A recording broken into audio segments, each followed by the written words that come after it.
Happy New Year to everybody on the East Coast and down south, man. New Year's is in 8 minutes out here. You know, we definitely gonna do a countdown. You feel me? Live on the UAP. It's probably my second countdown I did. Just for the grown folks that stayed at home, you know what I mean? Away from all the expensive ass nightclubs, expensive ass booths and bottles and shit, expensive ass outfits, of course, you know what I mean? And all the extracurricular shit you gotta do to have fun tonight, man. When niggas got bar full of liquor that costs 20 times cheaper, but the same bottle, you know what I mean? Motherfucker got, you know what I mean, nice ambiance, family, you know what I mean?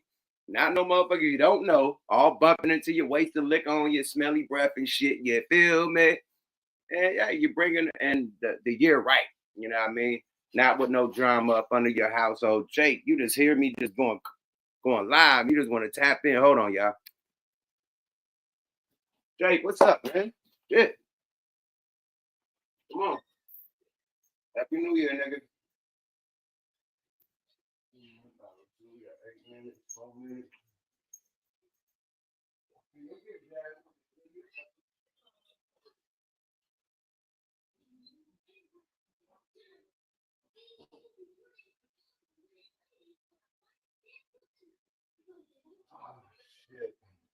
Come on, Jake.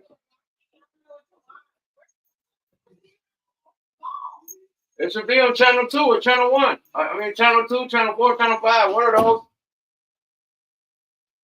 Yeah, they trying to watch the ball drop, baby. We about to drop the ball right here. You feel me? Let me see, man. Can I put this shit on TV? Happy New Year, everybody. What's happening, man? Happy 2025 on it, man. We gonna grind on it and shine on it. You feel me? No Frank Ocean, no motherfucking Diddy Bob. You feel me? Happy New Year's to everybody. Shaniqua, Happy New Year's. Happy New Year's to everybody in the chat. Little boys and girls through the middle of the world. Happy motherfucking New Year. You feel me? New adventures, new money. You feel me? New plays. Yeah, man. Ladies out there, you might get you a new babe. You feel me? Men out there, you might get you a new shorty wop. Yeah, it is. But it's gonna be all good this year, man. I feel the vibes. You know what I mean? It's starting off right. You know, for some people, others not too much. We'll get to some of the drama, man. But yeah, we're gonna get everybody in the building first, man. Happy New Year to everybody, man. Who's the first on the chat tonight, man? Definitely gonna do some Cash App alerts that I got like last week and shit that I passed up. Leroy Thomas, always the first on the Salute to you, man. Happy New Year, Shaniqua. You know how we do this shit, sis. This is gonna be a great one. We got hella shows, but we already booked to fucking the summer already. Literally. This shit is crazy, man. God is good, man. Happy New Year's to everybody, man. It's gonna be a great one. Last year was a great. This year, 2024 was great. Great for hip hop. Hip hop is back on some real shit, not that foo-foo. Yeah, feel me? Yeah, Happy New Year to everybody, man. It's gonna be a great one, man. Definitely, man. Yeah, feel me? Kendrick woke up last year, man. Salute to Kendrick, salute to Drake. Great battle, you know what I mean? You know, but in every competition, somebody has to lose, you know. Just so happened Drake lost. Not taking no credit from him being a dope ass artist, but the little foo-foo moves he doing, man, he going out whack. So somebody need to be over there to restructure his plays, you know what I mean? And yeah, he need to do a little better. All that little sissy shit he doing with the little sissy ass Ada Ross and them, yeah. Them dudes was on a zest fest on that whole goddamn stream. I watched a little bit of it. I'm like, man, is this shit fruity or not, man? They got fruity drinks. Niggas talking fruity. They eat, eat tacos together like close face taco munches. And like, yo, you guys are too close. Your face is too close. You're doing close face taco munches. Like a lot of zest going down in that motherfucking stream, my niggas. So yeah, Drake team need to get him around some real niggas, man. It would have been dope if he would have went to academics. At least that would have been more real than the Zest Fest that went over there, my nigga. A lot of Zest activities, man. A lot of rainbow activity. A lot of Peter Panness, you know what I mean? Rainbow Bright, Tinkerbell activities, man. But salute to them, man. Great war, great battle. Salute to y'all, though, for tapping in, nigga. Where y'all tapping in from? Let me know where y'all tapping in from, man. Where y'all tapping in from, mate? You feel me? We about to do this countdown together in a minute. Happy New Year's from St. Paul, Twin Cities. Okay. I see you, man. It's AGTV, man. Good shit, man. I see your boy doing some good shit, man. I see your content, man. Salute to it's AGTV. Damn, it's AGTV, man. Go follow the guy, man. He does his motherfucking thing on his content shit on YouTube, man. Follow my peeps. You dig? You know the vibes. Happy New Year, Eric. Y'all know what I mean? Fa la la la la la la la. Detroit, this motherfucker. I see you, boy. Texas in this bitch. What up? I mean, already. Already. Cincinnati in this thing. Dallas in this thing. What's happening though, huh? Yeah, man. That's what's happening, man. Indianapolis in this motherfucker, man. West Side Seattle, 206 in this thing, man. The Midwest. I see ya, boy. Mm-hmm. Frisco in this bitch, the 415 in this bitch, man. Compton in the house without a doubt. Yeah, man. New Year's gonna be great, man. New Year's is great because I got subscribers and followers that support the movement, that support the channel. You know what I mean? Without y'all, wouldn't be no Yuck Mouth TV. So salute to y'all for always tapping in and fucking with the kid, man. Y'all can go to anybody else's podcast y'all want to. It's 1 million on this motherfucker. Y'all still tap in with me, so I appreciate that. All the new subscribers, man, I appreciate y'all too, man. Welcome to Yuck Mouth TV. What the Feezy Weekly, you beezy. Out of that boy. Big rest in peace to Saphir. You know, we lost Saphir this year. We lost some greats this year, man. But Saphir was a close homie, man. So that was dear to heart. Quincy Jones, man, that was the big homie, man. You know, we recorded with Quincy Jones, Grammy nomination with Quincy Jones, man. Lost Quincy, man. I think he's the real godfather of music, man. Period. I had this Netflix special with this other guy that's the godfather. I forgot the individual name, but he was a boss, a mover, and a shaker too. But Quincy, man, definitely the godfather. We lost Quincy. Rapper wise, niggas already shooting guns already. Typical LA shit, man. Niggas shooting guns already in the air, man. This is when niggas could legally shoot guns at night. That's why I stay my ass in the house. Look, nigga getting off a full clip. Damn. Nigga just let off his whole clip. Pop, pop. What the fuck? See, that's why I stay indoors. When you out here in LA, man, these niggas is crazy. You feel me? Niggas is crazy. Oh shit, Happy New Year! Baby, it's a motherfucking New Year. If we missed the fucking countdown. Happy New Year! Yeah! It's 12 o'clock. Happy motherfucking New Year, everybody, man. Get you some champagne, get you some something. You feel me? Turn the fuck up. Let's turn this mother out. Let's turn this mother too big. Turn this mother out. We gotta do the hammer shit. Turn this mother. Happy New Year, motherfuckers. Yada. Shaniqua, Happy New Year, mate. 2025 on it. Let's get this paper. Player, yeah, feel me. Toast everybody out there. We about to do it big. Oh, motherfucking boy. Hey, man. Good ace of spade one time. One time for your mind gold bottles. All niggas with the gold bottles out there. Salute to y'all. Gold bottle shorty. Definitely bringing the new year right. Some great champagne, great. Damn, nigga. Is a nigga in my... Oh, okay, down the street. I'm like, this nigga must be in my backyard. Jake, hold up, big swole up. Nigga, Happy New Year, though, everybody. This nigga Jake on alert. He ready to go attack somebody. Do your thing, bodyguard. Nigga Jake is the smallest bodyguard in the house. This nigga be on activity, radioactive. I'm surprised he ain't barking. He ready to get active, though. I'm ready to get active, too, man. Fuck that. Happy New Year, everybody. Toast in the sky, drinks in the motherfucking sky. We're going to do it big this year, man. If you had a bad year last year, make it good this year, nigga. If you had a good year last year, make it better this year, my nigga. That's how we stepping into 2025 on it, nigga. You feel me? Toast to everybody, the mob, the gang, the committee, the nation, Toast to everybody. Let's get it. Happy motherfucking New Year. Let's get to the content with no more motherfucking nonsense. Happy New Year, baby! Baby! Niggas still shooting guns. Baby! I don't know where my wife at. She just can't hear me. All right, let's get to this motherfucking content, man. A lot of shit going down in these YouTube streets, man. Hey, man. I don't know where y'all want to go, man. A lot of podcast drama going on right now, man. Let's kick it off with a bang, man. Speaking of a bang, bang, bang, man. I'm gonna say all money ain't good money, man. And just be careful, man, when you go up there to no jumper. You know, very, very, very you know what I mean, hostile environment, I say.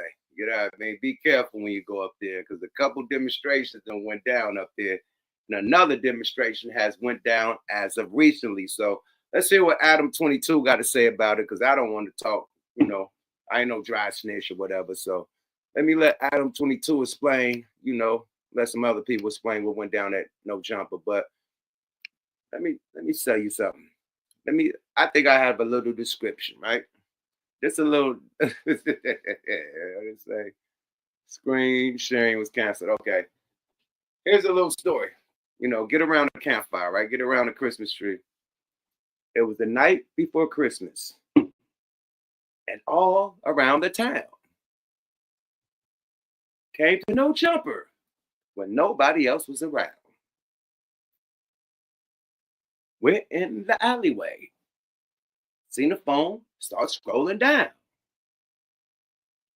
Then out of a blue, pop, pop, boo, bop, bop, bop, bam, boom. It's going down. Somebody hits the ground. Then the fist go pound, pound, pound. Look to the left. Another guy's on the wall, getting beat down to the ground. La la la la la la la la. All right, let's get to the shit. The night before Christmas, though. The night before Christmas, dude. That's all I know, man. This shit happened the night before Christmas, man. I try to make a little night before Christmas, little nursery rhyme. Shit was hella boosty, but anyway, let's bring this year right, Dynamite. Adam 22, man. Got some drama going down at No Jumper, I guess, when he wasn't around. So I guess he wasn't apparently there, which is a good thing, because people was talking about they gonna sue Adam and all this shit. So good thing he wasn't there. Let's go, y'all. Fair use. No life action has happened at No Jumper. Adam 22 no longer wants any part of it. For 2025, Adam 22 is trying to turn over a new leaf and leave all the drama behind. All right, I guess I'm just going to make this explicit since I've been rocking like this from my perspective of the past month, 2 months. But just generally speaking, I'm just not really like responding to the same amount of bullshit that I've been in for the last, couple of years. I'm just really focused on the business, focused on making good content. And there's a lot of thirsty ass content creators that just be out here trying to get a reaction from me. And I just want to let the people know that by and large, I'm ignoring it.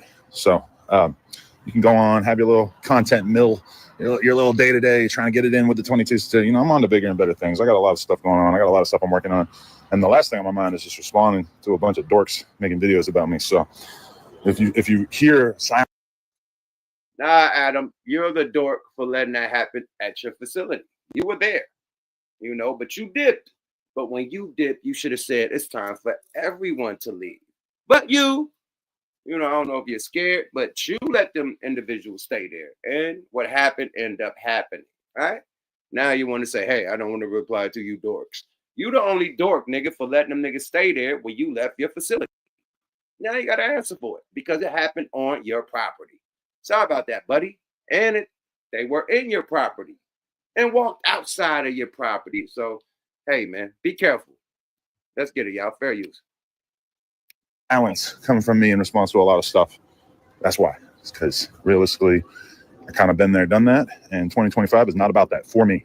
Now, Adam 22 also put out a message to Whack 100 and Loose Cannon. According to Adam, if you bring any drama to No Jumper and No Jumper Studios, Adam would not hesitate to let you go. Here's what he said. So I'm not putting any names in it, but nothing has changed. Anybody who brings any type of violence to my office, to the building, to my area, you are immediately X'd out. You're not allowed on the property. So there's a lot of people I like that this applies to. If you do any of that bullshit, it's over. It's 100% over. So take it for what it is. I don't appreciate that. If you got a problem with somebody, you can go meet up with them in the Walmart parking lot, whatever. But please do not think that you're going to bring that kind of bullshit around my spot and not get immediately expelled, suspended, etc. So no games, 2025. If you do any of this bullshit, you're out. Sorry. Now, Adam, stop the cap. I get it. You had to put out this message for damage control, but there's no way Adam 22 is going. Hey, man, this nigga Adam ain't stopping nothing. That nigga scared damn near. You feel me? Because at the end of the day, we done seen the little pimp nigga get boo-bop on camera. You kept all them niggas up there, that Almighty, and you kept Sharpie up there after that drama happened, right? And then some other drama happened with you and somebody threw a drink at you. You know, that dude was an employee. Some other shit happened where I guess old boy allegedly got shot in the leg or something, or grazed. That security is still there. Some other shit happened to where the Mexicans came up there about 100 deep looking for you. But the people that stood on business for you are not there. That's what I don't get. You know, AD and the Mexican brother Duno, you know, stood down for you. And them are the guys that are not there no more. You know. And I think if those guys were there, I don't know. I think should probably be more respected. You know. Right now, a lot of drama's going on up there. You know, respect all the content creators up there. Get your bag, man. You can't hate on nobody getting their bag. You feel me? But less drama, karma. You know what I mean? That's all I'm gonna say about that. Let's continue. Fair use. Going to let Whack 100 go. Adam 22 show with Whack 100 is the only popular show at No Jumper. Most times the show is actually good. Adam 22 and Whack 100 have really good chemistry on that show. Right now, the show is No Jumper's moneymaker. There's no way Adam 22 is cutting ties with Whack 100 and leaving money on the table like that. Adam's message was more so for Loose Cannon, who's Whack 100's homie. You're right. That Whack and Adam show is the biggest show over there right now. Than the one with Brick Baby, Lush One, and Adam. Them two shows is the biggest shows over there. Them the ones I watch. You know what I mean? Clips of. You know what I mean? Even though I don't agree with the content, you know, some of the content. Like when Adam bring artists up there and be talking street drama and street politics, I don't like that. But whatever their content is, let the content be. You know, it don't offend me. I mean, it offends me. You know what I mean? That rappers are going up there game goofy and letting this nigga, you know, do interrogation style interviews. You know what I mean? So if there's more on the rappers, so I'm mainly disgusted with rappers, you know, falling for the banana in the tailpipe. You know, so if you fall for the banana in the tailpipe, you answer them wild ass questions, it's more on you too. You know, you just can't blame it on Adam. You know what I mean? So rappers gotta take responsibility too for putting themselves in crosses and all that bullshit, answering them dumb ass questions, man. So let's get it fair use. Because he's the one that was the aggressor in the fight. And Loose Cannon does not care. Loose put out a message the next day telling people stop playing with him. Look, y'all gotta stop playing. It's the reason why they call me the boogeyman. Like, this is facts. It's not no fairy tale. This is not what these rappers, like, they portray my life. Bro, I'm just blessed to be a music producer, an artist, a rapper, an entertainer, everything, an actor. But I'm just a real tough dude that stand on everything I say. So y'all don't get it misconstrued. I want problems. If I'm giving up this energy and you have a problem with it, do something. Because when I see you, I'm going to do something. It ain't going to be no facts. It ain't no mystery. It's nothing like that. I just get busy. Point blank, plain and simple. Like it or not, I am him. Now, unfortunately for Adam 22, it doesn't work that way. These people are not toys you can play with and dispose of when you're bored or done playing with them. Until No Jumper.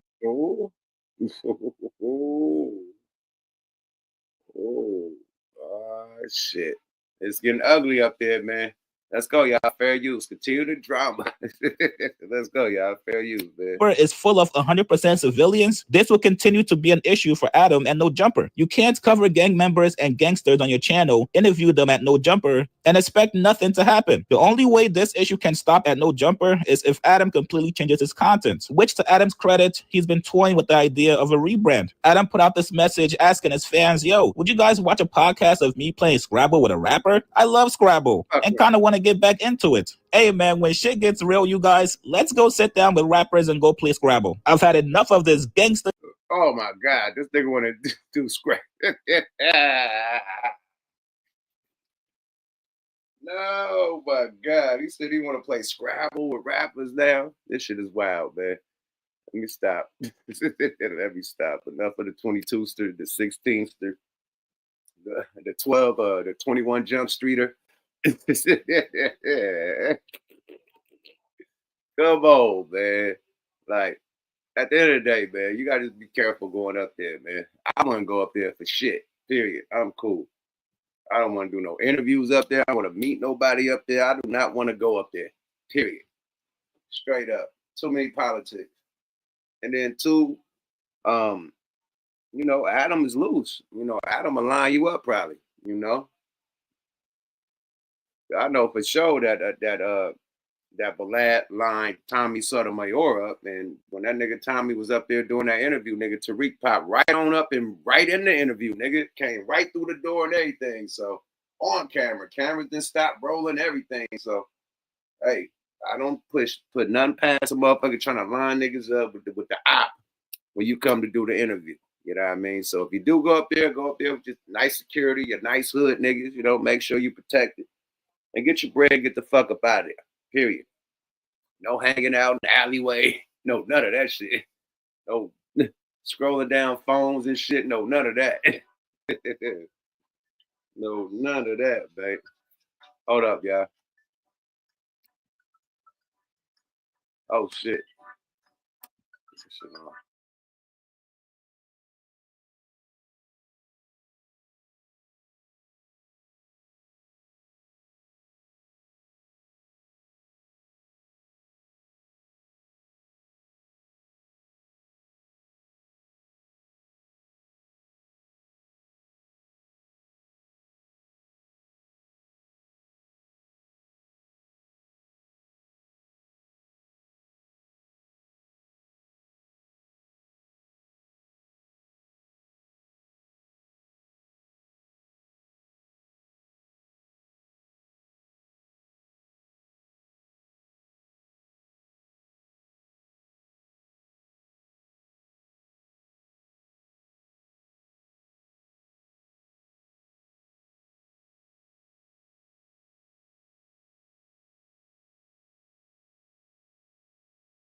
Doubt.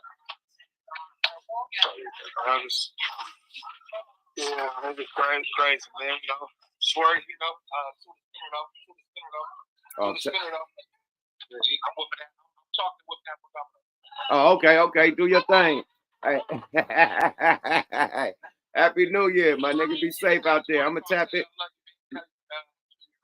Love you too, blood. One more.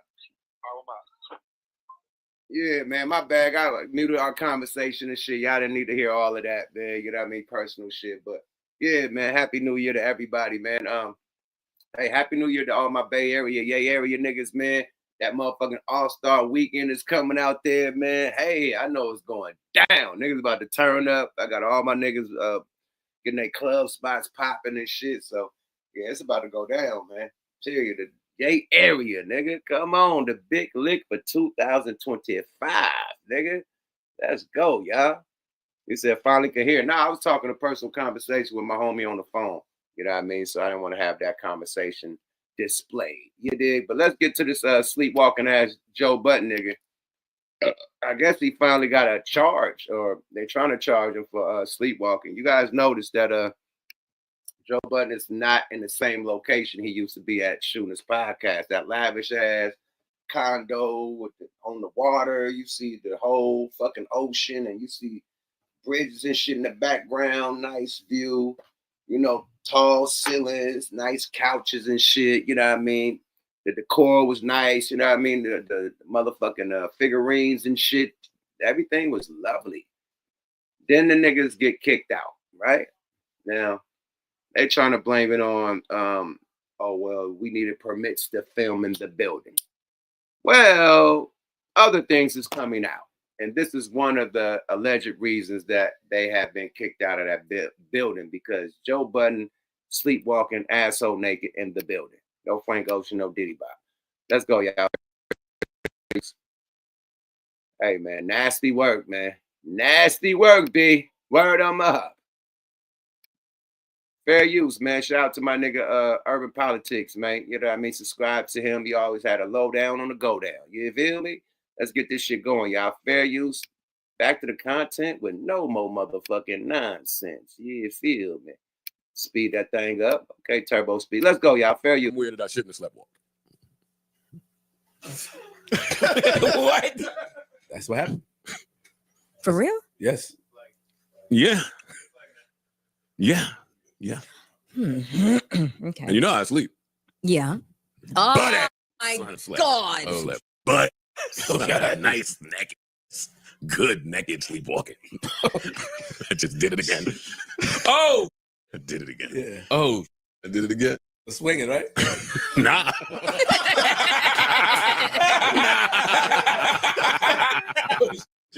No, nobody can go through this stuff with me. It's only me. It's only me. So you got to deal with that. Puts everything. You got to deal with what comes with that. I had like 5 things. I wouldn't nowhere near some. Would have never guessed. Nigga, I could have guessed 50. It's impossible to guess. Impossible. Yeah. Wow. But when you hear it, it's like, that's it tracks. Yeah, it tracks. Oh no! Wait till I give it to you. Pause. Wait till I really get it. This is a story. This is a story. Oh my Lord! And what I'm going through personally is totally separate from why we not over there. The long and short of that is the bylaws of the town, because now the town is involved, says that you cannot film anything in any of those buildings. Oh. All of a sudden, nah, nigga, y'all nigga was there for years. Yo, naked walking, sleepwalking ass, Frankenstein naked walking ass, walk down to the neighbor and try to put a code in the neighbor door. You wasn't just sleepwalking down the hallway, nigga. You try to enter somebody else's home, nigga, and put codes and shit in doors. That's some hell of a sleepwalking if you're trying to put combination in doors and shit. Sleep. That's wild. Let's go, y'all. Fair use. That's the long and short of it. Now, you could choose to fight that and go to court and spend the money, but somebody over there got the town involved, and that's what it is. For me, I didn't want none of my people to continue to be surveilled and scrutinized and treated That was a certain way. yeah. I never want that. Yo, it's Big Ant, the spokesman, man. We back. Another edition of Urban Politicians TV, UPTV. Make sure you Urban Politicians, my nigga, talk your shit. Let's get to it. in the algorithm that Joe Budden was recently charged with an act of lewdness with disorderly conduct out in New Jersey. And he had already kind of addressed this before in somewhat shape, form, or fashion on his YouTube channel. And I had a link in the description where you can watch the clips in the beginning from episode 785 and 787, where he talked about it after missing recent episodes and he wasn't there. He kind of put out a statement that, hey, I'm gonna be back. I'm handling some matters and everything like that. People had all type of theories of where he was at, what was really going on. It was people even speculate that he was scared to come and address the things that happened in the news with Jay-Z. But we later found out that it was something else different. And then now this hit. Now, Joe went to his Instagram story as he's out on vacation right now and posted up this photo right here saying like, man, here we go. It just started now. The post of Jeff T sticking out his phone and everything like that on the meme. And Joe like, oh, go ahead and start it up now as he is on vacation out the country and stuff. But I'm going to tell you like this right here. This is one of the wild stories as there's several layers with this. What started the conversation now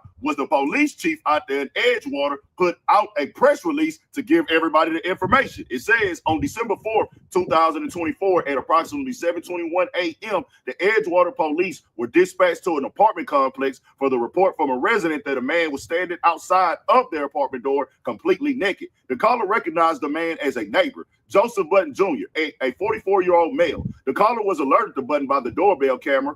The video depicted Budden attempting to enter a code into the door keypad several times before re-entering his own residence across the hall. As a result of police investigation, Budden was charged with lewdness, 2C-14-4A, disorderly persons offense on a complaint summons. Chief Martin states these charges are merely accusations and the defendant is presumed innocent unless proven guilty beyond a reasonable doubt. And then the reports got TMZ and everywhere, and they said the caller claims video shows Budden attempted to enter a code into the resident's door keypad several times before heading back to his apartment in the same building. The court complaint says the resident and two juvenile daughters observed the offense live on their phone.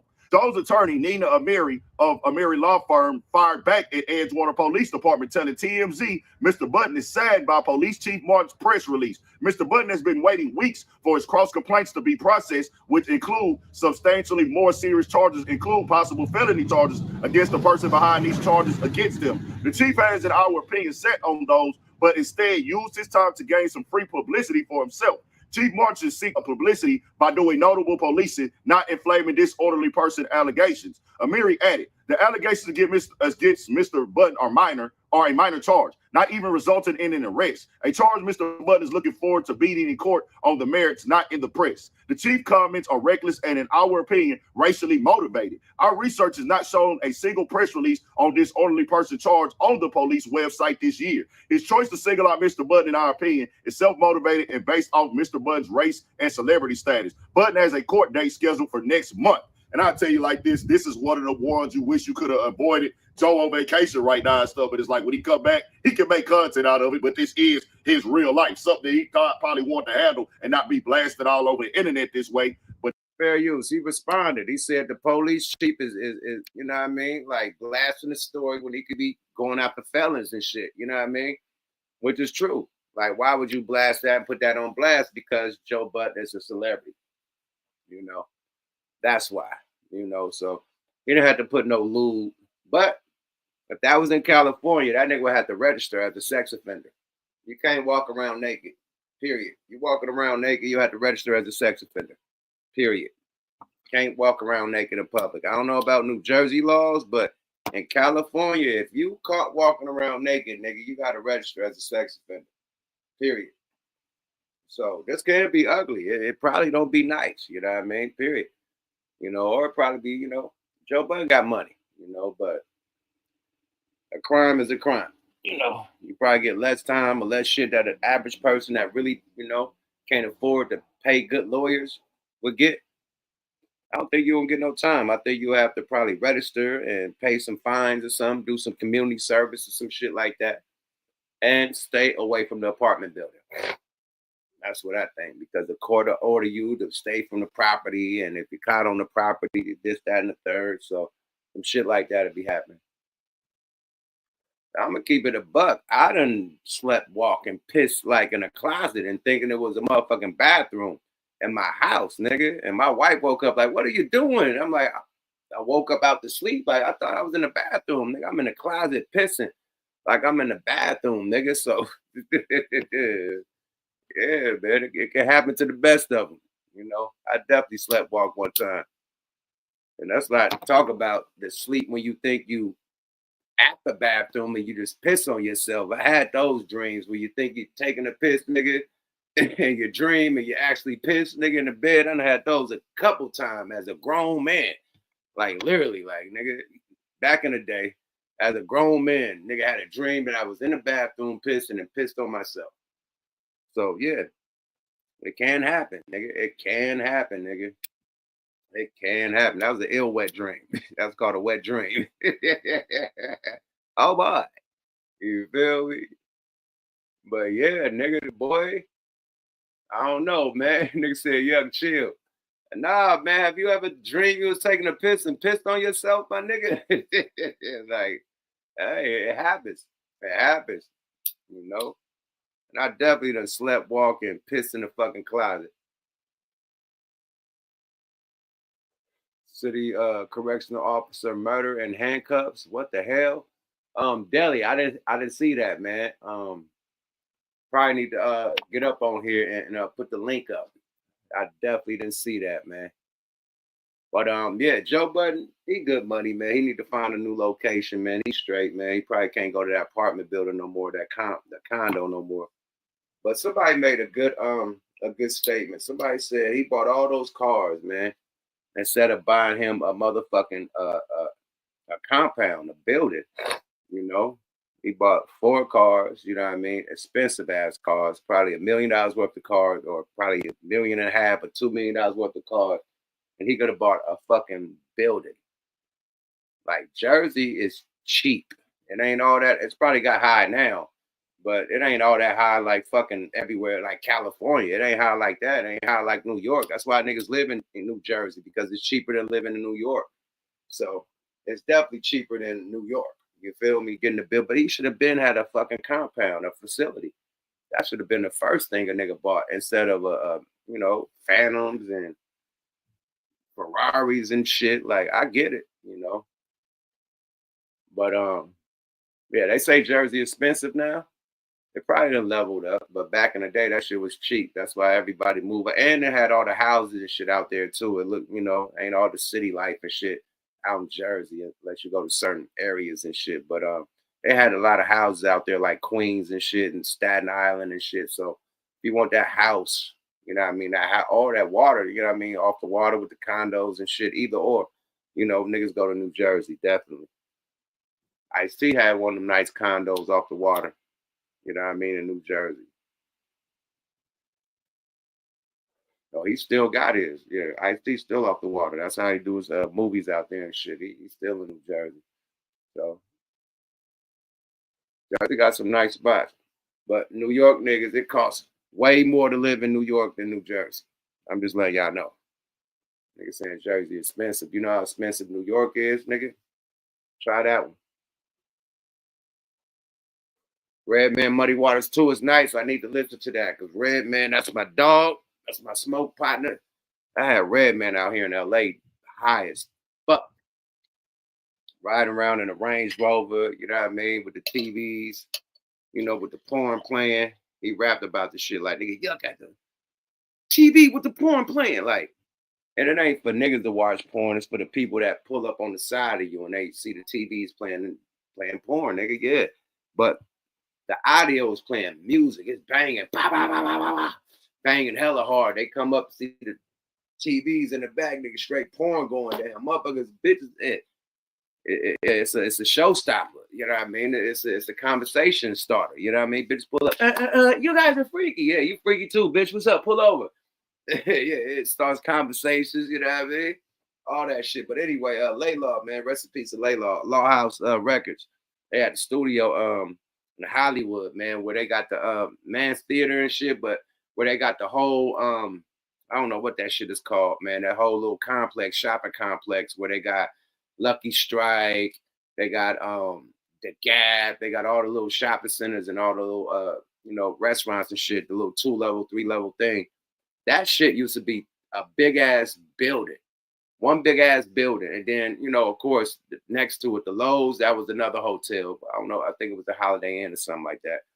But anyway, that big ass building right there, Laylaw had a studio in there. So we was in that motherfucker with Redman going crazy. Nigga, we was on mushrooms, niggas was on ecstasy pills and hella weed. Niggas was lit all motherfucking night going crazy.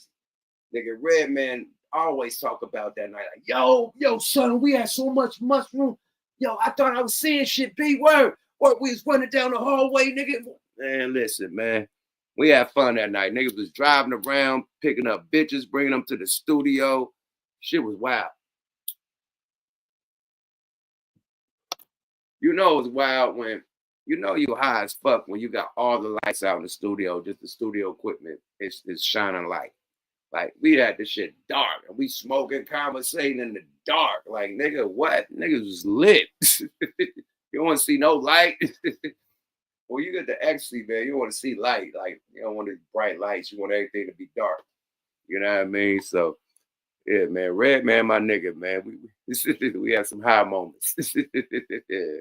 You feel me? Turning up, man. But I'm definitely going to go check out my nigga shit because he got bars, and bars is back, man. You know, real hip-hop is back, man. You know? Y'all twerkers. You know, y'all drillers and killers, man. Y'all had a nice run, man. But it's time to blend it with some real rap also. You know what I mean? And there ain't nothing the matter with drill kill rap. Ain't nothing the matter with twerking rap. You know what I mean? Nothing the matter with club rap and party rap. But we need just a blend of, you know, a balance, because it was just all drill kill and club, you know, booty popping shit.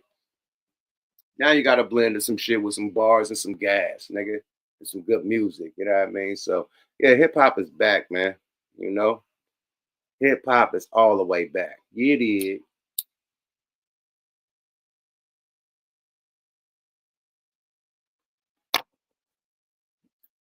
They say drill gotta go, man. I like Boss Man D-Lo, man. More Boss Man D-Lo, man. Talk that shit, man. That shit, that's what the game been missing. A nigga that's really talking that street shit, man. Boss Man D-Lo remind me of a Jeezy. He nigga 2024 Jeezy, nigga. Period. Mm-hmm. That shit gone. You gonna drink the whole bottle. That shit gone? Yeah, say, go ahead. Do your thing. Only got. That's the second one. Oh, that's I told you, that shit is over. What the hell? I only got one cup. That shit is over. It ain't no more. It's another bottle in the put in the refrigerator. There's no one? The gala in the garage. Put in the refrigerator. Put in the freezer. So get cold. Niggas run through bottles. This is our third motherfucking bottle today, man. We've been drinking bottles all motherfucking day, man. Period.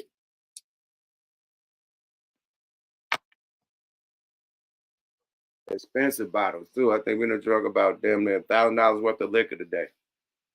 Literally, that Ace bottle was like $325. Them Gala bottles, 2 each.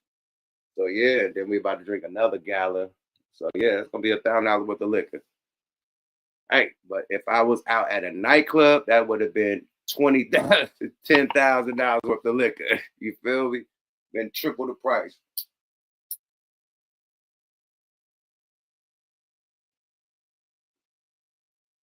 But that's how you do it. You bring New Year's in on some boss ass shit, you feel me?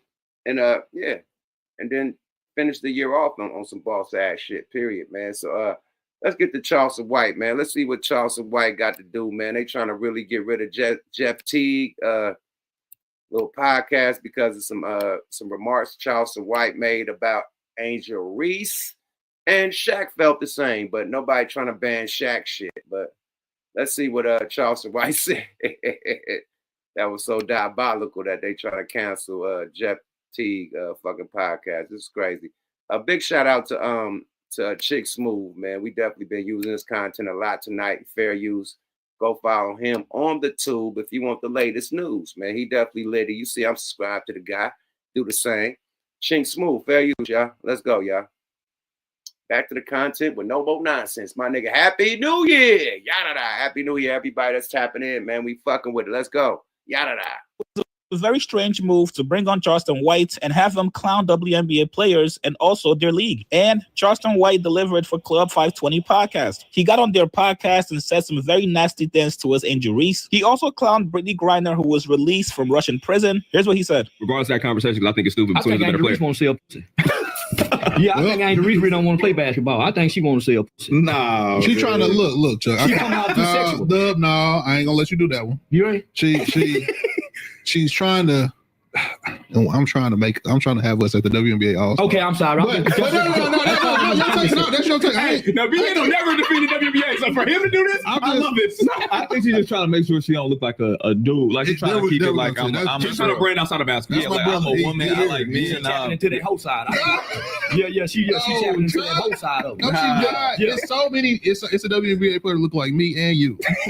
So she's trying to make it seem like more girly. Yeah, she's trying to make it more like you can still be attracted. Yeah, that nigga right. He said there's a WNBA player that look me and you. She trying to make it more sexy. I agree with that, man. Like since Angel Reese and Caitlin Clark, because she's a real woman. When she comes, she has a boyfriend, you know. So I think, they done stepped it up. The girls is coming to the motherfucking games like it's catwalk. Like they coming dressed to finesse. They looking real good. They ain't looking like no studs, you know. People coming in dresses and shit, Louis Vuitton, Gucci, you know what I mean? Fucking Chanel, all types of fly shit, man. So yeah, I think Angel Reese and them done stepped it up and got women really looking like women. That's in the WNBA because they was studded the fuck out. No disrespect. A lot of studs, a lot of little bow wow looking bitches. I'm just saying, man. Let's keep it a buck. Fair use. Gotta be left-handed to play the W. That's what you said. It's a Charleston White in the be here on the FIFA right there. Woo, she's trying to switch the narrative, bro. I'll take that. And they dress it like this. I'll take that. But I still think she need to do OnlyFans, like Shaq said. She need to dunk in her panties. Shaq told her that. Shaq told her she needed to go dunk in her panties. I'm with Shaq. Didn't say that. He was out of pocket. Wild to say that. Y'all stop. I'm with you, Shaq. I'm with you. Some lace panties. Not no boy shorts. I'm with you, Shaq. Y'all said another boy shorts? No, dunk in some panties with no problem. That's what them numbers do. That's how you sell tickets. Nah, we don't need that. That's why we got Caitlin. Caitlin keeping it cool. Yeah, Caitlin keeping it cool. You know what I mean? It's girls that look like Caitlin that are straight. She's trying to say, hey, I have a man. You know what I mean? Push that narrative. Yeah, I call it. Angel Reese is trying to push some sex appeal to the WNBA. Like we ain't all dressing when they on the road. Yeah, most of them hoes sucking on the road. Well, mass majority of them are. Yeah, nigga, they putting pressure on the ones that ain't. Yeah, that's a fact. But see, Charleston got to watch out because Angel Reese fuck with one of them real Chicago goons. Don't she fuck? Who Angel Reese fuck with? Don't she fuck with what's my nigga name from Chicago, man? What's the Chicago rapper that Angel Reese fuck with? See, Charleston White, yeah, he got to watch out. She fuck with it. What's that nigga name from Chicago she fuck with? Chat, help me out, man. Help me. Women, I know you women know every fucking relationship that women got. Janiqua, help me. G Herbal. Right. G Herbal is a real nigga. They better stop playing, nigga. G Herbal, hey, they better watch out and feel how check his temperature. That's all I'm gonna say, nigga. And shit. Watch your back when you go to Chirac. Shit. Nah, nigga, I'm not. Nigga said, yeah, please. Hey, I'm telling you, boy, she tapped in with a real nigga, real hitter out there, nigga. I mean, allegedly. I'm gonna say a real nigga out there. I ain't gonna say a hitter because hitters go to jail. I say a real nigga with some motion out there. I say that. You feel me? Let's go. Fair use. That is unspoken about things. They probably suck till your heart catch on fire. Well, you're right. You did say this nigga disrespected Vaughn. You're right. But I don't think he's been in Chirac though. Now, I'm gonna ask you a question, my brother, that said he disrespected Vaughn. Have you ever seen any footage of Charleston White in Chicago? I haven't seen that yet. You know, people are good talking shit from a board. You know, you could talk all this shit from a board, from another city, you know, behind your computer, behind your car seat or whatever. But until you deal with them politics, you know, face on, it ain't gonna be the same type of energy. It's gonna be like, oh, I was trolling, you know what I mean? I fuck with Chirac. If you get, you know, in some real personal politics face to face. I seen Charleston White. He had some issue with some Chicago niggas or something. They was yelling and shit, you know, at some event, you know. But other than that, you know, I ain't seen him actually go to Chirac. So you're absolutely right. You know, he did disrespect Vaughn, but I don't think he went to Chicago saying no shit like that. You know, and what I was basically saying, if he come in Chicago, he just got to watch his back, period. That's all I said, you know. And I doubt if he come to Chicago. So, or academics, fedademics, you know what I mean? Let's get back to the content, though. Good question, though, Playboy. Fair use. What's on their head smoking? Yeah, man, I'll make my woman quit the NBA. Shit, man. You know what's funny? I thought about Home Alone, but his camera's on fire. Yeah, man. It's a lot of jellyfish in the See, and then that's why niggas is that's why they want to cancel these niggas, because they was over there giggling and pooling and adding on to the jokes, and they try to act innocent like, oh, it was only Charleston White did it. It was one of them that said, you know, the WNBA women look like me, look like him and another nigga. You know, she's trying to make it sexy. So you were getting little caps in too, my nigga. So we can't just put that on Charleston. Oh, Charleston White, we gotta take it down. Nah, we here right now. Y'all giggling and pooling, laughing at everything the niggas say. You didn't say, hey, Charleston, man, calm down, slow down, Turbo. You know, we connected with a lot of sponsorships. We can't do that right now. Let's ask him another question. How you feel about this? You didn't change the topic. Y'all kept on adding on and conversating. And so you just as much as guilty as Charleston White, Jeff T. You know, that's why people on your bumper and on your helmet, no Frank Ocean. Let's go, y'all. Fair use. Yada da. The WNBA. Again, Happy New Year. Yada. Bottles for everybody. Let's go, y'all. Fair use. Excuse me? Joe, what else happened this year, man? Do not let Shout out to WNBA, man. All-Star game coming soon. We trying to tap in. We need the back. It's in the app, too. You got to pull back on the W All-Star game, man. You can go sit down and talk to him about Man, that. I ain't finna watch no hoes play no basketball. I ain't finna watch no hoes play no basketball. This ain't got nothing to do with the podcast. They can't dunk. Can't none of them dunk. They are dunking now, though. It's a couple of them. You got to watch it, bro. You got to tap in. Like, you know the Juju Watkins. Man, we need an OnlyFans WNBA game. Yeah, then I tune in. But I ain't finna watch them long leg women run up and down the court. Jeff Teague's podcast, Club 520, started getting some backlash. A lot of WNBA fans and some players spoke out against it. So much so that they're trying to cancel their podcast by having sponsors pull away from them. Now, it was only months ago that we saw the same thing happen with the Shit and Giggle podcast. The guys went on Andrew Schultz's podcast. Andrew Schultz made a very distasteful joke towards their main supporters, which is black women. The two guys from Shits and Giggles did not stop it or check Andrew Schultz for the joke, so they caught a lot of backlash from their supporters. Which is why you have to pick a lane. If you want your podcast to be successful and break into mainstream, you got to know that you cannot sit with everybody. No matter how big somebody is, no matter how big their platform. All right, man, we got it. But Charleston White right. Do you niggas really want to see WNBA players on OnlyFans and G-strings with no bras on, slam dunking the ball? They still can't slam dunk the ball. We're shooting jump shots and three-pointers and layups. Do you really want to see that?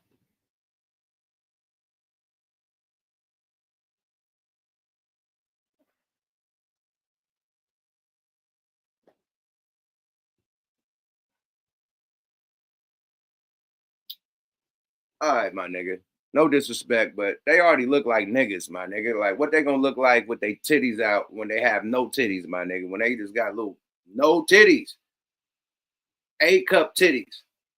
Not no big-ass double D, triple. You ain't got no girl out there playing ball with a big-ass set of titties. It's gonna wear it down. So you got these bitches with B, A-cup, training bra, titties, and you want that to be naked. Like, that's gonna do something. And then they ain't got no ass. All these stud built, tall, no ass. So the G-string gonna be sagging, falling off their ass. So you really want to see that? Fuck out of here, bro. Now, Angel Reese, that's a different beast. We'll love to see her. But Lord have mercy, right? You can't just throw everybody in that Angel Reese loop. You can't. I don't want to see that. Sorry about that.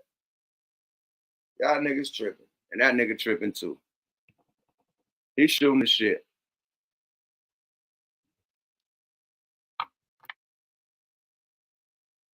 Yeah, hell no. Angel Reese changed the league. Angel Reese and Caitlin Clark changed the league. That's why the league is doing the numbers it's doing right now. And that's why the league outdid the NBA on certain numbers and shit, certain nights.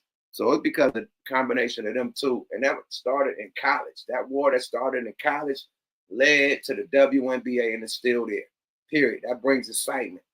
You know what I mean? It's a motherfucking it's beef. Like it's a what this shit called, man? What's the word I'm looking for? A rival team. You got rivals against each other. That's what's missing in NBA. Too many niggas is friendly. It ain't no rivalries no more. Niggas is teaming up. Like, soon as it's a rivalry, a nigga go grab the whole team and put them on his team. It ain't a rivalry no more. Niggas are hand clapping and different handshakes and shit. They're doing all type of handshakes and shit with the nigga that just beat you. Now you got him on your team and click, clack, clack, and your handshaking. Nah, it's just hella phony. You know what I mean? Period. So at least some rivalries and some drama, like the WNBA, they be clotheslining bitches. Am I lying? He's been clothesline a bitch, nigga. Bitch is standing there, boom, shove the shit out the bitch. They was fucking Kaden Clark up all year. She was getting clothesline, nigga, drop click. Nigga, you thought that fucking Draymond Green was out there every time she played. Nigga, they was fucking, nigga, they was tripping her, shoving her, clotheslining her. Nigga trying to, nigga, fuck up, but nigga, they were trying to beat the shit out of Caitlin Clark, my nigga. WNBA is like, nigga, the WWE, nigga, and UFC all in one. Nigga, them bitches be wrestling in that motherfucker. They ready to tackle a bitch. Yeah, man. They savage in a motherfucker. These NBA niggas ain't doing nothing, nigga. They afraid to do defense and shit. Like the girls, they got drama. They cat fighting and shit. It's drama and rivalries, nigga. They ain't no nigga, no book, nigga. They talking shit. The older WNBA players talking shit about Angel Reese and Kane Clark. Like, yeah, we the ones that made this shit, not them. Like, yeah, it's drama, nigga. That's why motherfuckers tuned in to that, nigga. It ain't no drama in the fucking NBA, but niggas getting injured. Oh, LeBron took 2 weeks off. LeBron disappeared. Oh, Embiid is injured again. Oh, this one is injured again. Like, what the fuck? So niggas go to NBA games for the stars. And if the stars is injured and on fucking vacation somewhere for 2 or 3 weeks out the blue, like, fuck out of here. Like, what are we watching for? You know, Jordan said he go to every game because the fans come to see him. They paying a ticket to see the top players, the start lineup. If that start lineup ain't there when they paid their ticket, he feels like they getting cheated. So he played all 82 games every year for the fans to make sure when they pay, they gonna see him play, my nigga. When we come to the games, we want to see our top players play. We don't want to see the nigga on the bench and clothes and street clothes like us. Look like a rapper with his chains on and shit. Nigga, I want to see you play. Because I done paid a lot of fucking money. You know how much them booths and shit, nigga, all that shit costs. Them floor seats, $20,000, all that, nigga, that costs. And LeBron ain't playing tonight. I pay for the floor seats. I feel cheated. Who is these people playing? Nigga, and AD out? I paid 20 bands for, nigga, the G League Lakers? Hold up, swole up. Come on, man. 20 bands for the G League, LeBron, and motherfucking AD out. I paid 20 bands for these 25 for these flow seats. I see the G League, nigga, and they get cooked. Oh, nigga, 20 bands down the drain. You feel me? So that's why niggas is tapping in with the WNBA and the NFL, you know? And I hate to get on some sports topic shit. I ain't the best sports commentator. Nigga like, I don't never talk about sports. Nigga, I'm a sports fan, especially an NBA fan. That's my favorite. And then football. But NBA and football, they're my favorite sports, right? And NBA has been bullshit. They made it difficult to even watch the NBA. I don't even know where to watch it at. Like, it ain't even on regular TV. You got to have cable to watch the NBA now. I mean, you got to have a subscription to a fucking app to watch the NBA now. So it's difficult, you know? Gotta catch the shit on YouTube, you know? Highlights. So it's hard. But I'm gonna throw the motherfucking alley-oop out there because we got a lot of people in the building. You know, happy holidays. I want to hear what y'all gotta say. We're gonna get back to some more content, of course, you know, but I'm gonna throw the alley-oop. Get y'all going, man. We could get back to the creation of hip-hop on the end because that's gonna be a deep, you know, we're gonna get back more into that. But let me say this. the reason why I keep on going on the creation of hip hop, because we can't let people take hip hop from us. If we created a wave, a vibe, and we still changing the game to this day, you know, from any dance, like, okay, niggas want to say I don't know if they made breakdancing or they was a part of breakdancing. Okay, you were great breakdancers. What dance you made popular since? I'll wait. Then ask what dances that Black people made popular after breakdancing. How many dance crazes went after breakdancing that was part of hip hop culture? They trying to act like breakdancing was the only part of hip hop, man.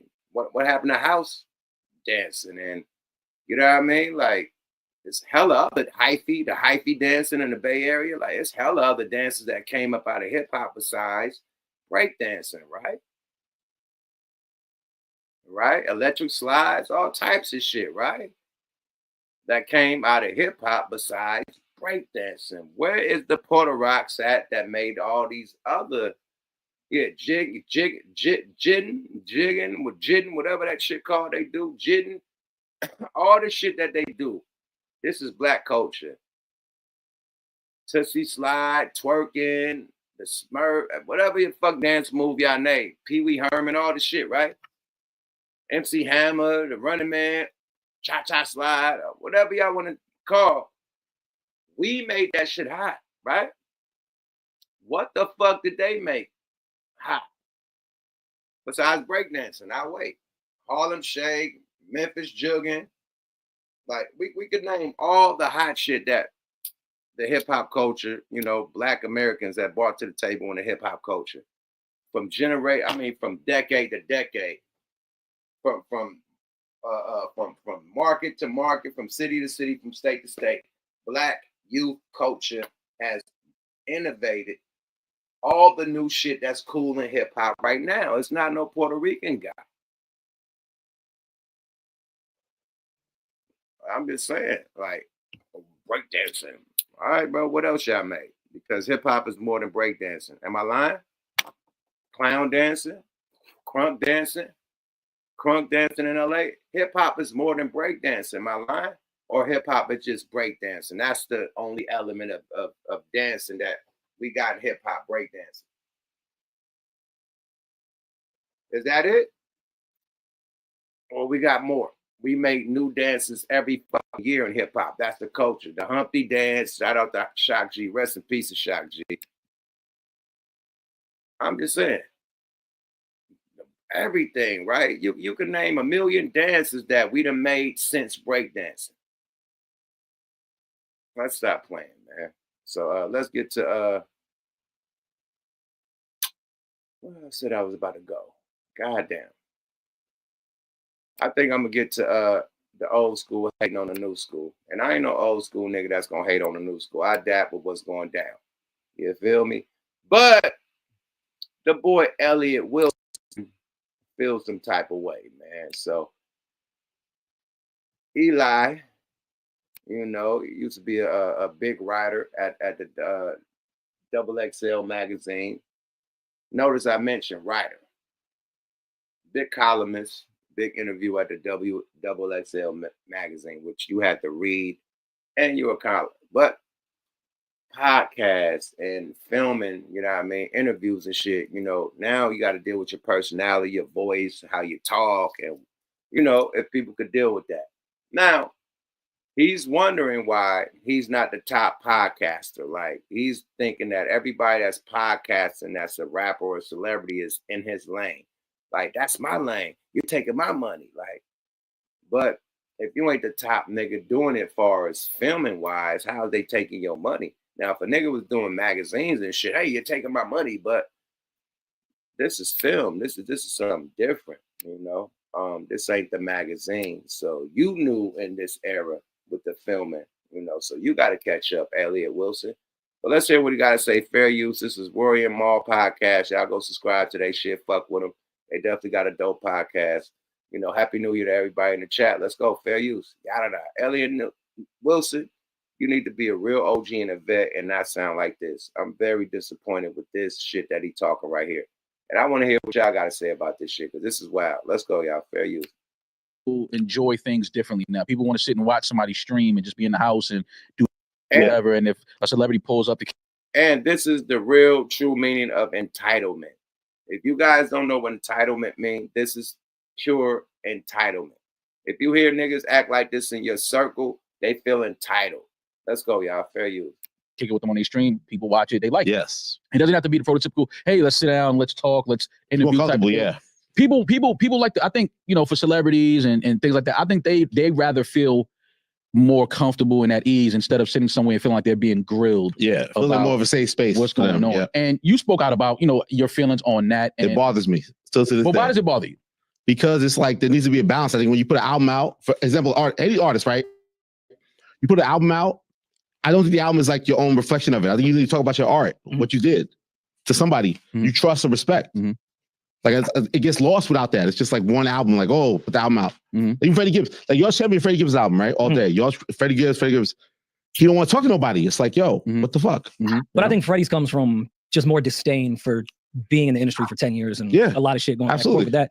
But there's an imbalance in the game. You know? Where I think it's odd, and I've defended you all year when it was you versus the streamers, just because you're my mans, but I am here to say that my issue is that you haven't leaned all the way into it. Because I agree with you. There's still, it's okay to have our favorite artists go and have fun on a stream and do a... Freddie don't want to talk to your weird ass, Elliot. I'm about to set up a Freddie Gibbs interview. That's my nigga, man. He's supposed to come to Smoke a Lot Radio. Last time I called him, he was doing his press run in New York for his new album. So I'm going to call him after the holidays, and I'm getting Freddie Gibbs at Smoke a Lot Radio. That's my guy. That nigga been in the town, nigga with me and the Jacker, nigga Pretty Black, nigga. That nigga really with all the shit, nigga. Him and his niggas, man, they're my guys, nigga. We got a whole different type of relationship and a whole different type of respect for each other, nigga. So that's my guy. I'm definitely gonna get him on Smoke a Lot Radio, nigga. Period. I could call Freddie right now if I want to, but I'm being respectful. It's 1 o'clock. It's New Year's. He probably booked somewhere having a motherfucking ball. But yeah, that's my guy. He don't want to deal with your weird ass, Elliot. Let's go, y'all. Fair use. Sleepover with Kai, I think it's incredible. But there needs to be somewhat of a balance, especially in a time where if we don't get an interview, we don't know anything about your life. And rappers are more celebrities than they are musicians now. If I don't get a Hove and Drake, Nas, if I don't get any of those interviews, I can go to the album and find out where they're at in their life. That's how you get attached as a fan to an artist. Now they're more celebrity than they are musician. So who you are as a person is way more important. I think the sit-down interview is what people actually care more. Because y'all not talking about shit in your music. But why so I can't get any type of connection. Why is so cool? We're all media now, but then nobody don't talk to media. It's like it's an imbalance. Like, I mean, media is only interviewing media because I feel like the fans shifted, and I think we saw that the most. And I don't want to get in a full-blown Kendrick Drake thing, but we saw that in May. The complete shift. It was right in front of our faces that these people are fans of content and not fans of music. And a lot of those fans are fans of media people. Even though we talk about music, we do talk about a bunch of other shit. It's very much a lifestyle content-based game with podcasting and streaming. Like, as much as I do want to hear from Kai about music, that's like a minuscule part of Kai's brand. Kai's brand, not his opinion on what a Cardi song is. So these fans are interested in media, messy media shit, and media talking to other media.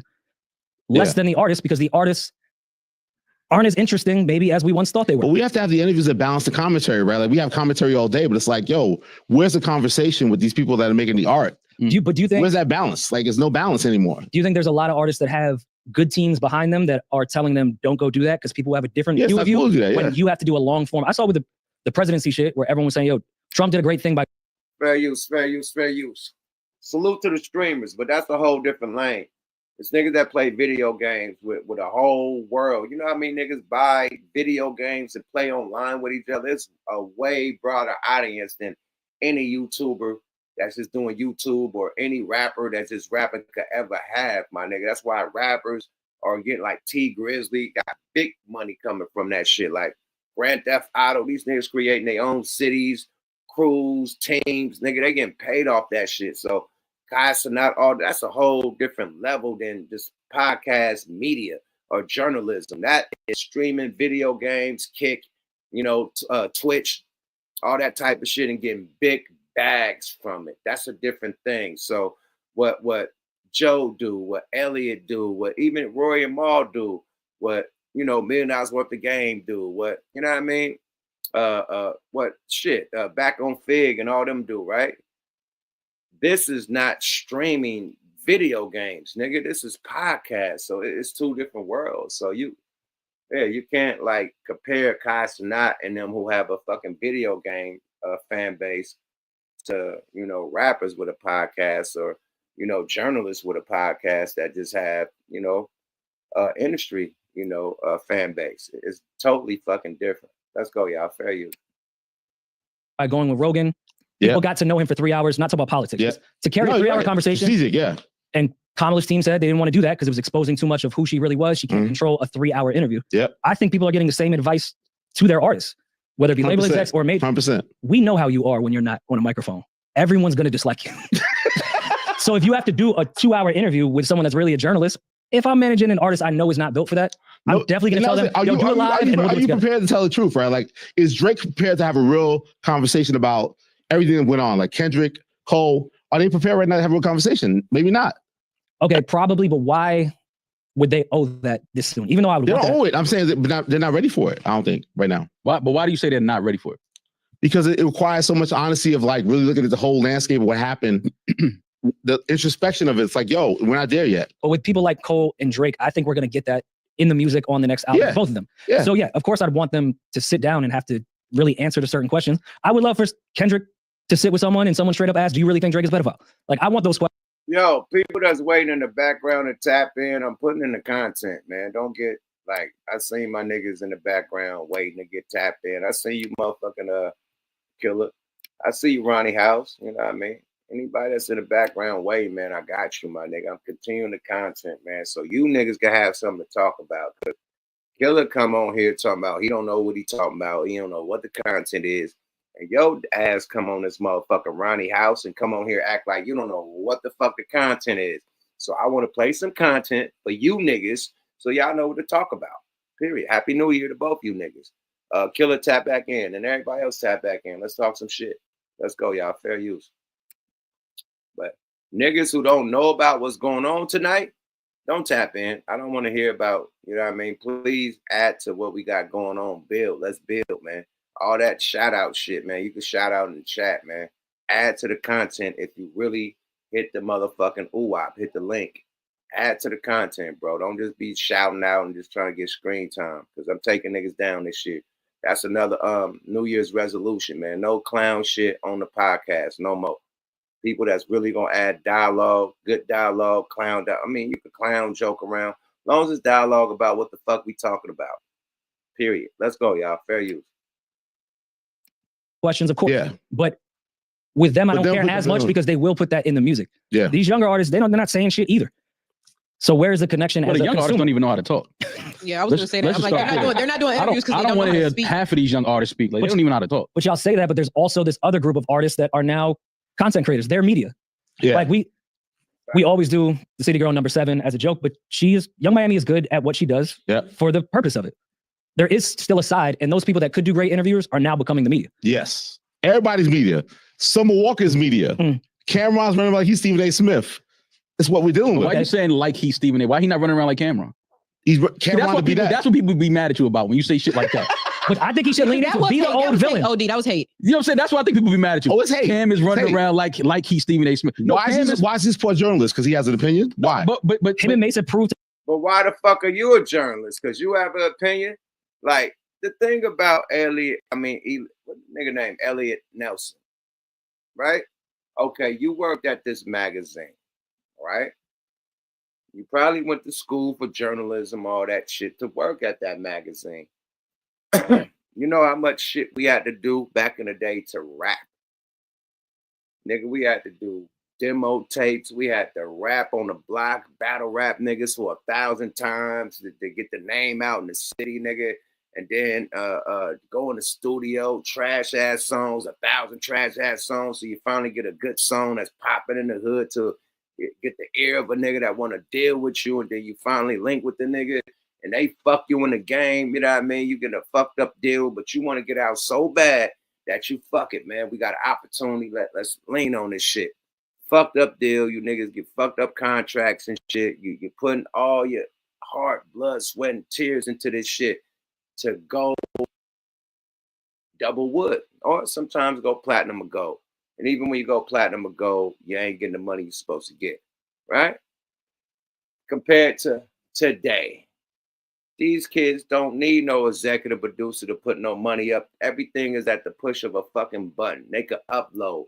They could record their own shit. They could make their own beats. It's so easy with Fruity Loops and Logic, all this other shit they got, that program beats and already got it for them to make. So easy. When we used to have instruments and all types of shit to make beats, sample records. They got the samples built in the computer. It's easy as fuck right now for people to record, and it's easy as fuck for people to be a podcaster or a journalist on a film podcast on YouTube, you know? And everybody got personalities. You ain't the only one with a great personality. Everybody, if you got a great personality and some good game and some good content, you're going to win on YouTube, period. You just don't got a good personality, Elliot Wilson. You sound like a hater. You need to be more welcoming, more funny, you know what I mean? And just more dope on the live aspect. Now, the written shit when you're doing double XL, legendary. But this artist, like, come on, bro. You just got to step your level up. You know, you did legendary interviews too. Jay, all the dope interviews you did, super dope. But your voice is fucking irritating, bro. Like, literally, you ain't got a radio voice or a podcast voice. You got a drunk ass, whiny voice, and it's irritating, bro. I'm gonna keep it a buck. Let's go, y'all. Fair use. To have a good opinion that He people got care mates about. having a job and really like check because the bag is there. But Elliot, you don't think that we all come from the culture of we all sit around in our neighborhoods in front of our buildings? But Mark, don't make you a journalist. But I'm just saying we all sit around in our groups with our friends and talk about our sports, opinions. Yes, music. That's absolutely. all. That's all these guys are doing right now. But that's not fair. Is Shannon Sharp a journalist? No, but that's the Or does he easier have experience bridge. from it? That's where the athlete becomes the media. That's an easier Charles Barkley. That's easier transition. So why is it easier for the athlete but not the artist? It's not easy, but I don't like it because, like, you imagine, like, this is the shit I do well, and not everybody want to do it, and they get So the you off that don't shit. like it because you feel like they're not coming to the journalists to have the conversation. I'm real with that, which affects your the best bottom I line. ever do is me with that. So then you want to be that off celebrity or whatever. So I can talk about that. I don't like that shit, and I be a hater. It's reality. Yeah, I don't like it. You don't like it because you don't think they're good at it. I know I'm better at it. Okay, it's me. It's my life. Okay, But Elliot, what Imagine would it. make you better at it? Because How the fuck are you better at it and you're asking these rappers about their life? That's like saying, you just said Cameron trying to be Stephen A. Smith, right?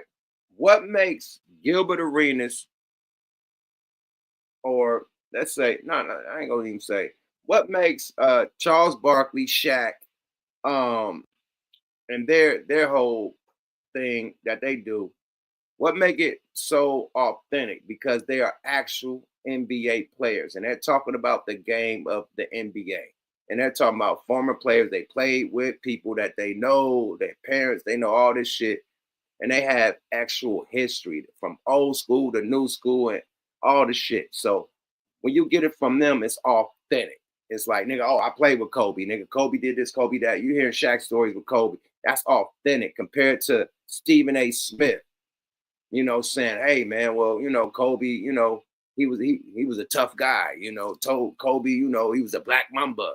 But Shaq will have the intimate stories that Stephen A. Smith don't have because he's an actual NBA player that played with Kobe. Same with the rappers. When they do their podcast, they have like Nori and Drink Champs. When they do their thing, they have intimate relationships, not intimate, but history with these rappers. You know what I mean? And when they get up there, they have history and they talk about history, long relationships. So it's more dynamic than a journalist that just asking questions. You know, hey, how was your life? How was you raised?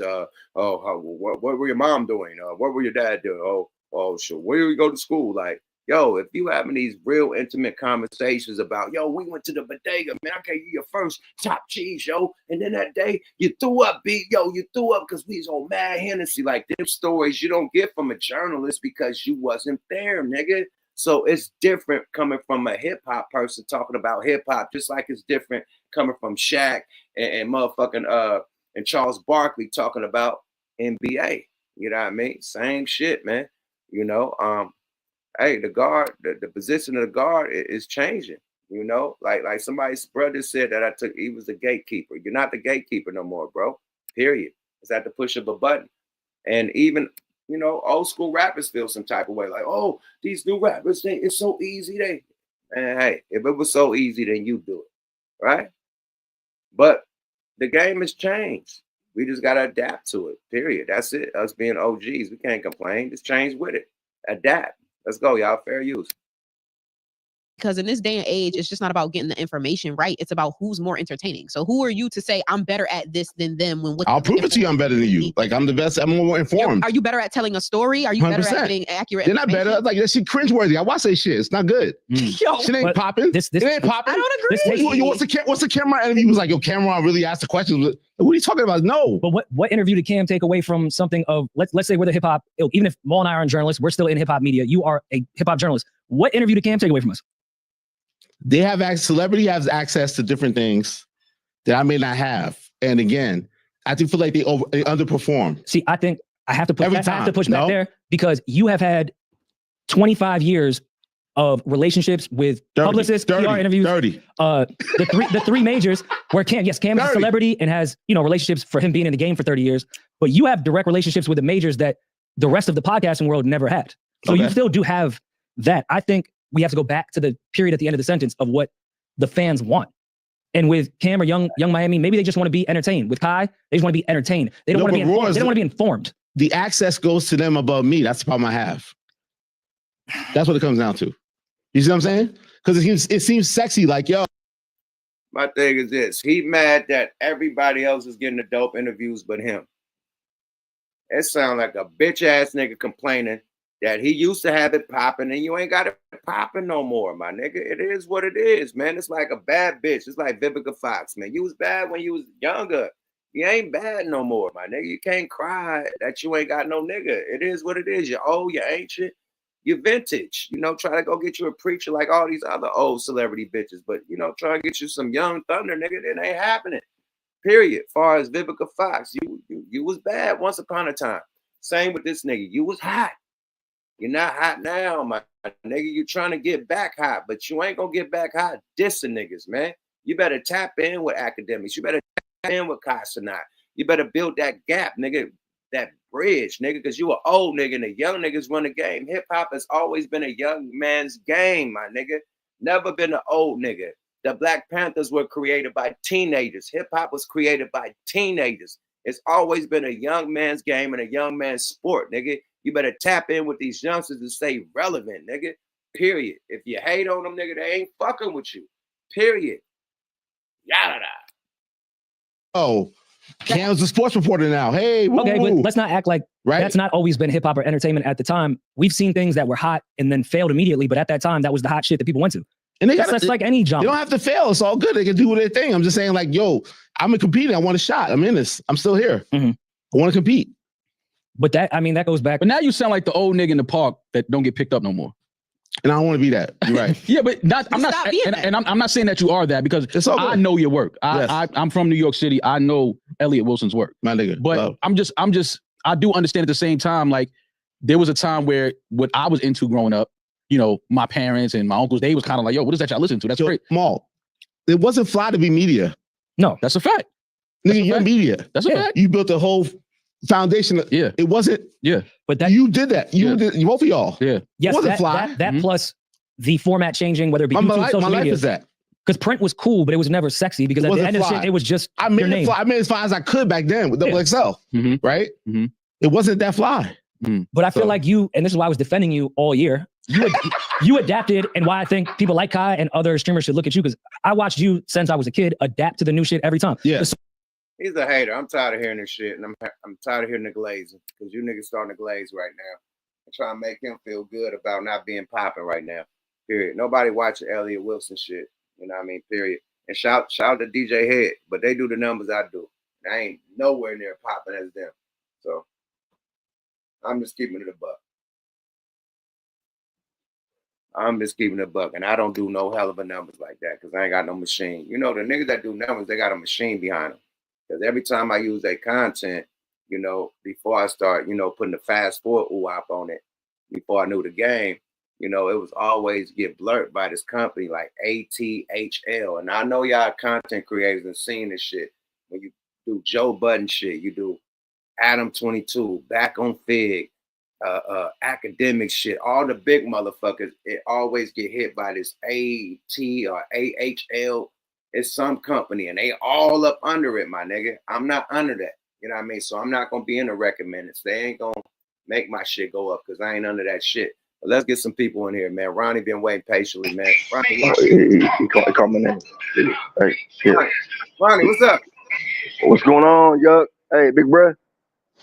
Yo, I'm like, yeah, my bad. Hey, so listen. So I want your opinion on how everything's going. I'm gonna be honest with you right now, okay? I know my voice kind of raspy and everything, cause the battle from Drake and Kendrick. I think it was the greatest battle of all time. I think that hey, Kendrick, I knew was gonna sneak Drake with something because he knows for a fact he can get to his weak ass. Yeah, he took advantage. So what I'm gonna say is, how do you feel the lyricism is elevating? I love it, man. I'm glad that hip hop is back. I'm glad both of them individuals brought hip hop back. All right, hold on. Shit been dead. You know, not dead, but bro. It ain't been balanced. I ain't gonna say dead. It ain't been balanced. It's been more party music, more twerk music than ever. You know, now it's finally getting a balance. So I like it. You know. And that kind of goes back to what the clip you played for us. So I'm gonna say it like this: the elevation, how it's moving now, like the lyrics that you come with, Snoop. You hear me? Snoop. Yeah, Snoop new album. Yeah, Snoop gassing. He gassing. Yuck. I got somebody here who wants to know when. We'll go get some music from you, man. Oh man, hey, we cooking right Hey, now. my nigga, he was just talking to me about we grew up to you, nigga. I got 5 on it, pimps, players, hustlers, nigga. 100. Shot caller, the ice cream man, nigga. Yeah, I told him to Beta LA, nigga. Fuck you talking about, nigga. Get us some music out here, nigga. You feel me? We love that nigga Yuck out here, nigga. I got y'all, my nigga. I got That's a solid nigga, homie. You following? Nigga, I grew up to the motherfucking you and the loonies and them, nigga. What you talking about, nigga? Nigga, I was at Cal State Dominguez listening to your ice cream man. And, hey, my favorite song, Pimps, Players, Hustlers, Ballers, Shot Callers, nigga. We bump that every day out here, nigga. Hit that motherfucker again for your boy, nigga. That's my nigga, homeboy. That's my solid nigga. Appreciate y'all. Hey, so you hear me? Have a good time. Happy New Year, man. I appreciate both of y'all, man. Thanks for the support. It's my birthday, bro. 12/22. Birthday? Oh, nigga, happy birthday, nigga. Come on, man. Big time supporter. Ronnie House in the building. Happy birthday, my G. For sure. And I got my co-workers out here with me. Hey, hey, man, we fuck with you, man. All the time. Oh shit, man. This dude shocked the hell out of me. So I want, the Beta LA is what he embraced right now. That's all we always do. Embracing that, man. You mentioned Drake and Kendrick. I think Kendrick. I think Kendrick new album GNX was a bridge gapper. Like he really incorporated a lot of Bay and LA music all in one on that album, man. Kendrick, I mentioned this, and they all agree over here right now. I'm saying like this: Kendrick, he brought it back where it was supposed to be. He's smart. Hey, ask Yuck about that. Hey, Big Yuck, what about that shit going on with Lil Bruce? I heard today would be legit, bro. Hey man, them both my brothers. I really don't know. What's that hurted me when I saw that because I love them niggas, man. Man, I really don't know what's going on. They're my brothers, but that's family business, man. Respect. Yeah, because I love Lil Bruce and all them niggas. Yeah, that's crazy. Family business, man. I can't speak on nobody's family business. That's between them two family members, you know. And they're my brothers, man. So I don't like to speak on. Like you'll notice on my content, man. When I fuck with somebody, I really don't really like to speak on it. And then when I do speak on it, I give them, you know, I definitely give them courtesy, and I definitely. And Yuck, I want to say this though, okay? I want you to keep bringing that lyricism. I don't know, you got a whole fucking following that you don't even fucking. In what I believe. You have no knowledge of the following that you have out here. You hear me? What you talking about, man? I'm in LA. I live in LA, man. I wouldn't be out Hollywood. here if I didn't get love out here, man. They fuck with me out here, man. I love LA, man. Yeah. More. I'm learning more and more about like who's really fucking with you, and just going in the direction of just being respectful to the fact that what came from the Bay is out here in LA. Yeah, man. But we gotta say it's the coast because you know what I mean. Like we all from the coast, you know what I mean. So it's the coast music, man. It's West Coast music, whether it's from up top or from the bottom. You know, we represent the coast. That's where we gotta stop. You know, we separating shit, man. It's still West Coast music. You know, oh, it's the Bay. No, it's Cali music, man. Cali. Period. Boom. Cali music, my nigga.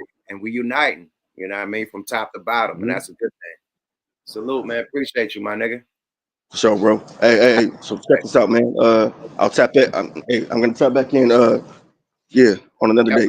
Man, for sure. Appreciate you. One more. Yada. Let's get MJG in this motherfucker, my Guyski, man. Hey, MJG, what's up with it, man? Happy New Year, my nigga. Happy New Year, Yuck. Happy New Year, panel. Happy New Year, everybody. Whoop 25 in here, baby. Add them up, lucky number 7. Let's get it, Yuck. You feel me? They said my nigga was a fake ass sugar free, man. Come on, man. The committee is in the building. Alumni. Yeah. Hey, they don't want me to pop off on nobody. I have them mad in here, but you said we gonna keep it gangster, we gonna keep it G, you know what I'm saying? Hey man, shit, man, what you guys say about the content so far, bro? Man, same shit. You know, I think Elliot just mad because he out of touch right now. Either you interviewing people that don't nobody know, or they ain't interested, or you can't get. And then Cameron and them, they don't even interview nobody. They talk about sports and everything else. Really, they don't even talk about hip hop. Really, just talk about sports and then get on it. So he mad. I think he reaching with people and everything. You know what I'm saying? It's like you still relevant with the big dogs or whatever, but it's a different lane now. You know what I mean? Even we know that. He just got to learn how to adapt. Like his content must not be worth nothing. And he's not entitled. It ain't no pecking order in this. This is open. You know what I mean? You ain't nobody supposed to step aside and they went to Cameron first. Well, they probably don't even know you. You know what I mean? So they know him, but nigga, they know Cam and Mace. They gonna have fun over there. Them niggas, they lit. You know, with your dull ass, your complaining dusty ass, you just gonna ask me what color motherfucking shoelaces I rock the most. Like these niggas gonna have it lit, nigga. We gonna talk about bitches. We gonna talk about jewelry. We gonna talk about the ball game. We gonna talk about money.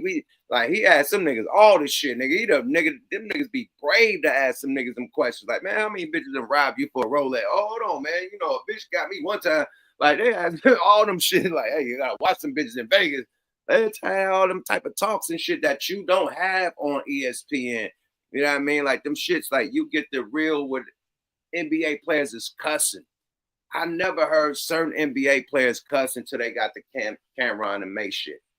I ain't never heard them cuss word in their life because they gotta be, you know, so on point in them ESPN, you know, interviews and shit that they do, press interviews that they do, you know, post interviews that they do after the game.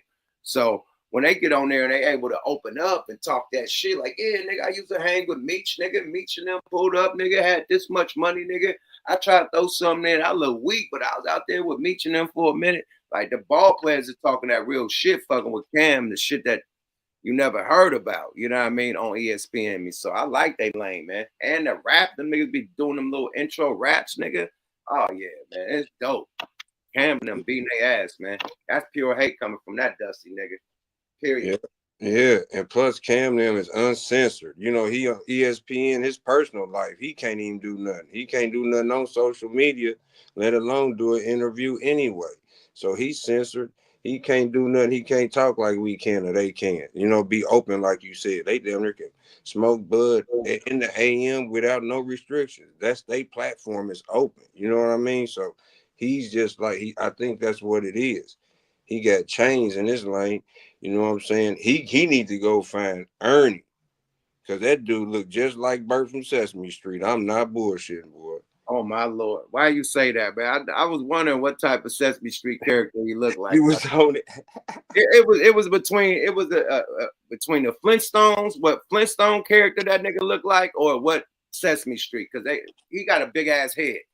Whichever Yeah. one he looked like, nigga, either nigga Barney or nigga Fred or one of the motherfucking bobbleheads. That nigga got a big nigga. No, nigga, the mask, nigga, the big ass head. He got a head. He got a nigga, bedroom. He got showing him, nigga. Sorry What about that chef used to throw that lettuce all the time and couldn't talk. That's what that motherfucker looked like too. That chef, that one of them Muppet chefs. Remember that motherfucker? All them motherfuckers. He's funny looking, my nigga. For real. He mad. OG, he mad, man. You know what I mean? Like, he just got to fall back and, ESPN, nigga, like, you know what I mean? Rub some elbows or something. You going on there hating people. Now you really ain't going to get nobody. You know what I'm saying? Who should be more mad, man? Ack or that nigga? Because Ack been doing a lot of glazing on Drake. No Diddy Bop, no Frank Ocean, man. And no motherfucking interviews. This nigga going to, vampires and shit and Aiden Ross and shit. He did not fuck with Ack at one time when he popped out. None. And ain't he on his payroll? You know what I mean? Allegedly, they say don't Drake Payne, you know what I mean, slide for him out here. Allegedly, man. Man, listen, man. I seen that nigga one time on live with Ack. That's about the much contact I've seen. This nigga has never met Drake in real life. Never, ever, ever. That sucks for the fat guy. He good boyed him. Yeah, go and put him back in the cage. He good boyed him. The whole thing is that he trolling. He riding the whole wave. You know what I mean? Niggas done mention him in songs and shit. Niggas done said he the top journalist of the year. All this shit. So he just trying to ride a wave. Like Drake and Kendrick shit been over. And he's the one that's instigating the shit every day. Oh, well, Kendrick had a friend and Kendrick and the top five and Drake. And like, bro, like, let this shit go. It's been over. That nigga been lost. Yeah, man. Like, he needs something. You know what I mean? It's like what they grabbing on. Like, you know what I mean? Let it go. They ain't got no more content. Nothing. Nobody's talking to them. Mm-hmm. Bro, it's the new year, bro. The shit started like in April or some shit like that. April, May, and niggas he's still talking about like it's brand new, bro. Period. Now the brand new shit is Kendrick shitting on him with the new album. He don't want to talk about that. He want to act like Drake, a little subliminal. Oh, well, Drake just did this. Drake, no, nigga. Kendrick just shit on this nigga with a whole new album. Nigga, SZA and Kendrick just shitted with a 30 for 30. Like, that's the conversation, man. Not these rich ass streams this nigga doing with Tropicana spritzer fucking juices and shit. Getting high as fuck doing kiss to kiss taco eats. Like, cheek to cheek taco eats. Like, come on, man. Oh, they eat tacos cheek to cheek, my nigga. Like, come on, my nigga. Niggas, like he said, we out here and moving on, man. Like, and that's all they got. Like, the hating shit's over with. You know what I mean? You know what I mean? Get your band-aids and get your bumps and bruises. Take your scrapes and come on, man. Let's go. Move on. The whole gaslighting and the whole narrative shit, which is lying and gaslighting, is instigating. So the whole instigating and lying shit is over. People see through it. You're lying, nigga. You know what I mean? Instigating, don't believe you need more people, nigga. And if you really got that work, nigga, real niggas move in silence. They don't talk about what they gonna do. They do it, nigga, and let other people talk about it, right? Right. Ain't nobody that ain't side checking. Kate, I didn't say nothing. He just put out music. That's what it was about, right? Put out the music. Let's see who's the best. He stops, gets mad, your whole clique get mad, and then you want to sue people. So that ain't what we bringing into the new year. You know what I mean? Let's go. It ain't nothing. DJ Academics, you're whack. Get some more content. You know what I mean? You can't start no more trouble with the baby homie up in Chicago. He gone. So let's go. You feel me? Let's move on. But the thing is, man, like, we gotta start unifying against this bullshit, bro. Like, Yes, it's sir. like this we gotta eliminate all the gaslighting and all the dry snitching. We gotta eliminate, like, niggas made dry snitching and gaslighting and trolling. You know, like, trolling is lying, and niggas is making new lies every day, and that's the shit. We gotta get rid of that and get over that. Like, nigga, you lying. We know you lying. Why are niggas paying attention to a lie? This is own nigga narrative. A narrative is what you're creating. It's not the truth, right? Not even. Yeah, you right, and that's they look what they doing to Jigga, and a narrative is a fancy word for lying, my nigga. Yes, a snake word for it because it ain't no truth in it. A narrative is what we talk about. You know what I mean? It could be ain't no fact in it until it's the fact. You know what I mean? Narrative, my nigga. Ain't no fact in a fucking narrative. It's an imaginary story, my nigga. That's why it's a narrative. Right. And then, man, then we tear us down, man. Like Diddy got bopped, and then they was like, "Who's next? Jay-Z?" Like they just kept talking that shit up, man. Like, what happened? What happened? You know what I'm saying? Then like they rubbing their hands. Who? You know what I mean? Like, and they looking like who's us? But it's us. It's us. It ain't the white. Yeah.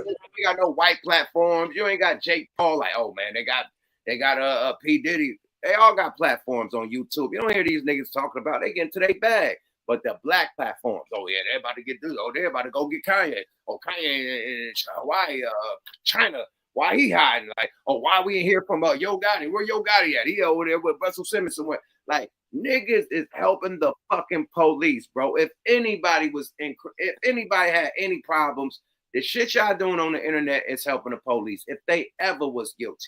They don't have to do nothing. If they ever was guilty, the police don't got to do nothing because y'all are solving cases allegedly. And what make it so bad, it be motherfuckers that ain't even around, yuck. Like, don't even know somebody that know a person that know a person. They just figuring it. Well, you know, if just because probably what they watch, even if they think like niggas, you ain't in the circle or the crew, how you know? Don't know nobody. The truck drivers is talking about Yo Gotti shit. You know what I'm saying? Man, you ain't from Memphis. You don't know no type of politics out there, nigga. So how you know?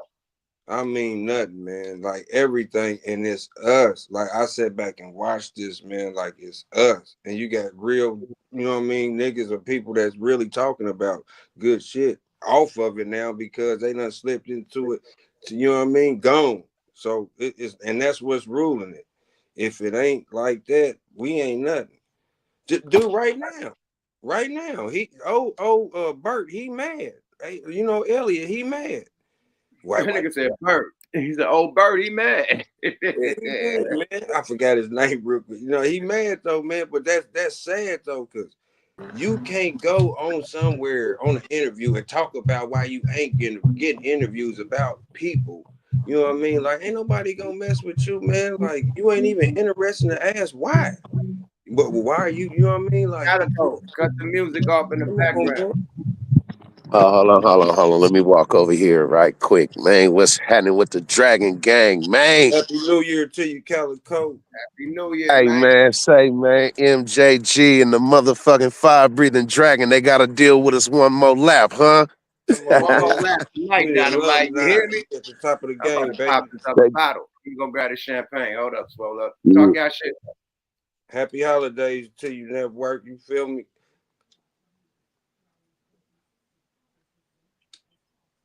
Man, how you feeling, my brethren? Yeah, happy it's a good new year, you know what I mean? Let's get it. That's all I can say, baby. Man, come on, man. Blast out. It's something definitely to be thankful for, man. We standing on top of the ground. The ground ain't standing on top of us. You feel me? Come on, man. You know what they say. Don't nobody look up anyway. That's where I'm trying to be. That's where I'm trying to stay. Hey, that's crazy. I just watched that shit the other night. I was high as fuck. I watched that on Netflix, that Don't Look Up. Come on, man. Shit. That shit crazy. Not till it's too late. You feel me? We gone, baby. I already know I'm on the right side of the motherfucking game. I'm on the right side of the fence. So shit, when it's all said and done, I ain't got to worry about a motherfucking thing. Just tell mom, hey man, just save me a seat at the family reunion in the sky. You feel me? I'm pretty sure you'll be up there, man. Come on now. That's an action-packed fact, Jack. Come on. I'm glad we made it, though. I'm glad, you know what I mean? And for those that didn't, you know what I mean? Shit. Come on, man. Through all of the adversity. But right now, we got some shit to do. Oh, yeah. Collectively. I was listening to y'all, man. I just got back to the Mac Shack, man. Me and the missus stepped out, man, left foot first, and when it did our 1-2 for a quick tick, man, and came on back. We made it on back safe. That's what's up. You had your hard bottoms on. That's what I'm talking about. It's a good Oh yeah, year. man. The nigga was out here, and nigga had on the click clacks, man. Wife had on the crime fighter superhero boots. You feel me? Yeah, I'm talking about. He said not the crime fighter. That's what's up, boy. Yeah, man. She had on them Rick James street songs boots when the nigga was leaning on the light pole.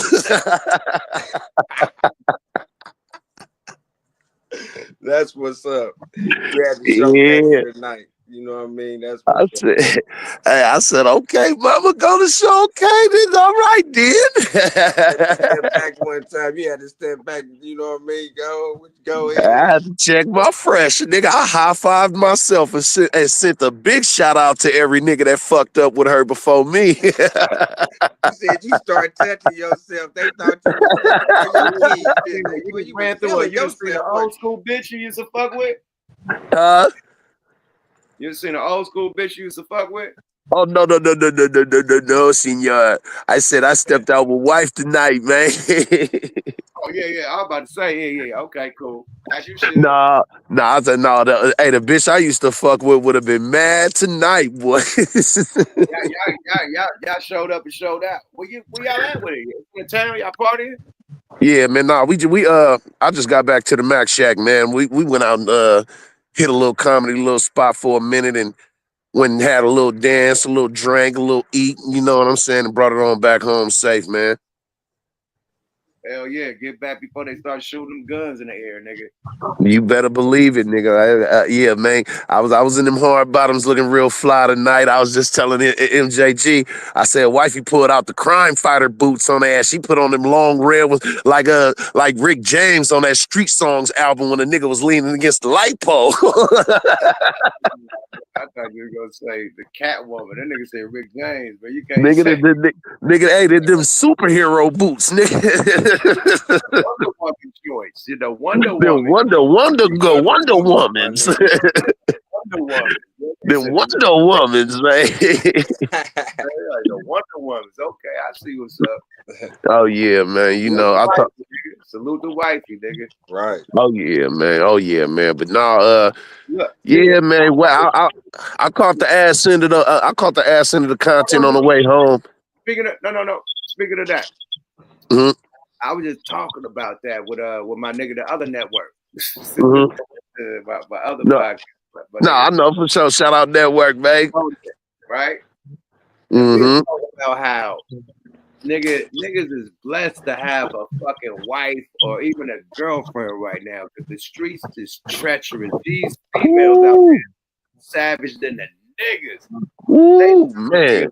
Like barbershops out here, nigga. In LA, nigga, everything is a lineup. You see the shit. Brick Baby got a whole nigga chain. Spliffy something. Spliff Luciano. He got the nigga chain because a bitch and took the chain from him and gave it to Brick Baby. See what I'm saying? Bitches is scandalous. Gave the nigga. See what I'm saying, man? Cold to where the nigga live, everything. I'm like, but this was just the niggas, the nigga Spliffy. This was his bitch, and she went bad on him and went to Brick Baby and took the nigga chain, all types of shit, man. Like you can't even trust your main. This is nigga main. You don't left the nigga for the out. Nasty work out here, man. Like y'all. Man, listen. Hey, and the cold part about it, right? I'm gonna rewind back in time to a motherfucking classic. Cause I swear to God, man, them loony niggas, when I said they was foreshadowing the future on how these bitches was gonna think, I could have believed one part of the song. The bitch said, I gotta get it, man. Gon' have it, gon' get it. Who's the Mac? I'm the Mac. Use the Mac. Think about that conversation that them bitches was having on that song. No. Look, I told the No. I told the bitch, Come on, man. You was talking about this shit years ago, yuck. bro, it's ugly, man. I'm warning my son about this shit. Like, bro, you gotta watch these bitches. No raw dick and nothing, nigga. You don't want to get the trap, nigga. None of that shit, nigga. You better in and out like nigga the burger stand, nigga. You better get the fuck on, nigga. Period. Man, get that nigga some sunshine pussy and the money all mine. I mean, boy. These niggas was saying this shit years ago, putting niggas up on game. Come on. Look, like niggas, like you see what Kendrick said. It's better now to have a girl because everything is strange outside. You know what I mean? Like, Man, I'm blessed. I'm blessed, bro. I stayed out in the cut. You know what I mean? Like, nigga, I got my wife and kids. Nigga, I'm in the cut. I'm living life, nigga. Shit is weird out here, boy. You go out there. Man. Good luck.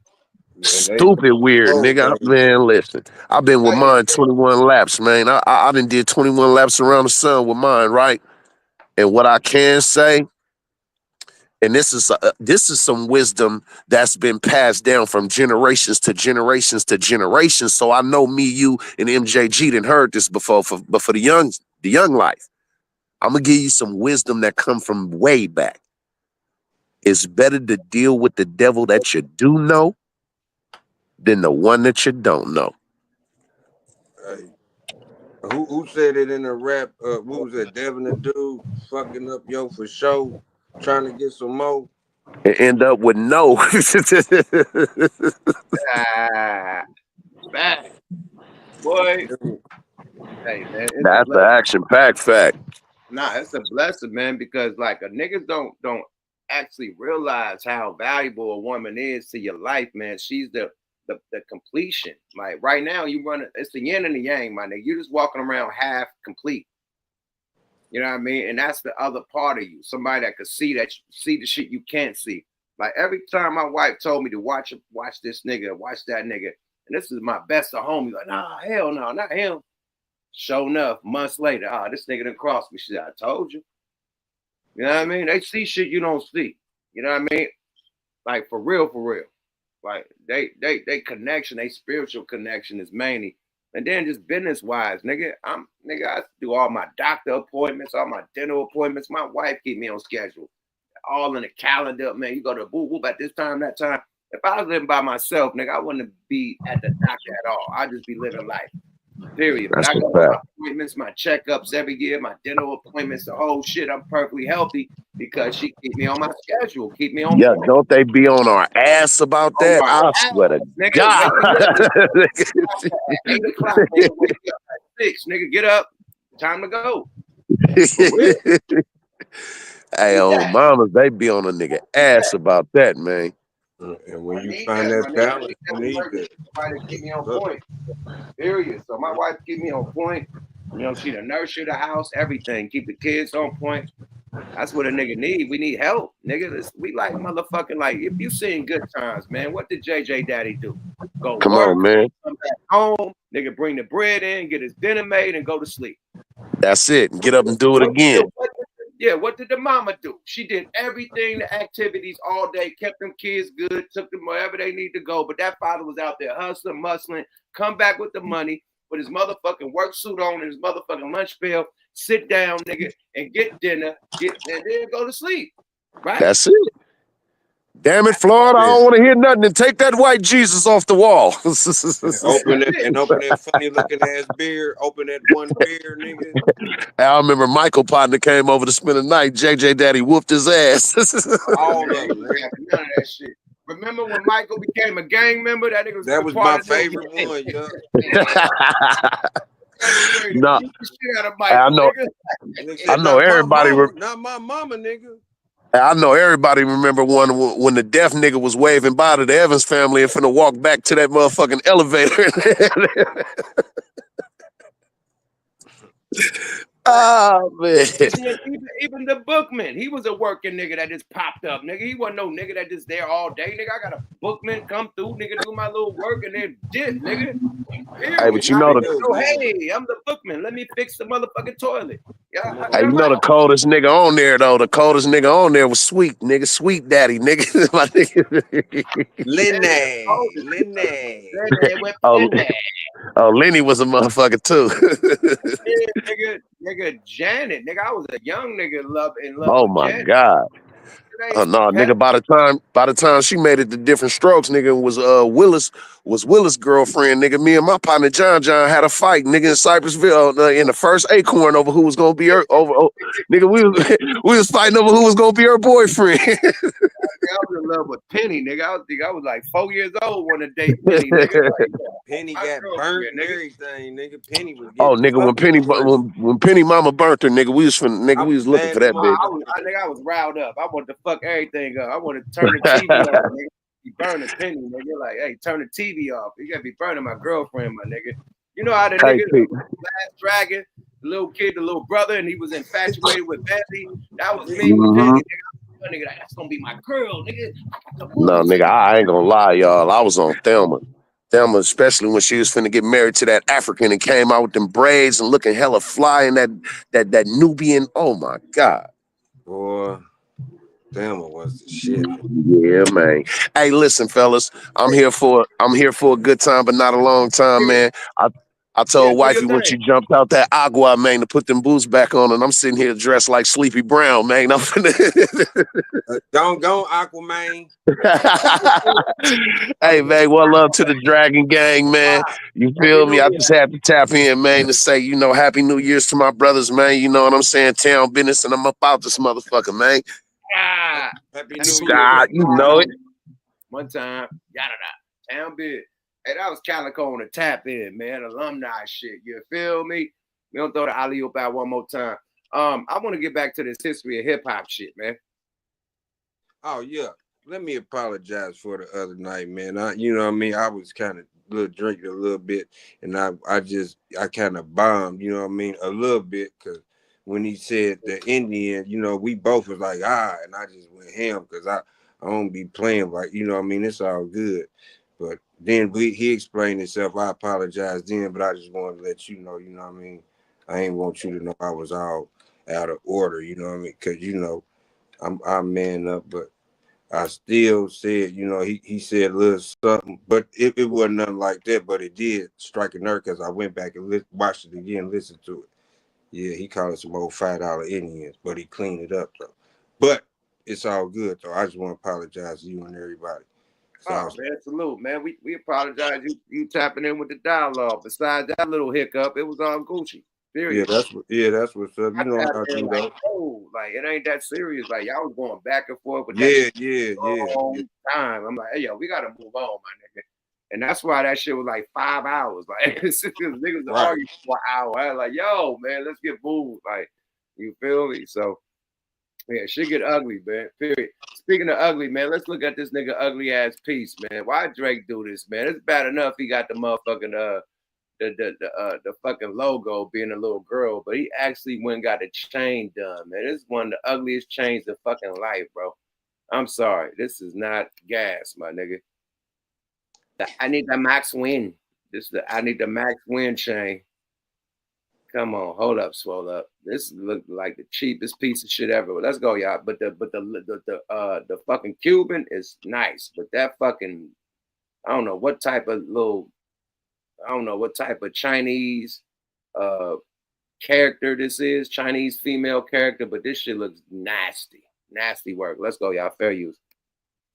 I saw Drake just got some new jewelry for himself and his friends as the year comes to an end. He has had a tough year beefing with Kendrick and all, but his people stood behind him. He got these SSS diamond chains from White Carat Diamonds, and people are wondering what the SSS stand for. Drake also got himself this chain over here, saying that somebody says Super Sassy Society. Oh no, baby. They said the SS. I mean, Super Sassy Society. What do the SS? And then that shit look cheap. Look at the SSS, man. Look, he should have went to Eliante or Aviante. Johnny Dang or something. This chains from shit- White Carat Diamonds, and people are wondering what the SSS stand for. Drake also got himself this chain over here, saying that it represents his alter ego, and the name of his alter ego is Anita Max Win. The chain was made by Jason of Beverly Hills. Let's check it out.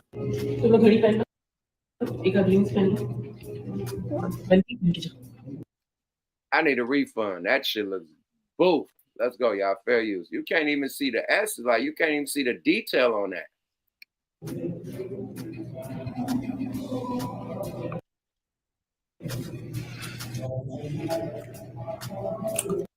It's hitting though. Got some stones in it. I can't lie. That boy got some stones in it. They lit up, ain't it? They lit.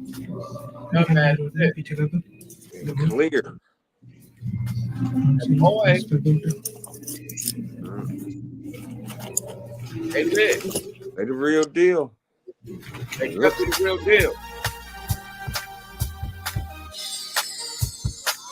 Look close up. It ain't that much detail. You look like hella diamonds. I don't see too much detail. That nigga Max. Baguettes, This is my alter ego. Okay. That shit looks cheap. That Cuban knife. Yes, it is. Come on, bro. That looks cheap, my nigga. I don't know what the fuck. That look like a Soldier Boy. That look like the Soldier Boy Transformer chain, my nigga. That looks real cheap. That look like something he might wear out to the cook. Oh, you see the right? That look like some Soldier Boy shit. Hey man, I don't know what's up with Degrassi, man. Like,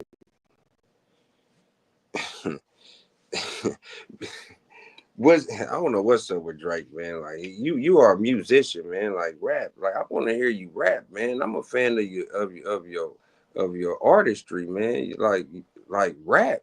Say something. Yeah. Fuck the shenanigans. Fuck the post. Rap, nigga. He gas. He's a nigga that gas. You better get you some. The thing is, he gotta get some real production behind him. He got gas, but the beats is just bullshit. It's like he probably did a bunch of old shit, probably went there and fixed something, you know what I mean? And then just putting it out. He need to go fuck with, like, I hate to say it, but he burnt the bridges with the niggas that got the slaps. He burnt the bridge with Kanye. Like, Kanye got, like, come on, you burnt the bridge with fucking Metro, didn't he? Metro, you Future, like, you know, fuck with the other nigga. What's the other nigga that fuck with Metro out there? What's the nigga name? I want to say Gunner, but that ain't him. I was talking about the nigga that make the beats. Not Metro, but the other nigga, man, the light skinned nigga. I forgot, but I know what you're talking about. Bro, this name on the tip of my tongue too. And then you diss Rick Ross, so you can't go out there in Miami and fuck with, you know, the Justice League and them niggas, you know, Cool and Dre and them. So you're shitting on Kendrick. You can't fuck with Mustard. Like all the Slapper Belly niggas, he didn't close the gap. Like, yeah, they talking about him like Puffy. They like why they didn't like Drake. You know what I'm saying? Like, it's a cold world for them guys, ain't it? And what they say is lonely at the top. yeah, man. Zaytoven is connected with 808 Mafia, Southside. That's what I was talking about. Yeah, I was here. Yep. You fuck with Southside 808 Mafia neither, my nigga. Like all the niggas with the big boy slaps, like that's where he fucked up. Like who can make the slap? Like what's the nigga 40? Nah. Like I don't know. I don't think 40 got enough heat. No, and then he can't go there because then he reaching and then it's over. Like you played Snoop, you use Snoop to no avail. So you can't use no other rap like mainstream rap or nothing. Who you gonna go to? Quavo. Yeah, he could go to Quavo, but I ain't gonna bring him back. He can get a nice beat, you know what I mean? Ain't nothing he can do. Unless he go back to, you know what I mean, boss man, rap, you know what I mean, rap a lot. Somebody just said, Manny Fresh.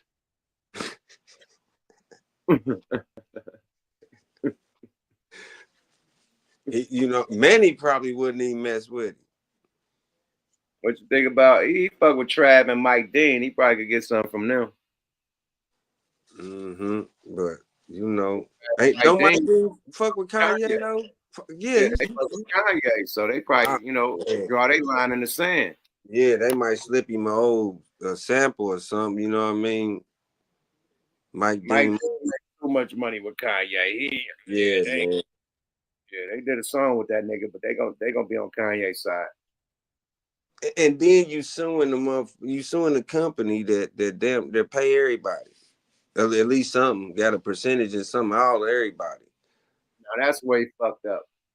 So who is this strategist? You know what I mean? Like who like I mean, I don't assume that the old man is telling him to do shit like that. That's his crew.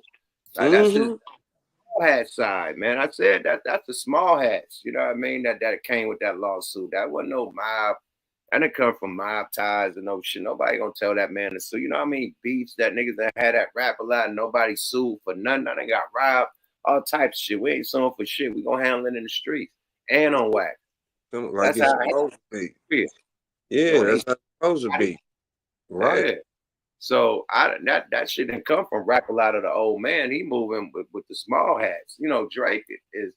I don't know. I think he's affiliated, but you know, I don't think that, you know what I mean? That whatever. Yeah, it's over. I get what you're saying. And I know what you, I know. I was just saying, you know, for old Lifeline, but that ain't what's popping.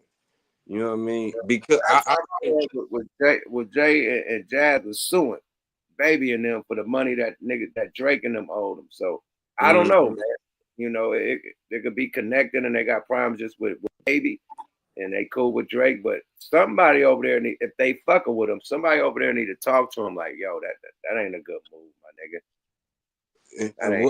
Yeah, you know, and you know, Lil Wayne, I don't know if he sent him a lifeline, a kite, or like you said, the situation or whatever, but you know, and I think he kind of like swayed that, like, I ain't saying him, but he fucked Wayne girl while Wayne was in jail, man. Wayne probably enjoying this, my nigga. And if I was Wayne, I wouldn't say nothing but go do your thing. You know what I mean, Kendrick? And that wasn't no diss Kendrick said. And that's how shit gets stirred up. That's the culture we in. That's, you know, in a nutshell. You know, Wayne did this nigga on the Cordell song, man. The nigga said you a graham cracker. Like, yeah, who's Graham? Like, nigga was saying graham cracker. Like, nigga did, like, you went against me, nigga, you did. So he was getting that Drake on that verse, my nigga. So Wayne ain't fucking with Drake like that anyway. They shit's over. They little relationship is over with anyway, ain't it? That nigga called the nigga a graham cracker, my nigga. Like, that nigga shitted on Drake in that rap, nigga. And if niggas think that he was talking about another, who the fuck is a graham cracker? He's Aubrey Graham. Like, come on, man. Like, and then you can't come back for that. You despicable, nigga. Like that's the man that got you out here. You know what I mean? Like, and if he fucked with him, he would have been at the Hot Boy reunion. That would have really put him on. If he was music, I would have been out there in New Orleans, came on stage and got that black card. They sold out the dome. I was just out there in New Orleans. They sold that motherfucker all the way out. I watched it. They brought me out there, said they sold out the dome.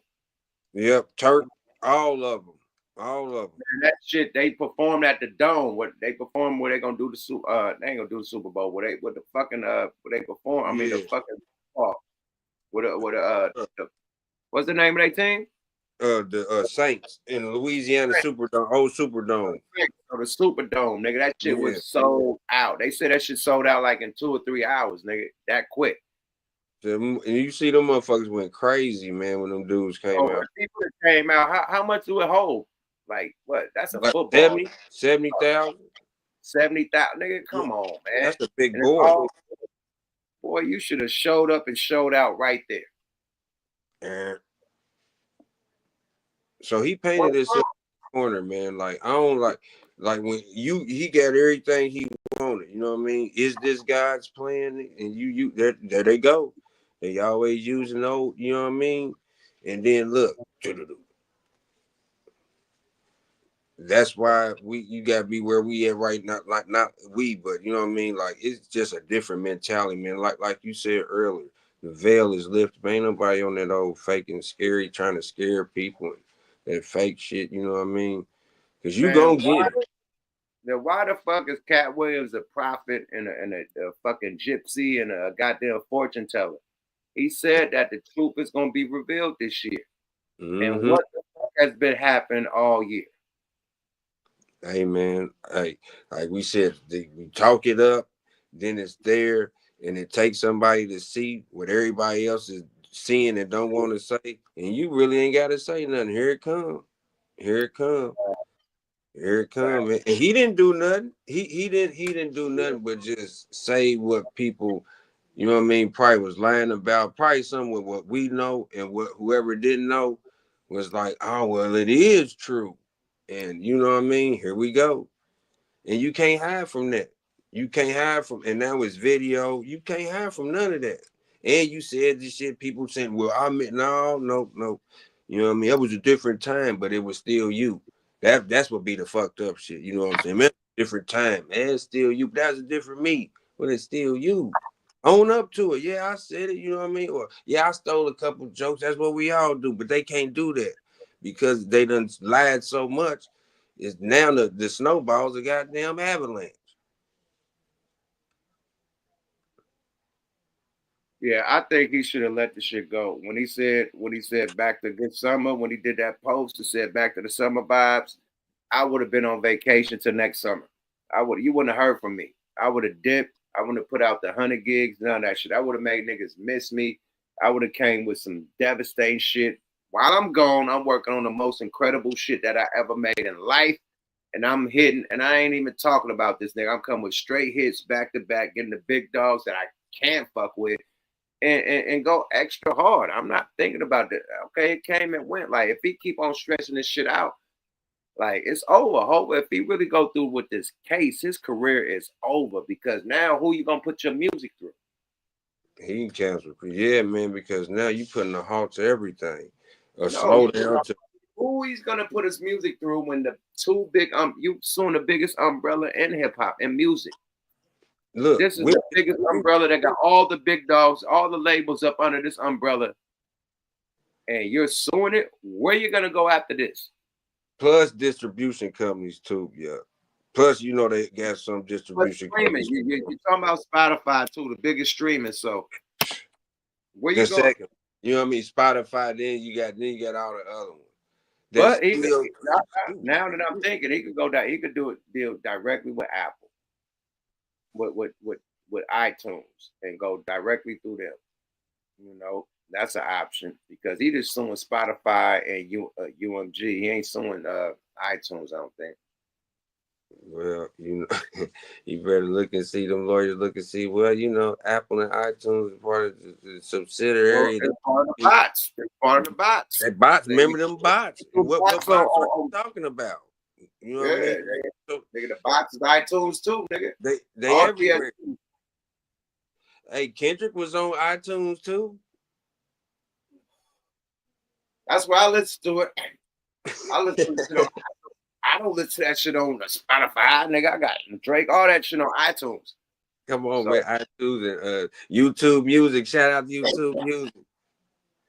So, do YouTube Premium get YouTube Music? What do the Premium do? Do I get channels or I'm just no fucking commercials on my shit? What do the Premium? No commercials, I guess.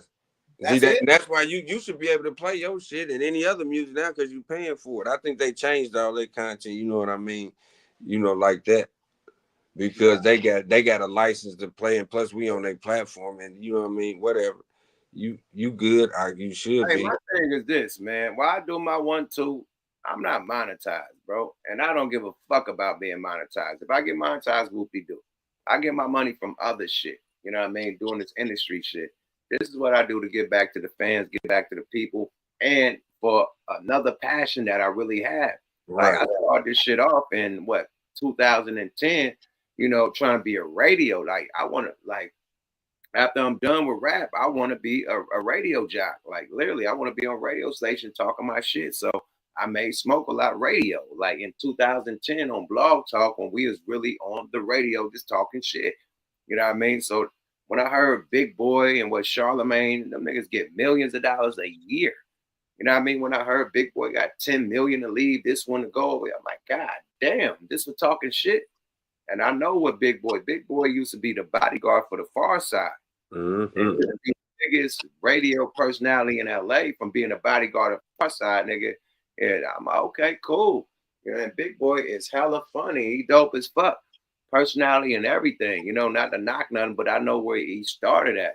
And to see him right there, it's like, yo, it could be done. It's motivation. So that's why I started just looking at Big Boy, do his thing and like just seeing where he came from, just trying to do it like that. So this is a continuation of that, like, making an exit route when I'm done with this shit. So it's all just building what I'm trying to do in the end. You feel me? Hell yeah. And now it's easier because, you can have your own website, put your own content out, have this shit. It's easier because you already got to Smoke a Lot radio, TV, and all that. Yeah. I'm trying to get to the radio station. That's what they're giving niggas meal tickets a year, nigga. That's my play. My play is not YouTube, man. YouTube is just elevating and getting me used to, talking and slick talking, amongst people and shit. So, this is it. But I got an end plan with this shit. I'm not here for just YouTube. YouTube is great for promotion, and great for giving back and, fucking with the people. But, I want to get in the radio station, nigga, and talk some real shit and get some millions of dollars every year, nigga, like other people, nigga. Period. Hell yeah, me too, man. I did a little bit of radio too, and know a little bit about it. I was trying to start some shit, get a radio station, but at one point in time, they wasn't giving up no more call letters. You know what I'm saying? Why they shuffling everything around? You know what I mean? Right. That's why I'm glad we're talking shit. Click clack, start our own radio station, nigga. Like, what's McCall just bought on the radio stations, right? who did? Don't say not the black chick, cause she sold her. I saw she was selling her. Oh, it's a nigga. I think not. I don't know if it's Bill. Who was it? It's one of them big dudes, one of them Bill Gates type of dudes. Somebody in the chat name, but somebody just bought all the radio stations, nigga. Literally. iHearts or somebody on the West Coast. It wasn't iHeart, nigga. Somebody just bought all that shit, nigga. A big dog, nigga. One of them big like Ted Turner. Oh yeah, Ted Turner. Yeah, Ted Turner bought all that shit. Still living? He had TBS and TNT and shit. Was it Bill Gates? It's either Bill Gates. I think it's Bill Gates, man. If I'm not mistaken, I think it's Bill Gates, man. Damn, he buying up land and he buying up the radio waves and land. You feel me?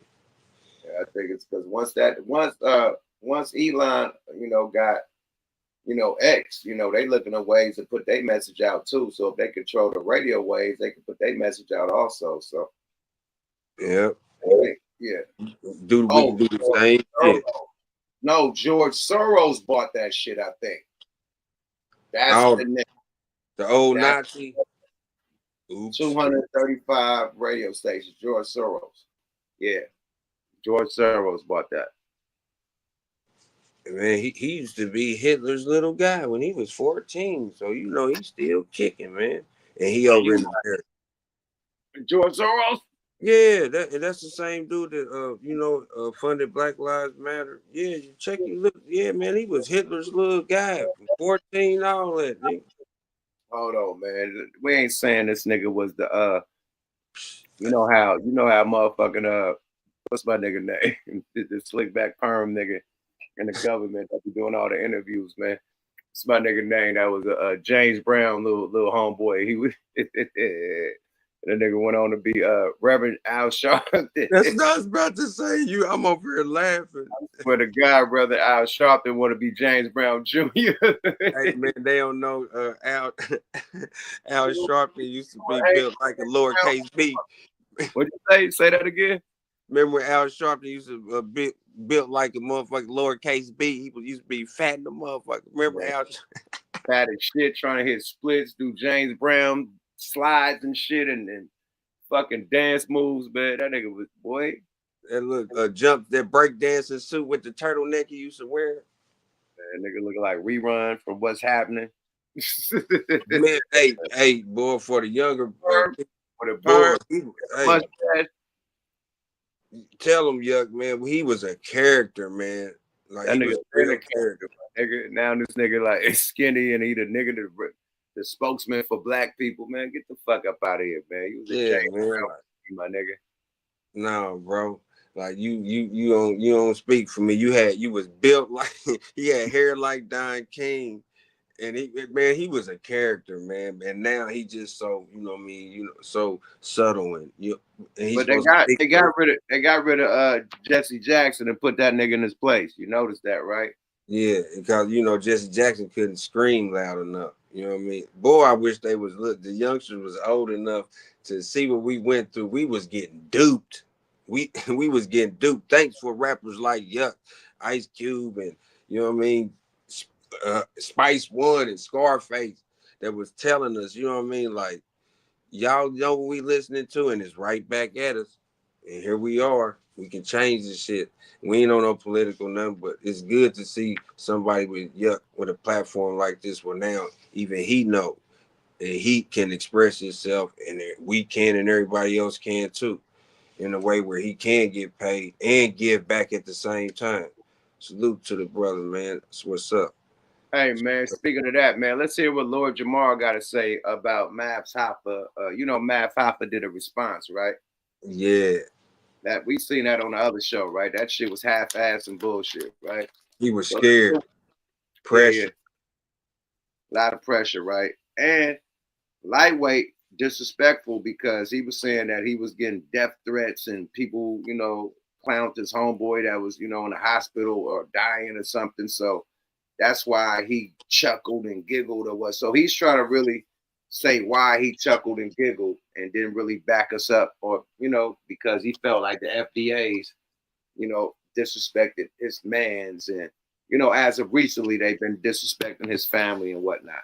But before that interview, I don't think it happened. So why would you chuckle in that interview? That shit don't make sense. But let's hear what Lord Jamar have to say about this shit. Fair use, one time. We're going to throw the alley-oop out there, too. Happy New Year to everybody. You know what I mean? We're giving y'all some content for the New Year's. You feel me? Late night. I know niggas at the club, coming home from the club. We got some entertainment for y'all with no restraint. You hear me? Boom.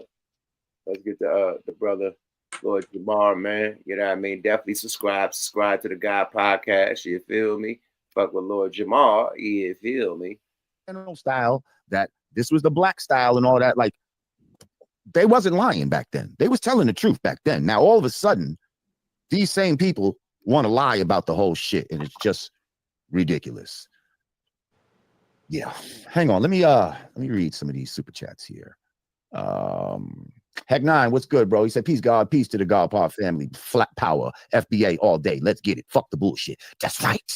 That's right, Heck 9. Peace to you. Take off Tyson. Thank you for your chat. Dimples 718. Hey, Dimples, I remember you from last week. Peace and blessings to the God always. And cousin Corey, I can't wait to stream your new album. I notice you're the only one on the front line of the battlefield. Would be nice if your rap peers joined in this FBA struggle. It would.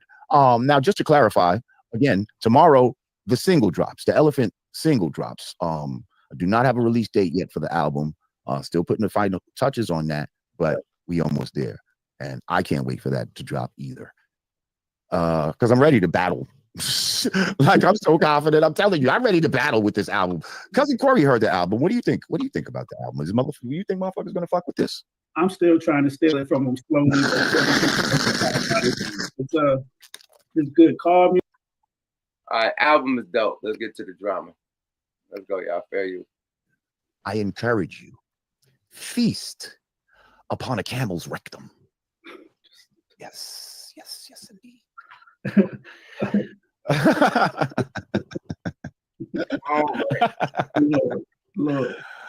Oh, let's see. Lewis Luck, thank you. He said, not every foreigner is a tether, but every tether is a foreigner.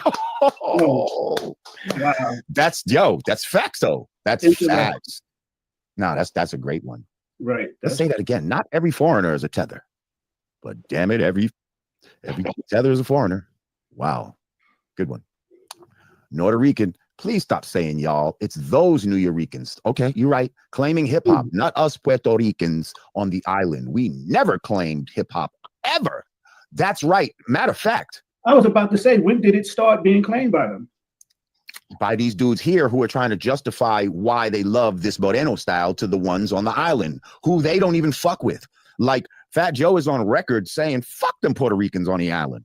There's an interview with Nori where he said that that's what Joe told him. That's what Fat Joe told him about the Puerto Ricans on the island. So Puerto Rican is absolutely right. It's only a certain, it's the New Yorkers, he's saying. These New Yorkers who are trying to lay claim to this because, again, they don't like the fact that they love and have dedicated their lives to something that foundational Black American youth created. And in order to justify it to their family and shit like that, as to why they even fuck with it, they have to act like, nah, this ain't a Black thing. Like, this is Puerto Rican too. You see what I'm saying? Right. Oh, okay. Okay, Hector. Okay. There's a spin-off, which isn't foundational. You know what I mean? They ain't even got no spin-off, man. Fuck out of here. Rhode Island. Sounds like willful ignorance to me, shaking my head. Math usually seems open-minded, nuanced on most topics, but for some reason, the FBA combo got him stuck on stupido. Speaking for myself as a Zimbabwean who came here in 1991. Why, thank you, Rhode Island. I heard that maybe Joe had something to do with the show. Maybe he helped his show get off the ground. So that could be something too. People have alliances. Once money gets spent and somebody gives you some bread or some type of shit, it makes you feel in debt. He didn't give him no bread. Joe interview was an interview that went viral, and that leveled up Math Hoffa's viewership. It was kind of, they was struggling. Not struggling, but they didn't get the views until Joe came. When Joe came, that's like when the Breakfast Club had Ray J. When they was just first starting they shit. Ray J came and went viral. The same type of shit with Joe. He came and went viral and stepped their numbers up. And after Joe came, a slew of other celebrities came. So he opened the door and make them go, level up on the numbers and subscribers. So he didn't get on no bread though, Lord Jamar. Just a correction. Let's go, y'all. Fair use. To the person a lot of yes, obligated. It makes you feel obligated. And I'm sorry, but truth is truth, man. Don't give me the money. I'm telling y'all now. Don't give me the money if you don't want me to tell the truth, regardless. Like, I'll take your money and I'm still gonna tell the truth about you. You dig? Like, if you do some foul shit, please don't let me find out. Don't let me find out, because I'm telling you, it's some shit that's fucking with my people, or some shit that's a dastardly machination. I am, you know what I mean? I'm gonna call you out on it.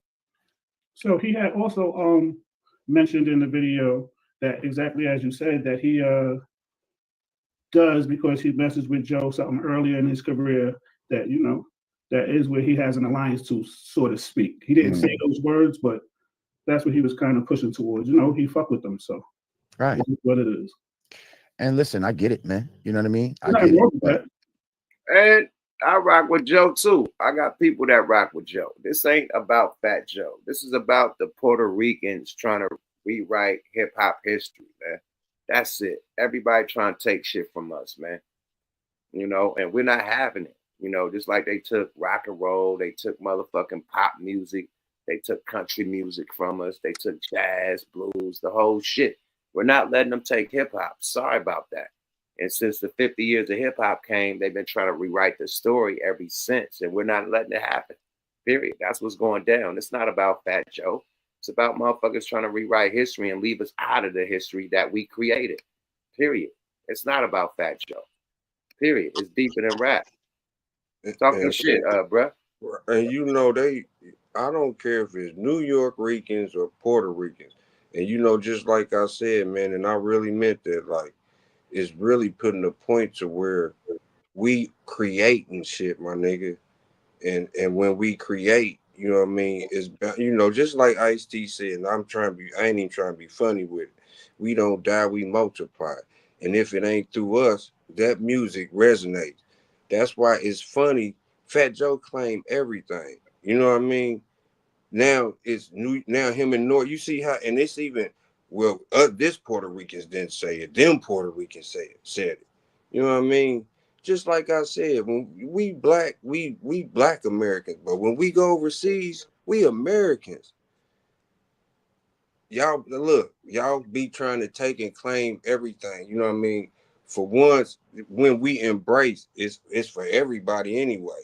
You know what I mean? We can stamp something, but say, you know, they got to be vocal with it, and we can sit back, but not this, not this. This is like heritage, culture, and damn near what me and you stand for. Like this shit, we grew up on this. Like it did, we was taught, but we got teached. You know what I mean? And now you can flip it at you for real. Like I ain't gonna play with this. Just like we don't play with our race. This is for real. You know what I mean? Kids know McDonald's and rappers. My little grandbabies know just like us.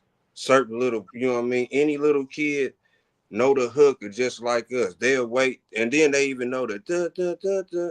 Every little kid knows Snoop Dogg. Little kids, old people know Snoop Dogg. So not this. Y'all can take the dump. Y'all can take the Cabbage Patch. Y'all all these dances. You know what I mean? Whatever, crunk, whatever. You know what I mean? Y'all can have the little dances, but this right here, no, can't have that. Built niggas like us, nope, no, can't have that. And that's why I said they can say what they want, but it's almost like boss shit. I'm in the back. You know what I mean? Y'all know what's up. Come on, man. They act like us. You know what I mean? Where what you say Joe was from, Fat Joe was from, and the rest of Ricans, New York. And I love my cousin was one mixed. You know what I mean? So it ain't about, like you said, it ain't about them. It's about what's trying to be took. That ain't even got to be stolen. It's there. We share everything. Come on, man. Fat Joe basically said it was 50-50 that we both created it. What?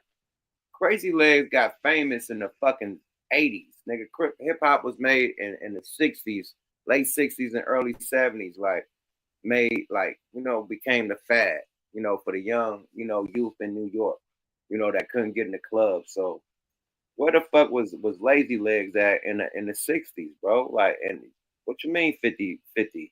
The first time we seen them niggas break dancing was in the 80s on Breaking. And B Street, you know what I mean? It in B Street, right? B Street was the first one.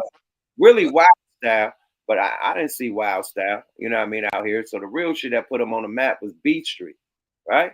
Right. All that, you know what I mean? Like just like me and Gooch was talking the other night, you know what I mean? It was two niggas, and you know what I mean? It was two, you know what I mean? So, and it was all Latin. That if that's the case, like I said, but we didn't care because it was new. It was what's up. You know what I mean? It was all inclusive because guess who didn't like both of us? They couldn't tell unless one of us talked. So that's where they be getting the shit mixed up at, man. Like y'all pulling the cat at one end and that motherfucker gonna scratch and bite both of y'all. You feel me? Like it don't make no sense.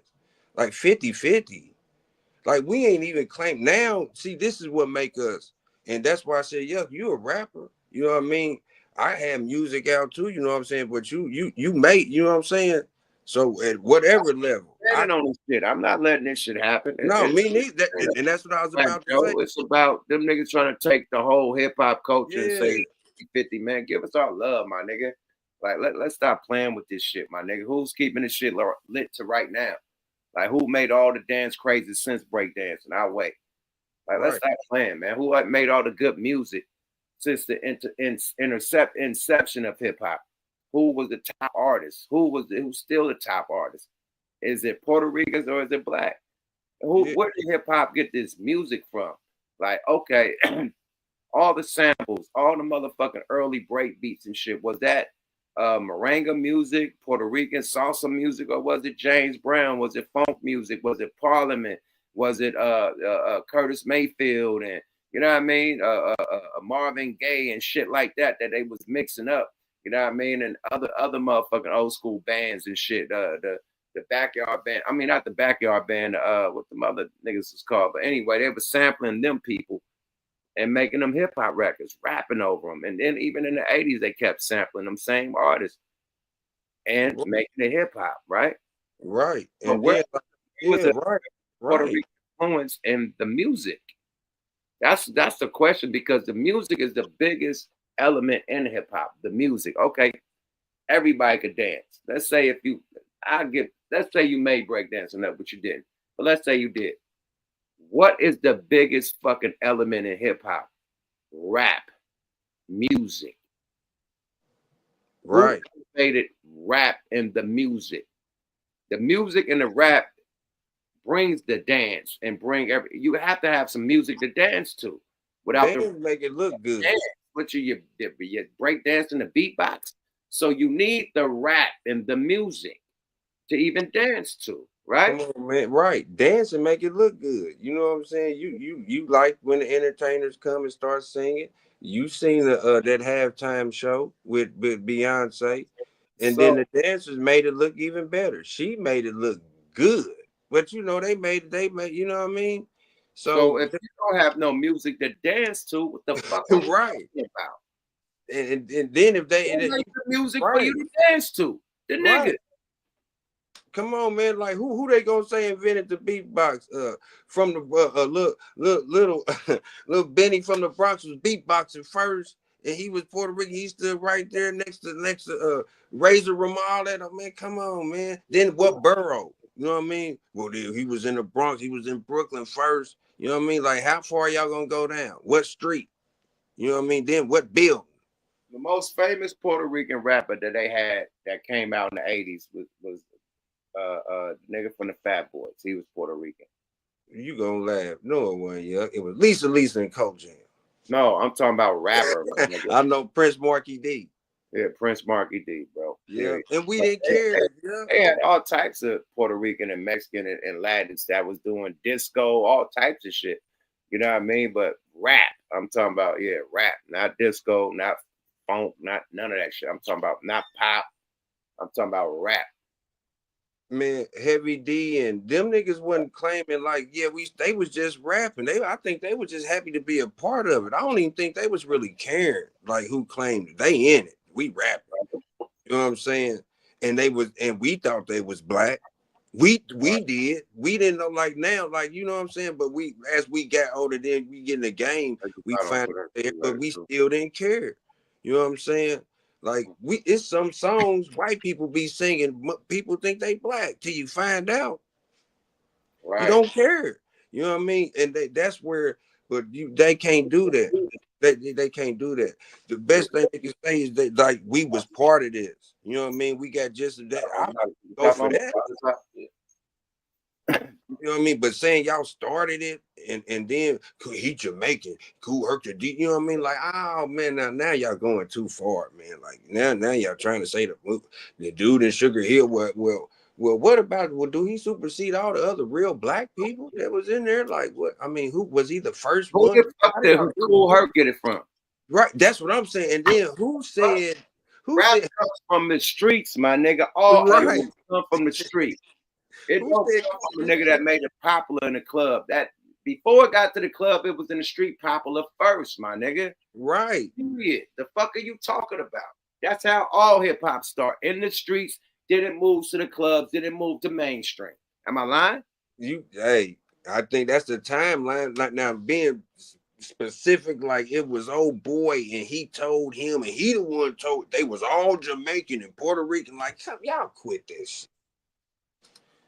You know what I mean? They black people are becoming too powerful. Just like they erase our history, like our history from Egypt and shit like that, and Africa and shit, the early golden ages of Africa. They want to erase all our shit, right? Just like right now, this is a golden age for black people in America. Hip hop music, the hip hop culture. And they want to erase that, take that from us. No, it was this one that did it, and that one. Nah, nigga, we did this one, nigga.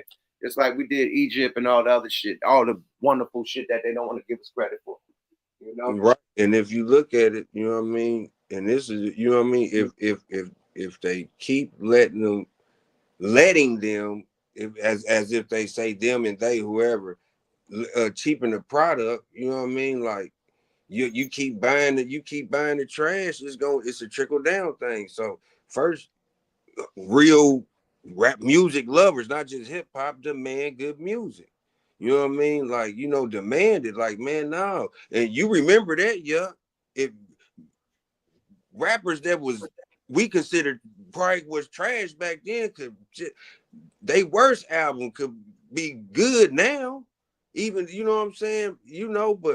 But it is good rappers out here, you know what I mean? Now it's a couple people saving the beats, like you said, the music, and you know what I mean? Like now, here we come to say today, you know what I mean? Like, you feel me? So it's all in perception and conscience. Like, this is something we gotta have, because after this, it'll die down, but then it gotta be a peak.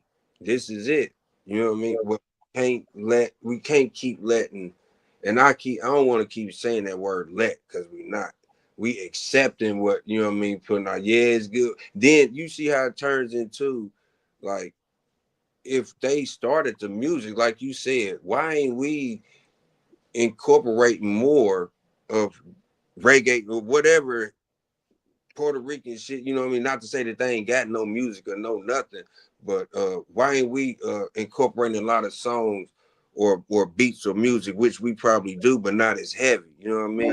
They're gonna take credit for the steel drums. Oh, well, they put steel bongos and steel drums in the music. Like, bro, if you don't get the fuck up out of here, bro. You beat me to it. I was gonna say, because if house music blew up in DC, and you know what they use, you know what I mean? You know what house music, you know what I mean? Drums and everything, heavy drums. Oh man, they got that from Puerto Rico. How the fuck can Puerto Ricans claim drums? And we didn't have funk bands, we didn't have jazz bands that had everybody had drums. Like, how the fuck is drums is Puerto Rican all of a sudden? You know what I mean? Shit, nigga, beat on your back, you a drum, nigga. Shit. Oh man. Ice Cream Man beating on our chests and beating on tables, nigga. So that's how, like, come on, we didn't even have a beat. So that's how beatboxing came above. We don't even need a beat to rap, but you need a beat to break dance, nigga. I ain't never seen a nigga beatbox and a nigga break dance to a nigga beatbox. I'll wait. Now look, that's what they can claim. Now, if the dude in the Fat Boys, if he was Jamaican, y'all niggas invented beatboxing. Y'all got that shit. Hey, let's get it correct. The first niggas that ever did Jamaican hip hop was the Fat Boys. Then KRS-One. Come on, man. Now that we know, ever heard nigga rap niggas do the Jamaican shit was the Fat Boys at first. They did a whole video with Jamaican niggas. I forgot that song called. But yeah, we know my head, but I forgot it too. But I know what you're talking about. They had the fake dreads on in there. I remember fake dreads, all the type of shit. They was out on the island, had hella Jamaican niggas on the water and shit. You know what I mean? So I just seen that video. So they was the first rap group to do the Jamaican. Then KRS-One started busting that shit down. We didn't know he was of Jamaican. You know, all we knew, like I said, they was black. KRS Big Nose ass was black.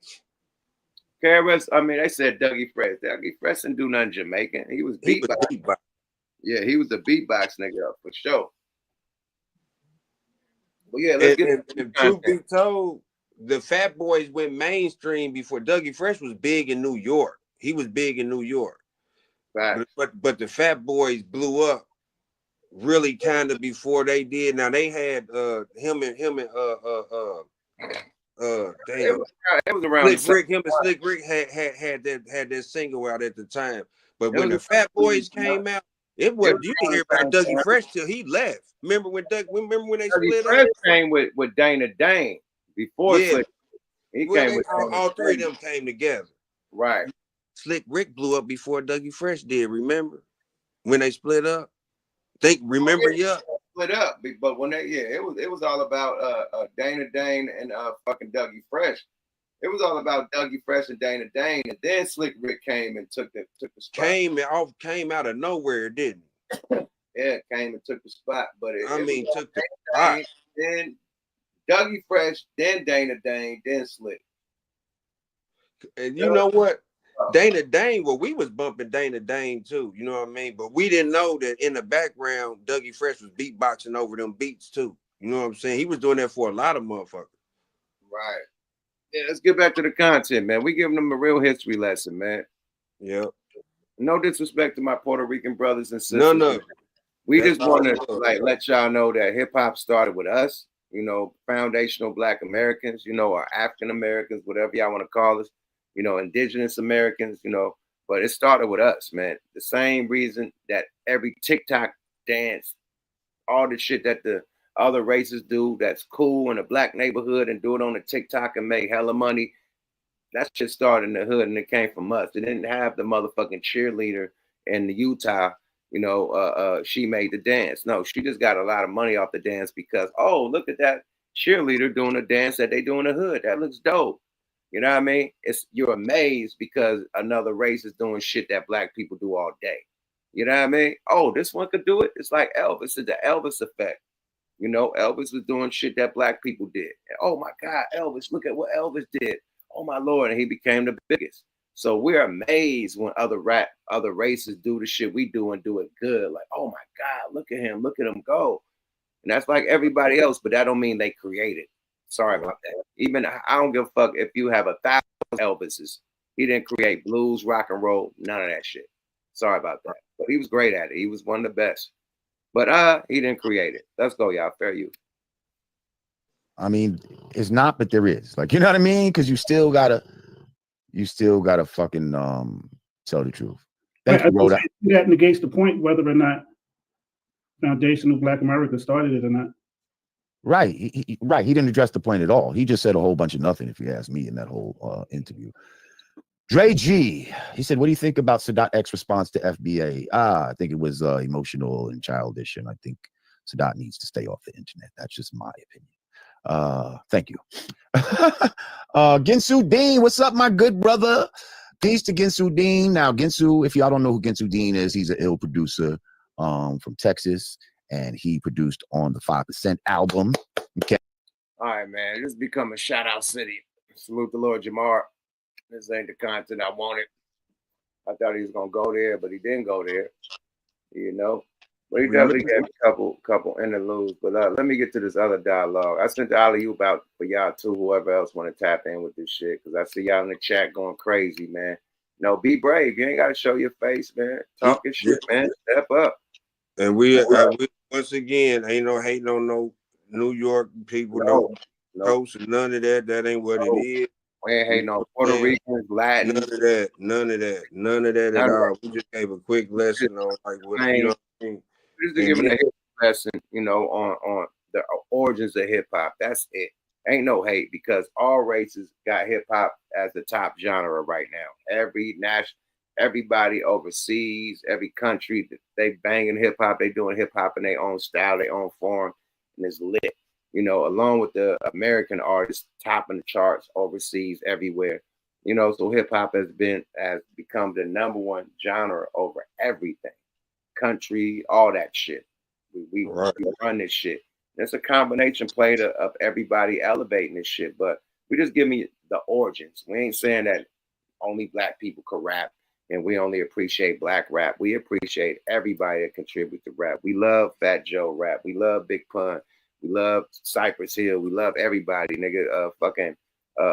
Pitbull. All the people that contributed. You know what I mean? All the dope rappers. You know what I mean? That's from the Caribbeans or from the islands. You know what I mean? We appreciate the Jamaican brothers and sisters. The Nigerians and everybody. You know what I mean? Guyanese. We appreciate Afro beats. We appreciate Latin trap. You know, reggaeton. We appreciate all that shit. You know what I mean? It's dope. It's dope music. But we're just talking about hip hop and the origins of it. No disrespect to nobody, no race, and no genres of music. That's it. We're just holding down the flag of hip hop. That's it. Period. No disrespect to nobody. You know, and if the truth hurt, you know, hey, fuck you. You feel me? But we gotta spread some truth to young Black youth. Let's go, y'all. Fair use. You know, the OGs that's still alive, we gotta talk about it.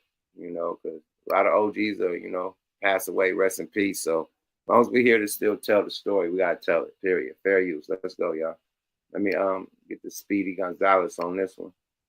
Make sure we good money. I ain't lining this one up yet. My bad, y'all. Oh yeah, he good. Let's go, y'all. Fair use. Let's go. B-boying. We're saying it is a combination of blacks and Puerto Ricans together. For me, I haven't seen, as long as I was dancing and breakdancing, I never had a Spanish brother come in that circle. A light-skinned Puerto Rican come in my circle to battle me. As long as I danced, I ain't never had one of them come in my circle. And I'm not trying to bring them down, but it ain't good to do.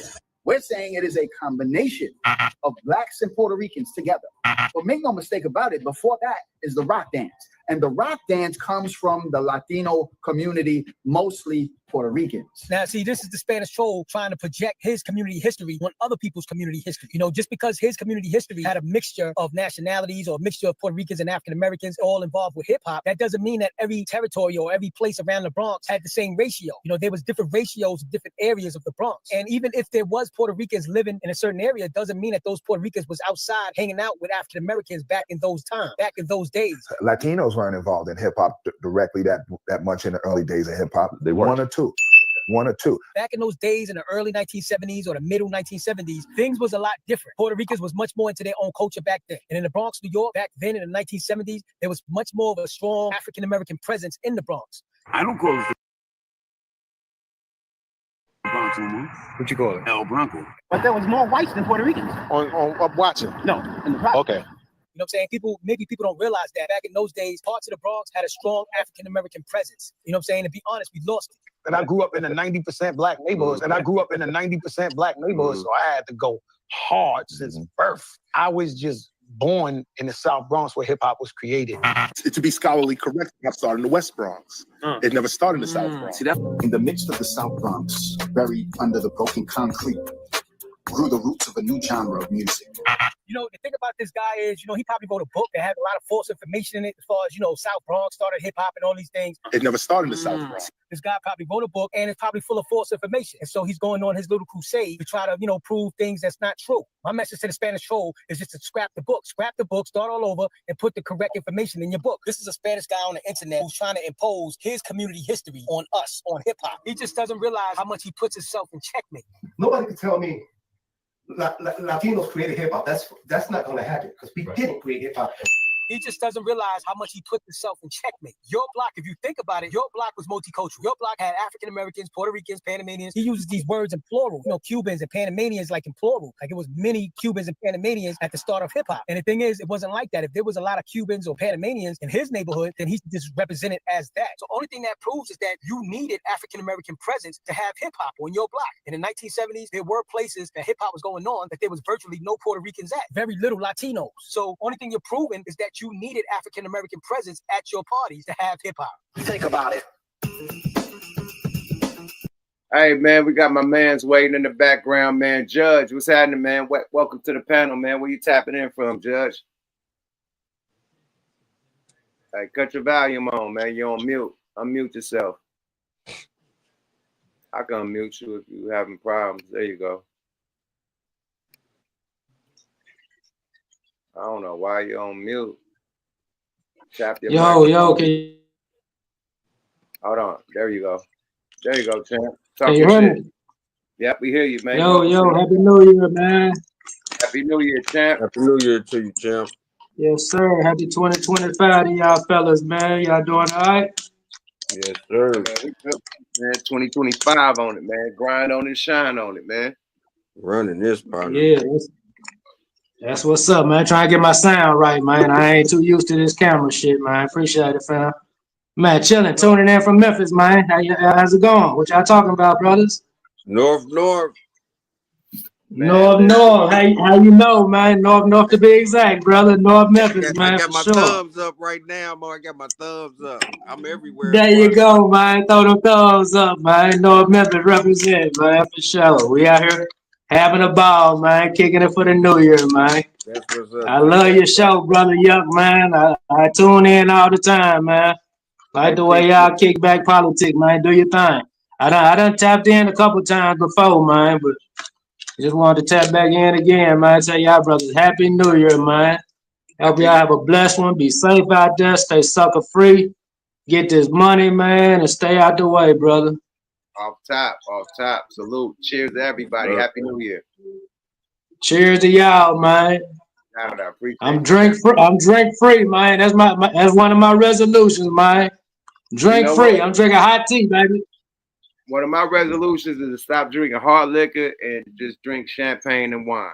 So there you go, man. That's how I started, man. That was a start for me. You see my mug, though. I got my weed mug, though. Drinking my hot tea. Yeah, got the morning blend on my mug, man. That's what I wake up to, man.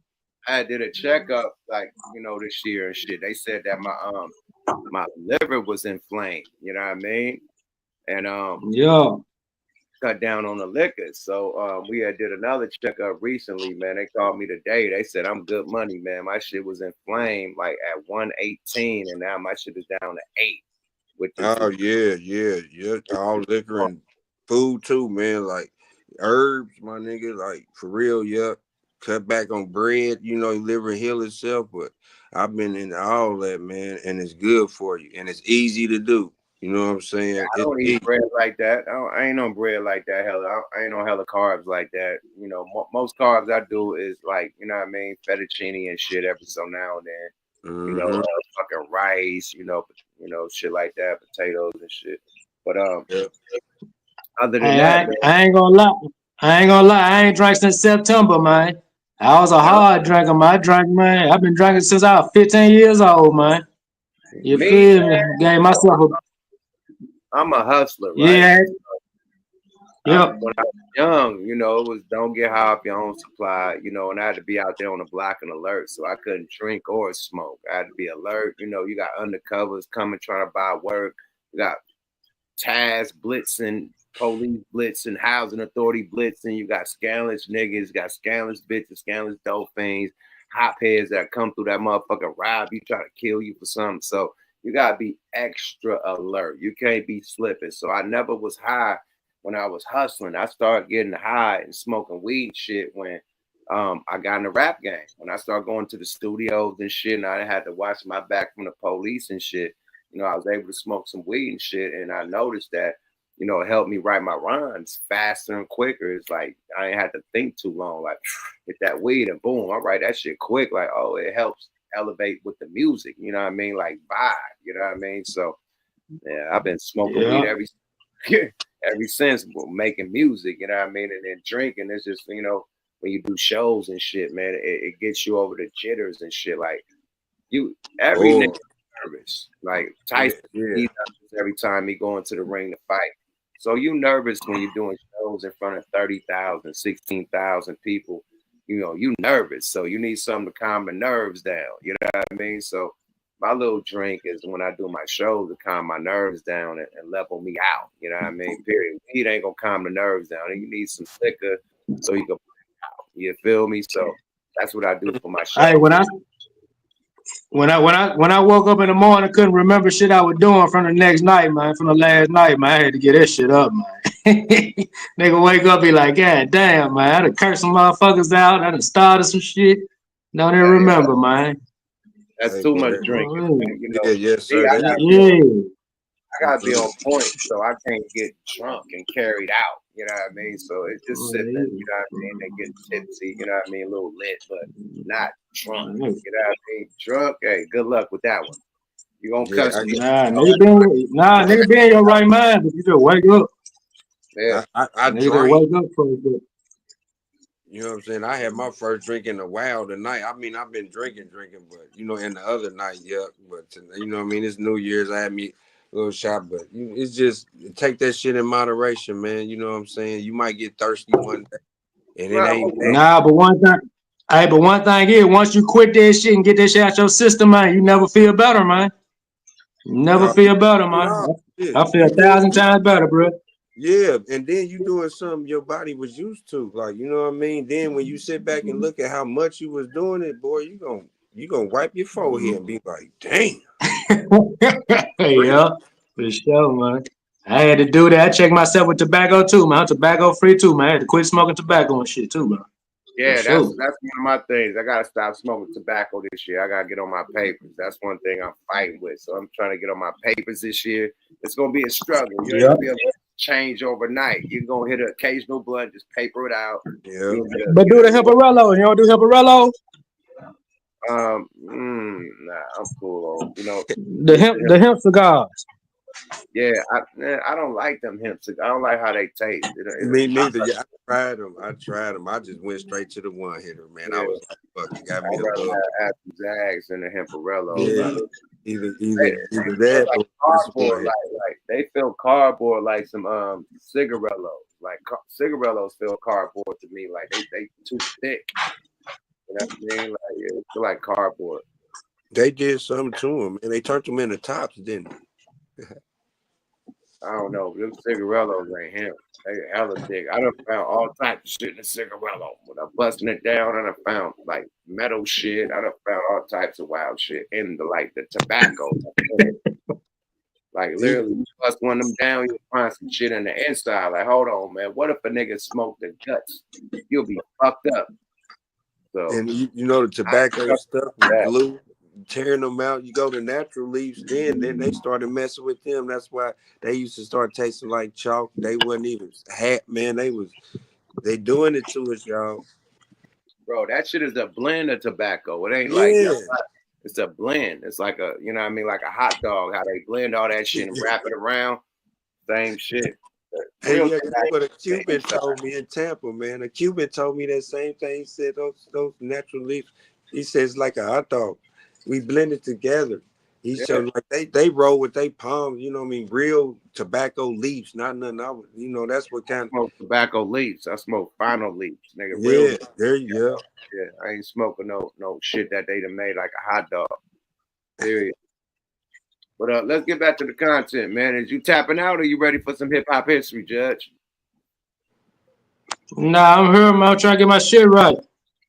All right, let's get it, fam. One more. Yo, I'm here.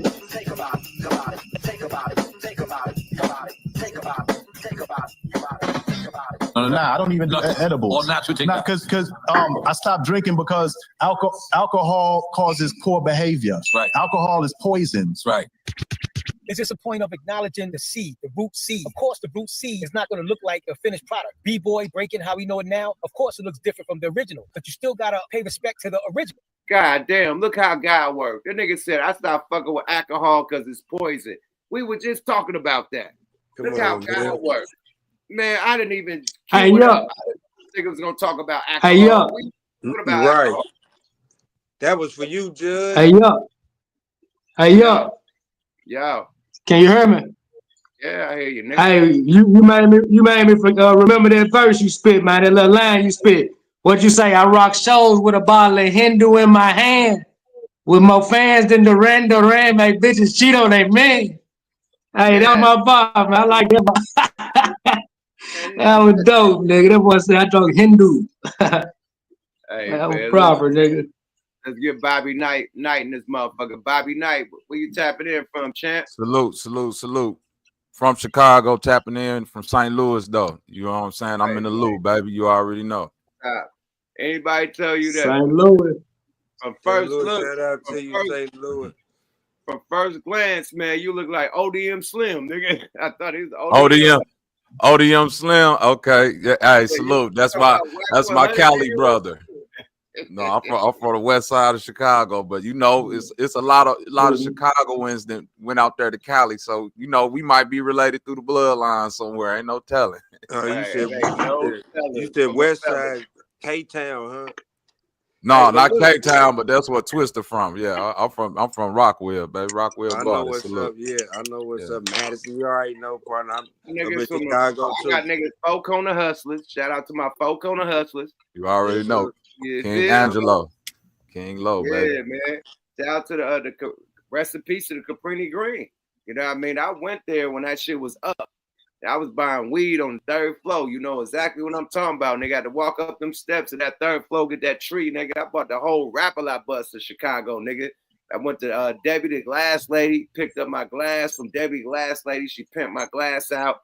I went straight to the Caprini Green, nigga, with the Rap-A-Lot tour bus, nigga, in front of the projects, walked to the 3rd floor with all my jewelry on, nigga. You know, Rap-A-Lot got love out there. You feel Most me? definitely. Oh, you better than me. I probably been to the Cabrini Greens once in my life, dog. I ain't even.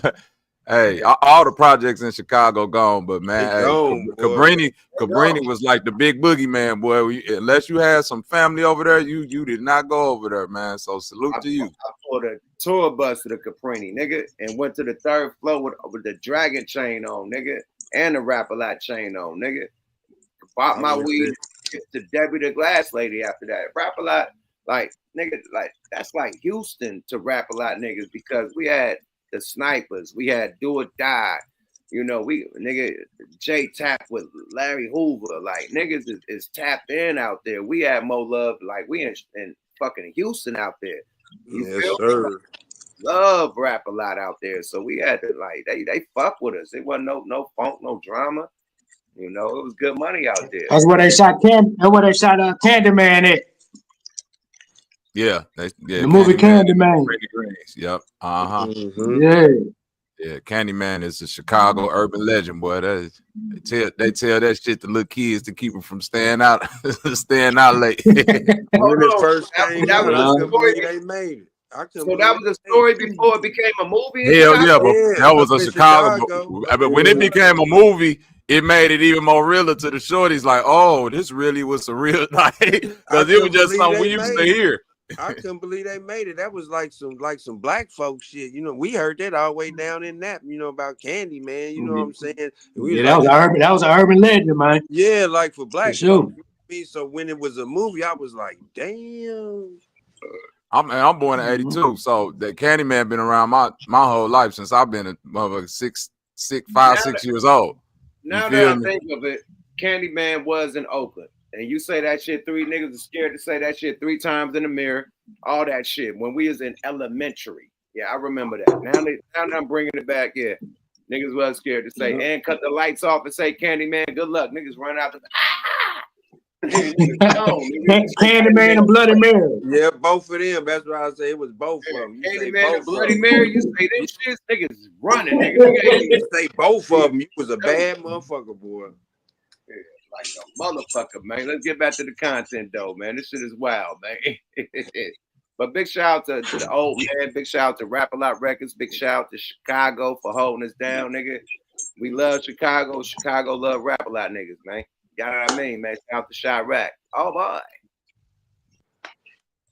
I mean, everything, most things in nature don't look the same from when it started. You know what I'm saying? Even us human beings, you know, how we start off as sperm, the fetus and the mother, the development of the stages, the trimesters. It looks different from the finished product. This is one of the issues with hip hop right now. You have a lot of Latino B-boys who became B-boys in the late 1970s and 1980s. They're giving the originals a hard way to go, because what the originals did look different from what it changed into. You know what I'm saying? How it transformed. The fact of the matter is that's where the expression comes from. So when a guy told me one time, well, we're doing something different than what you're doing, so you're not a B-boy. And I'm like, whoa, brother, how can you say that when the term B-boy was coined for me and my people?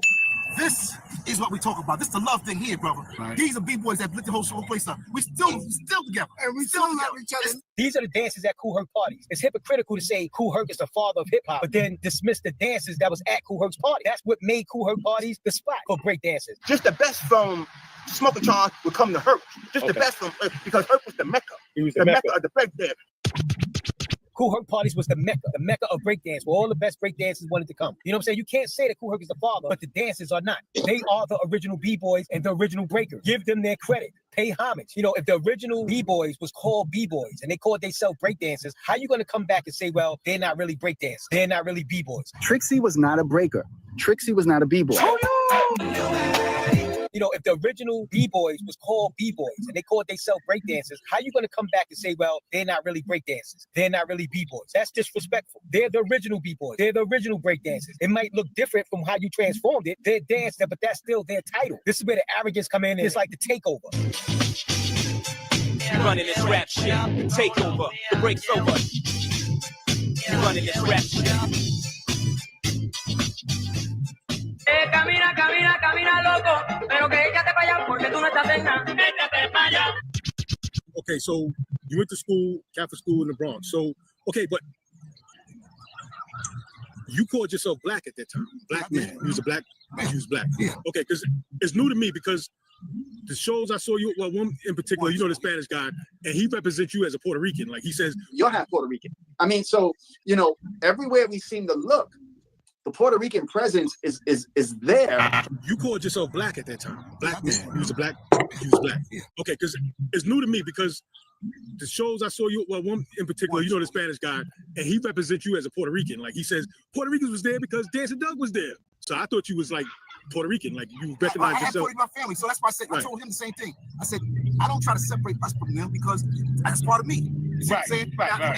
He asked me, were Puerto Rican brothers in Kool Herc's party at the beginning? That's an easy question. They wasn't at that time. It was? It's an error. It was not at that time. The Kool Herc party is the very beginning. It was not. Yeah, but that's mathematics.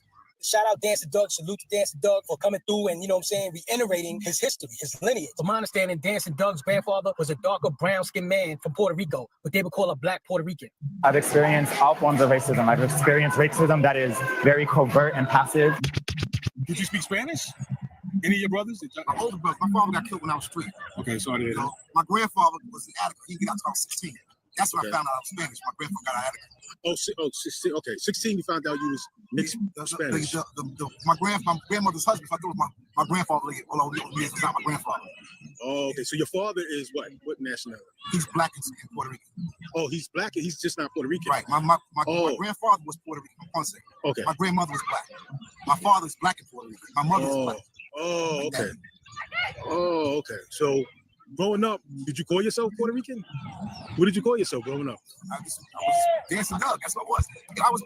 I think the thing that people call about I had a Spanish last name. Right. And I was Spanish. I knew after my grandfather came home that was, I got Puerto Rican, half my family, you know? So. One other thing, I sent you a video a while ago about Felipe. Oh, so Dancing Doug, whose mother is FBA, whose grandmother is FBA, you know, the fathers and the grandfathers is Puerto Rican. You know what I mean? He said he ain't seen, you know, he ain't seen his father since he was 3 years old. So he didn't speak Spanish, didn't even know he was a Puerto Rican until he got 16.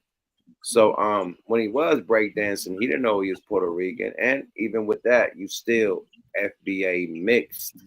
You're not from the island pure. You're not a pure Puerto Rican by yourself. You're mixed with African American, and you're still raised in the African American culture with your African American parents, because your dad left at 3 years old.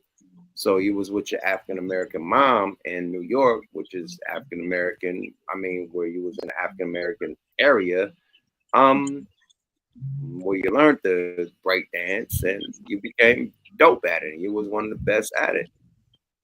But to go to the grassroots and say, hey man, well his granddaddy was Puerto Rican, like you're reaching, my nigga, your back hurts. And this man, I don't give a fuck if he was the breakdancing that was the hottest breakdancer at Kool Herc shit. I could pull up some niggas from the 30s and the Callaway dancers.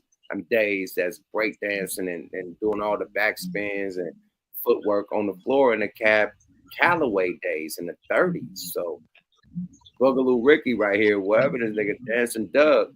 Nah, it was before you became famous with Kool Herc. But what you were saying, Playboy? Talk your shit. Hey, my fault. I ain't mean to cut your wisdom, gang.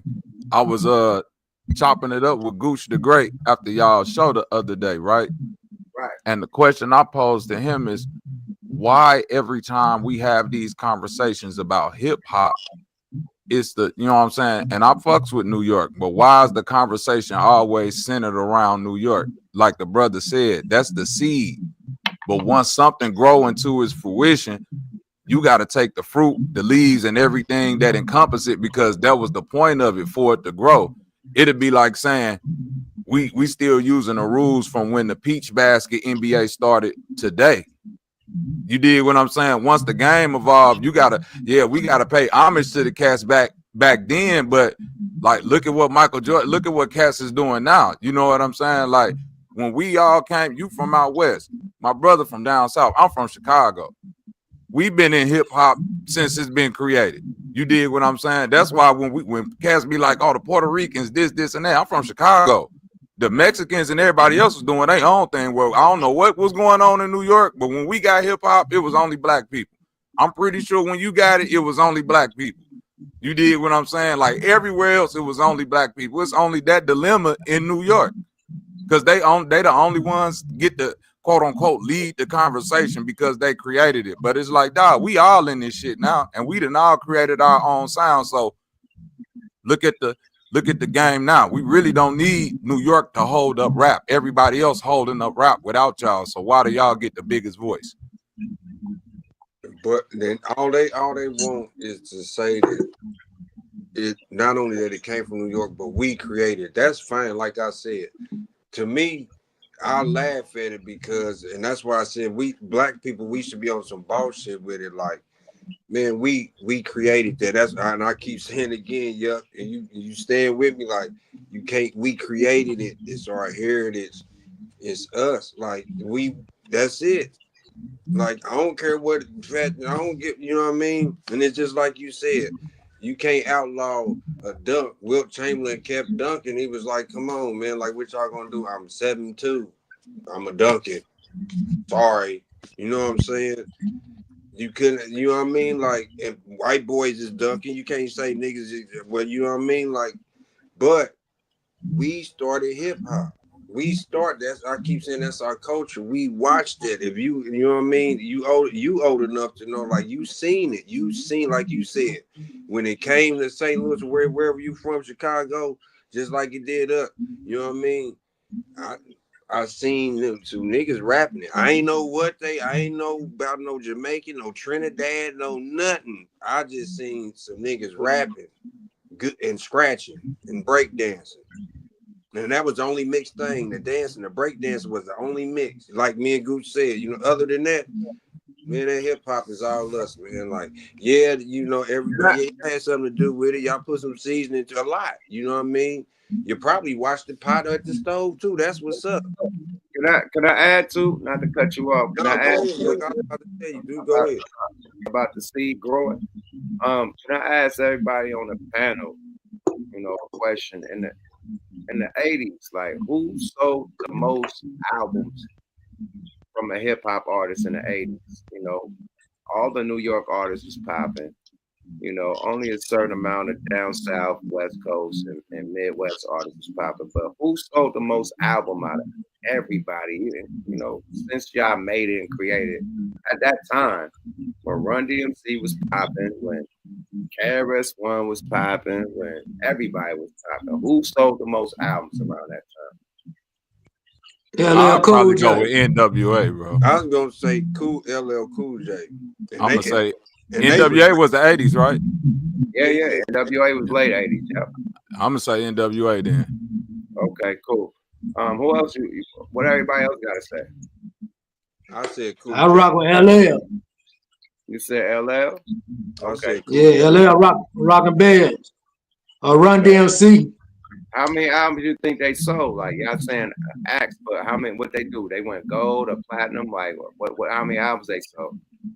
You remember, Yuck, they really didn't start that until like after Run DMC did Raising Hell. Like I don't know like the specifics, the numbers. Rock This Way got a plaque, my nigga. How many platinums did Run DMC do? All I know when I don't know, like you know, that's why I said specific. I don't know, but they did. We got one LL Def Jam. Hold on, we got phones right here. Hey, boy, it ain't nothing but no, they always Def Jam. Def Jam was running like that.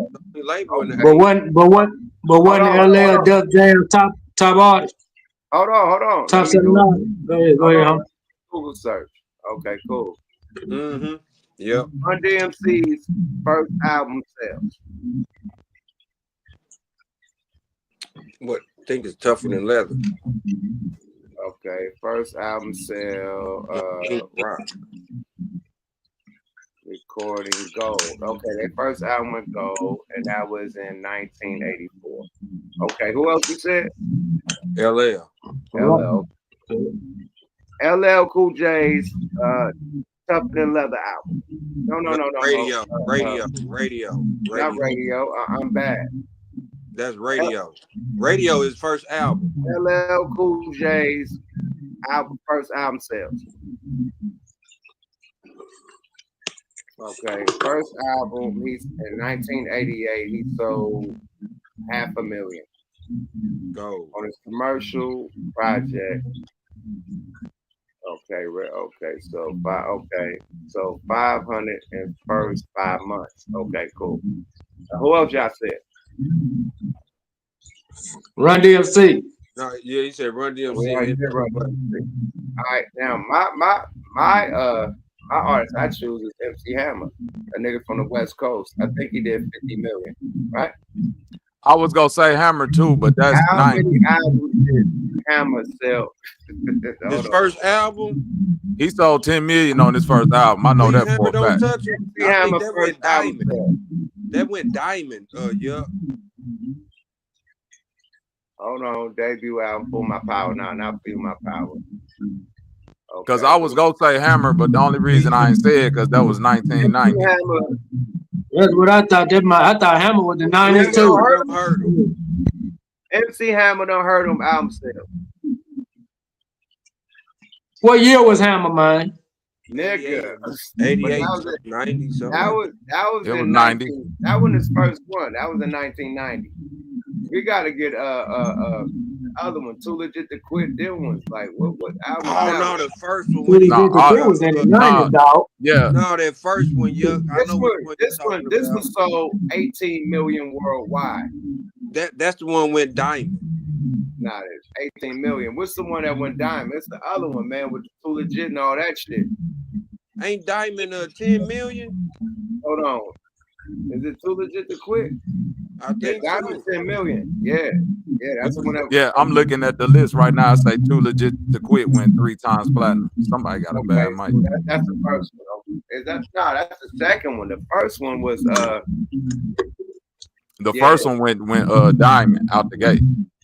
Okay, so yeah, Hammer being a nigga from the West Coast sold more albums than any nigga from the combined. All the top artists combined in the East Coast. So I just wanted. Was he the 80s or the 90s though?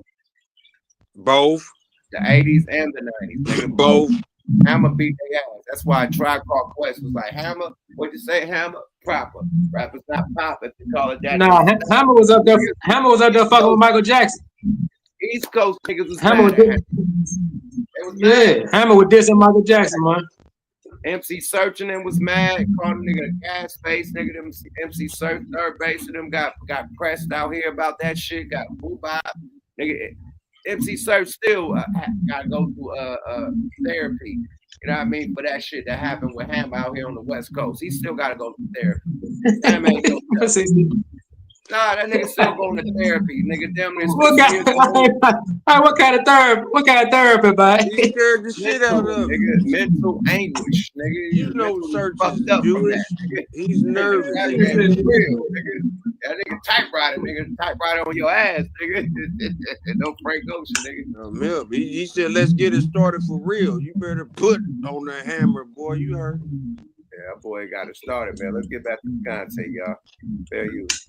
Disco Boogie. I don't give a fuck if you're Puerto Rican or not. Let's get past Disco Boogie, man. I'm tired of this story. Fuck Disco Boogie. Beginning of hip hop when he made his contribution. So now where we are now is on 137th Street, the Brown's place. This is after I had my first child. His name is Tawana, right? And I was still in the thinking process of this turntable thing. And this is where I used to live. I would like to have a video discussion with Grandmaster Flash about his perspective on early hip hop. You know what I'm saying? And ask him the questions that he's not being asked. The two biggest parks that I ever played was 23 Park, which is on 168th Street and Tinton Avenue, 165th and Tinton Avenue, and 54 Park, which is 137th Street in Alexander. This is where we are right now. This is where I did my first, I don't even know if we called it a block party at that point. But masses of people from the project used to come down and rock with me. This is way before Boston Road, way before I met Mean Gene, way before I had any of my partners. This is early on right here, 54 Park. 137th Street, Alexander Avenue. Was Grandmaster Flash flying his Barbados flag at the beginning of hip hop when he made his contribution? From my understanding, Grandmaster Flash was representing like the South Bronx area. So I would love to have a video discussion with Grandmaster Flash and really clear the air on a lot of vague history. But guys that was Cuban and this and that, they didn't say who they was because they didn't have nobody here with them. I didn't know Huck was still making for almost a year. I didn't have the hip clothes. I had on the hick clothes. I had on the aviator hat that pull over your ears and the flip up top. I had the wide corduroy jacket on. I looked straight like a hick.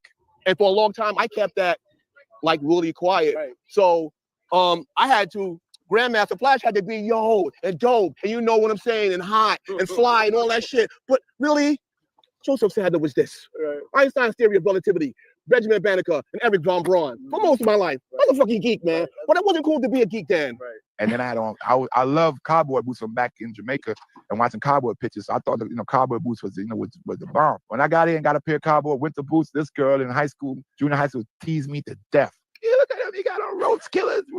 That's cool. Herc talking about he was wearing cowboy boots. But this is the godfather of hip hop, and the people that was from the culture that's dressed in the hip hop gear is clowning this Jamaican nigga, right? Peep his story. Let's go, y'all. Fair use. Roach Killers. She had a whole hallway that's tearing me up. Roach Killers, and all that. It's cool to be a geek right now. So I'm talking about geekism like a motherfucker. The geek put me right here, and the geek became that. Niggas, you sleep. We have places like Murphy Projects over by the Cross Bronx Expressway. You took a power nap. It's once every Friday. First Fridays. And I'm start getting guys say more Americanized, more hip, and seeing how people reacting, dancing, And first they became African Americanized. That's first. First they converted and they assimilated with us first. Then they made contribution. And that may be because, the way an immigrant would see things. An immigrant may see things with a different kind of vision. You know what I'm saying? The way he analyzes us in our parties may be different. You know what I'm saying? It's like if I went to Africa, I'm going to analyze that African culture a little different, a lot different from a native African because he's already in it. But me as an immigrant going to an African nation would analyze it differently. Blacks, Puerto Ricans, Dominicans, Cubans, Panamanians. As far as the Spanish role, if he was smart, he would just say, well, hey, when hip hop came to my block, when we received hip hop, it was multicultural because my block, my neighborhood was multicultural. So when hip hop reached his block, it was multicultural. The hip hop history on his block contained Panamanians, many Cubans, and evidently they must have had their flag and they must have had their culture on his block. But see, the thing is, his block did not start hip hop. So don't try to impose your community history on our community history. On our block, it wasn't like that. And I'm trying. Oh, that's a deep one. How y'all feel about that?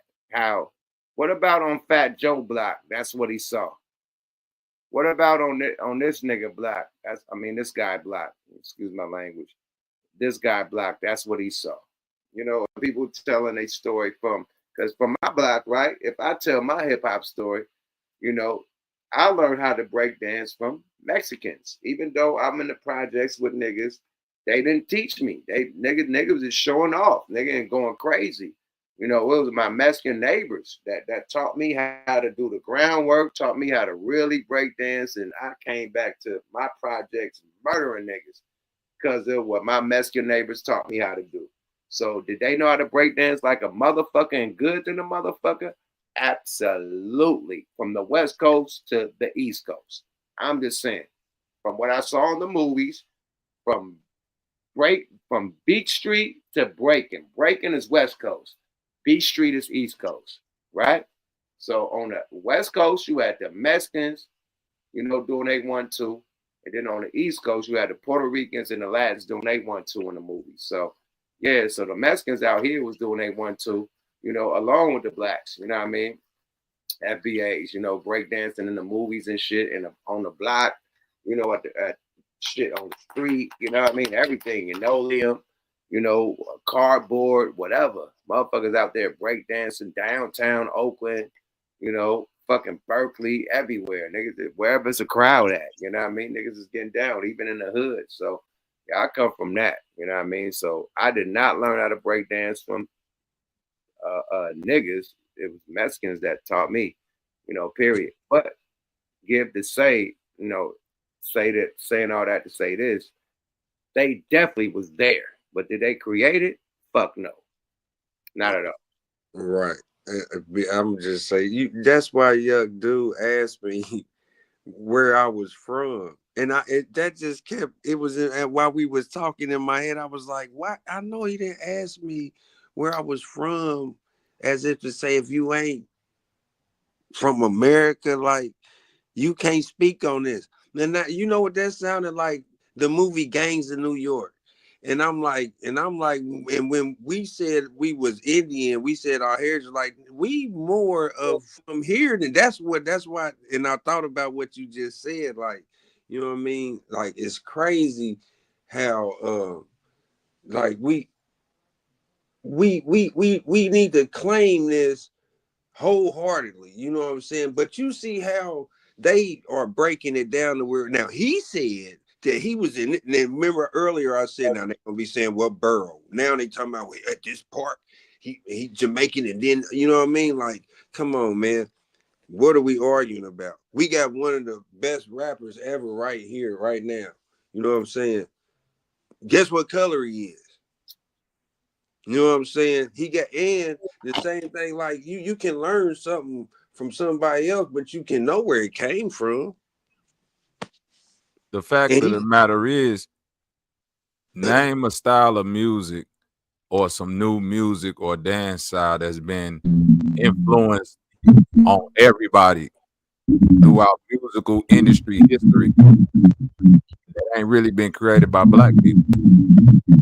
And I'm talking, you go all the way back to the 30s, to like the sock hop and the Charleston White and shit, jazz music, rock and roll music, you know, all of that. Name a genre or a style that's influenced everybody. Not saying everybody ain't got, like, Spanish people, Puerto Ricans, and Mexicans alike. They got their own style of music that's jigging like a motherfucker, but it don't influence everybody. You know what I'm saying? For some reason, black people in America make some shit and it impress on everybody. Like, everybody would get braids and then put on a fila suit and try to, you know what I'm saying, do this shit.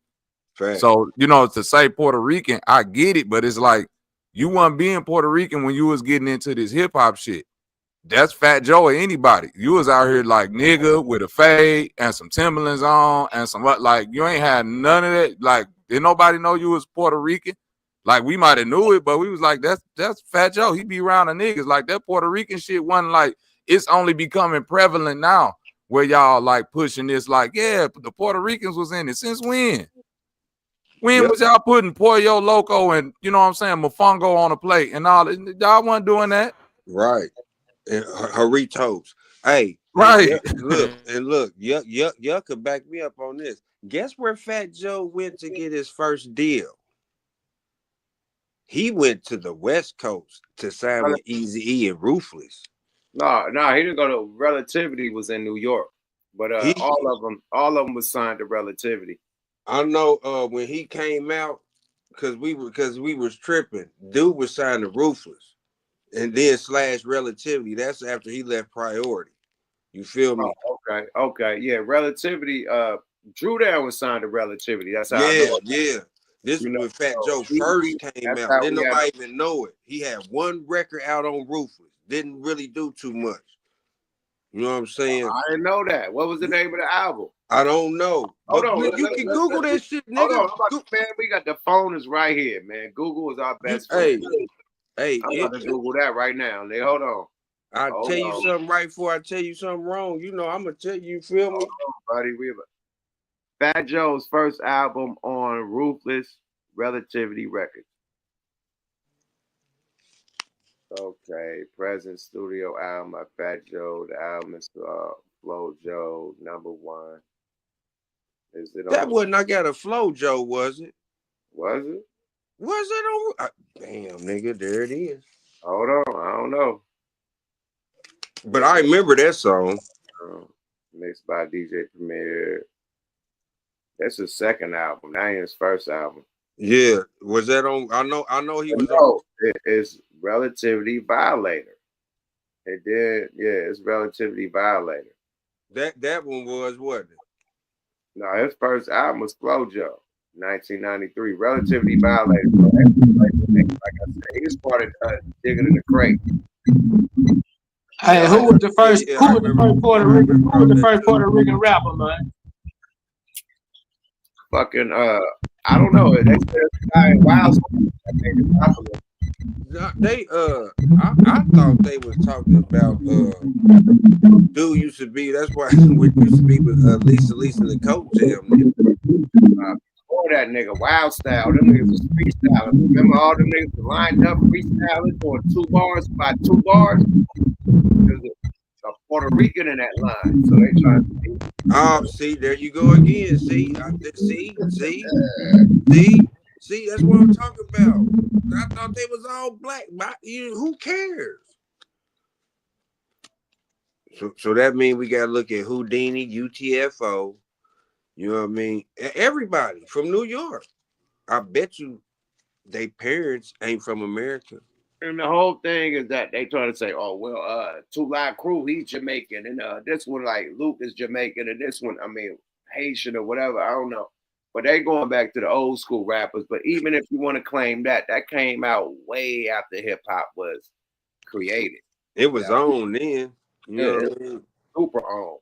So, like, then you can say they contributed. You know what I mean? Like, look, nobody is discrediting nothing. And, you know what I mean? Just like I said, now, and you've been in music for 20-some years. You know what I mean? If they really cared about if they really cared, you know what I mean? Get back to y'all Jamaicans and Dominicans and black, you know what I mean? Having fun, like you said the last time, you know what I mean? Ain't nobody giving back to them. Y'all got them on YouTube, you know, testifying like the first creator of the merry-go-round spin. Who? What the fuck? You know what I mean? You know what I mean? Lord Jamar made a good, a good analysis, right? He said, okay, man, let's see. Okay, if Puerto Ricans created hip hop and they run the culture, and Jamaicans and people from across the culture, across other places run this shit besides African Americans. They said, okay, cool. I want all my Puerto Ricans to buy Fat Joe album and let's see if it go #1. That's a good analogy. Like if y'all run this shit and y'all really support, are y'all supporting Fat Joe? Because if y'all are, with all this argument and all this giggling and pooling, y'all should be going to the store or going on your phone or streaming or doing everything to get that album #1, right? Should have been done, you know what I mean? Like, you're right. Yeah, I'm more worried about breakdancing than the music. That's what it sounds like. You niggas want to be in the Olympics with the kangaroo hopper. What was her name? That was hopping. The kangaroo hopper. I was gonna say something earlier, like, look what y'all did to breakdancing then. Look what y'all did to breakdancing. Y'all let it go to Australia and this motherfucker flopping like a salamander. And I don't even want to see a crazy legs when it comes to Jabberwockies. Jabberwockies got that. Y'all can't even say that. Jabberwockies took that, nigga. They run that, nigga. Good luck. Nigga, Asian niggas took over break. That's what I was about to say. What's that name? Puerto Ricans cannot say shit about breakdancing right now. Them Asian niggas doing karate moves, gymnastic moves, and breakdancing moves, and wearing masks and shit looking like Squid Games, all types of shit. It's thing. they pirouette, they do ballet moves. They look like Squid Games and shit, nigga, killing it. Come on, man, with them old breakdancing suits they got on, you know what I mean? Man, come on, man. Jabberwockies got more claim to hip hop than the Puerto Ricans. This is much. and they nobody seen their faces. Nobody even know how they look, nigga. They could switch to Jabberwocky. Them first Jabberwockies hella ancient. They old. They done gave it to the youngsters. They sons is the new Jabberwockies. This niggas is over. But yeah, that go back to the point that I'm talking about, the evolution of the game. Like, they talking about breakdancing, like you say, Jabberwockies. Do you see what the moves people doing now? Y'all still coming out doing that same spin on the back, kick your leg up, split. You see what I mean? Like, people is taking this shit and elevating it. You know what I mean? It's niggas all in Memphis doing juking and footwork and all of that. Like, this shit that been You know what I'm saying? Motherfucker, sea walking, blood walk, like it's so much shit. People in Chicago is footworking. Do you know what we done did with dancing that it took this shit to so many levels for y'all to still just be talking about break dancing? Facts. Talk your shit. That's what I was gonna say. Like, what other dances that y'all put on in hip hop? That's it. Break dancing. Niggas don't break dance no more. Niggas is not going in the club, falling on their back, fucking up their clothes. No, hell no. You couldn't even get a nigga to salsa. Damn it, shit. The most you'll get a bitch on the floor twerking. That's it. You ain't getting no niggas on the floor doing shit. Period. Hey, what y'all do in Chicago? You already know, and you know y'all be we footwork. Hey, you know what I'm in saying? Chicago, we footwork. In motherfucking you know what I'm saying? I know Mega Cali got their own specific dance. We hypey as fuck in the Bay. Hype in the Bay. No Puerto Rican and Mexican nigga, no disrespect, could take the credit for hyphy. Hyphy is the California. It turned to jerking. It turned to teach me how to Dougie. All that shit came from the Bay Area. Facts. That ain't have nothing to do with no nigga, no Mexican nigga, no Puerto Rican nigga, no disrespect. But let's think about the whole culture. How niggas dress, man. The chains and shit, the watches. That's D-boys. That's drug dealers from pens and shit from New York and Oakland and you know what I mean, Chicago and shit that made rappers, you know, want to dress like the Kingpins because they did like Eric B and Rakim, all that jewelry. That's how the dope dealers. Fucking Fat Cat and them and Supreme and them was dressing. They was imitating the streets. And before that, niggas was imitating the Mac. Pimp niggas. Right? That's what I was just about to say. Remember, it went from man, and you remember they wasn't even talking about selling dope. You would get the rappers wasn't even talking about selling dope. It was, you know what I mean? Like that was you was forbidden and the boy was dressed like a fucking kingpin that was come on, man. Where did that attire come from? Where did the fucking sweatsuits with the designers? That's all kingpin shit. That ain't got nothing to do with no fucking rapper. They imitated the shit that the kingpins and the drug dealers with the sack did in the streets. Because the sack niggas, nobody could have the sack. It was family orientated. That's why you had this one and that one. You have the last names in the early days because the family had the sack. Now the sack, anybody could get it if you could afford it. But back in the day, like in the 70s and the 80s and the 60s, nigga, it was family, nigga. And they held it within a crew. Everybody didn't have access. You could be a worker, but to buy a brick or to level up like them, you didn't know. Hell no. And just like that, nobody cared. You know what I mean? No, you know what I mean? Because it was like I'm saying, no rapper could dress like them unless they made money because they wasn't making no money. The family made that money. Not no, you a worker. You ain't making no money like that. If you listen, nigga, it changed. It changed. You know what I'm saying? It changed. That city, you saw Nino Brown. That's how D-Boys was in the 80s, early 80s, before hip-hop. You seen niggas performing at the club. You seen Paid in Full. Niggas performing at the club. Imitating the D-Boys with the money, not the rappers. Because the rappers didn't have money back in the day like that. Right? Yeah, right. And tell them, you know who the first real street rapper, real street niggas start rapping? Big Daddy Kane. And Biz Markie told real street nigga was Just Ice, nigga. Yeah, now I said that the other night. Him, and I was gonna say him and Big Daddy Kane. And Biz Markie told him, you know what I'm saying? That's right. And my nigga that said fuck Compton. What's my nigga name? Tim Dog. Tim Dog. Rest in peace to Tim Dog, man. Tim Dog was the first fuck Compton right when NWA came out in the late 80s. Fuck Compton. But look, Just Ice nigga made the grill popular. Nigga, his first fucking album color was his grill that said Just Ice on his grill, nigga. That was my favorite rapper, nigga. With the Gucci sailor hat on, with the Gucci. Come on, man.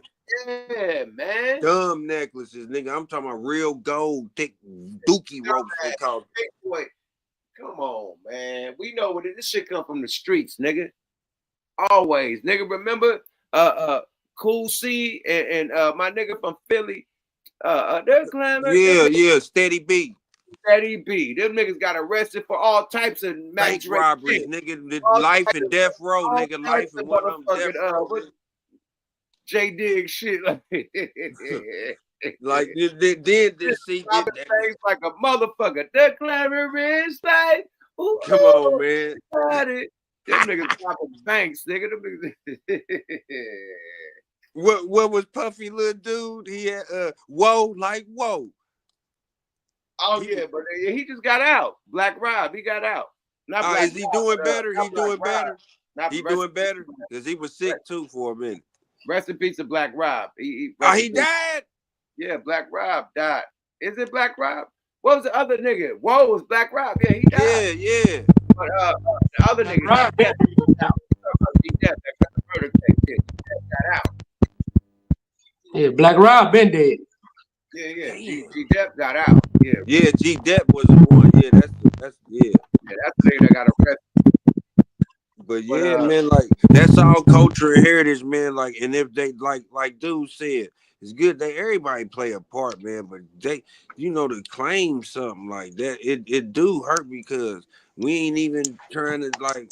That's something we shouldn't have to say. Mark, you gotta mute up while you walk through the house, nigga.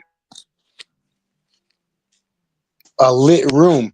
I was trying to make sure we good. Yeah. No, because y'all was talking. Look. Like I just wanted to really touch in. Hey, yo, peace to the chat. Yo, peace, yo. Hey, happy New Year to everybody, bro. All that.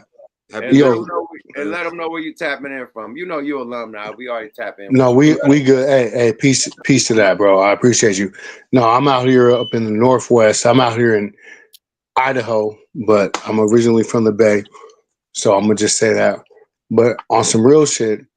The whole MC Hammer Too Short, like I had to tap in on that, bro. Like that's it's institutional at this point. You can't talk about West Coast music. You can't talk about the 90s. You can't talk about the late 80s without talking about Too Short, Tony, and MC Hammer. You just can't. I don't care what record label. I don't care what coast you coming from. I don't care what you're talking about or In Vogue. I'm gonna just leave those top four. No. We're talking about rap. So you're forgetting. No. You're right. Go ahead. Hold on. Digital Underground. As far as rap, you gotta In Vogue out and Tony out and put NWA in. Yep. Well, no. Well, I'm talking about Bay Area, Oakland, Short and Hammer. Them was the things that changed the game. Hammer changed the game to pop, and NWA and Short changed the game with the gangster shit. And right. Vogue changed with rap. Tony changed with rap. Ice-T. So let me actually, in my memory, if I'm gonna do it like from my memory, right? I'm gonna go Too Short, Stick to Hammer. Rap. Stick to I'm rap. gonna go. To rap. I'm gonna go Too Short, NWA, Hammer, then Digital Underground, then Hammer again. Like if we're doing the back and forth, like how it looked in the 90s and 80s. You can't say Hammer twice, so you gave your list. Great list. Hammer twice because 80s and then 90s. I'm doing the decade. You said the 80s. If you want to go in the 90s, now you got to do Tupac. You got to do Dr. Dre. Right. Well, no, that's why I said Digital Underground, because Digital Underground, Do What You Like set off the 90s. Do What You Like in the Humpty Dance set off the 90s. It set up. No, Do What You Like. Do What You Like. Do What You Like is 1990. Came out when I was in junior high school, my brother. 80s. Do What You Like 80s. Are you sure that's 1990 or 1991? 88, 89. Do What You Like? Tupac came out in 91 with his first album after being on Digital. Okay, when did okay, damn, okay. No. Wait. Do What You Like really came out in 88? 88, 89, yeah. Yeah, 89. Damn. No. I'm not trying to.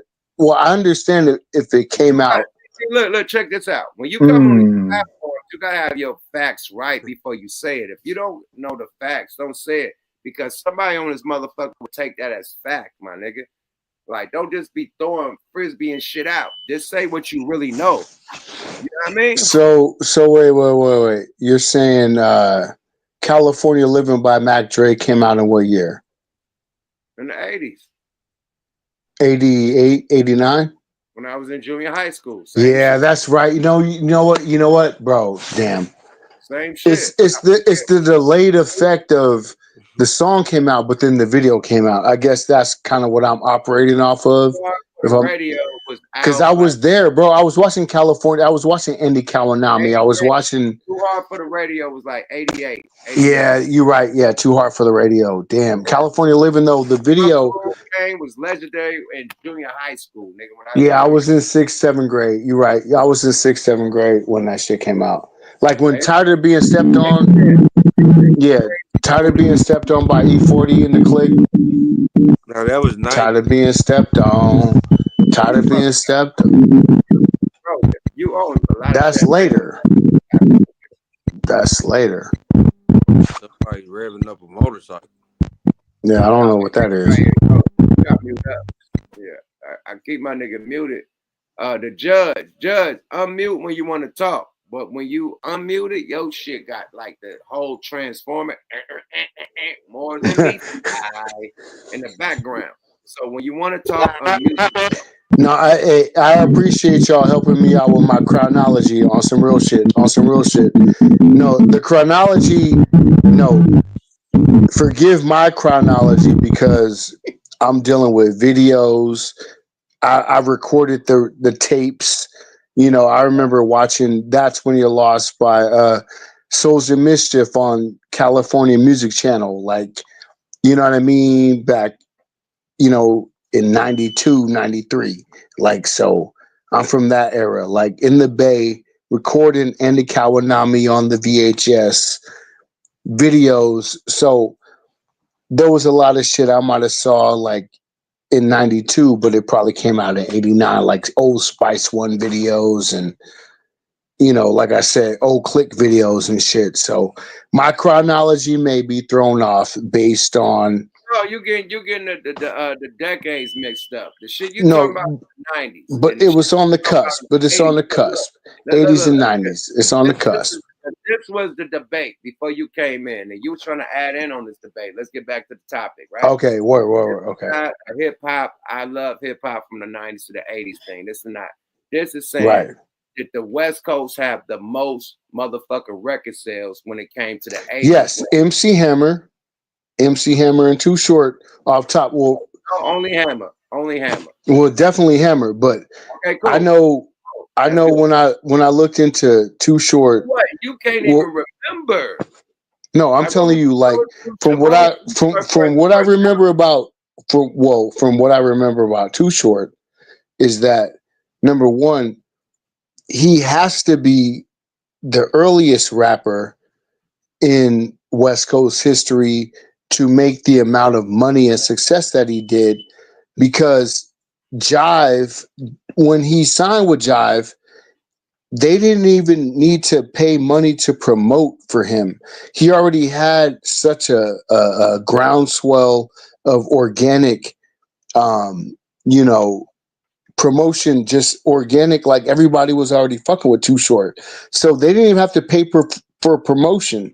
So just in terms of Too Short being a success as a West Coast artist, he made money on top of not having to spend money, if that makes sense. Like just in terms of having a record deal, like you going on the most successful or the most nigga that spent the less money? Which one is it? Because you going every. Well, I would say the nigga who spent the nigga who didn't have to recoup the most is the most successful. So I would say Too Short, one out of the Too Short and MC Hammer conversation. If that's what you're saying.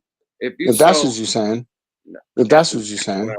I'm saying because that's what I'm saying. I'm saying what you're saying is totally wrong, because Too Short never outsold Hammer. Period. I'm not saying he outsold him. I'm saying he didn't have to. Okay, go ahead. The debate is not Too Short and Hammer. The debate is Hammer and the East Coast niggas. You know, no, that's fair. No, but I remember him. I remember hearing Too Short say, "What?" I gotta remove you because you're talking too much, my nigga. Like if I can't have dialogue and you're over talking, my nigga, you gotta take a chill pill, bro. I can't mention something and try to land my plane and this nigga keep on. But Too Short, yo, you're making a long ass conversation that don't need to be. We know what Too Short did, my nigga. You act like we ain't never heard of Too Short.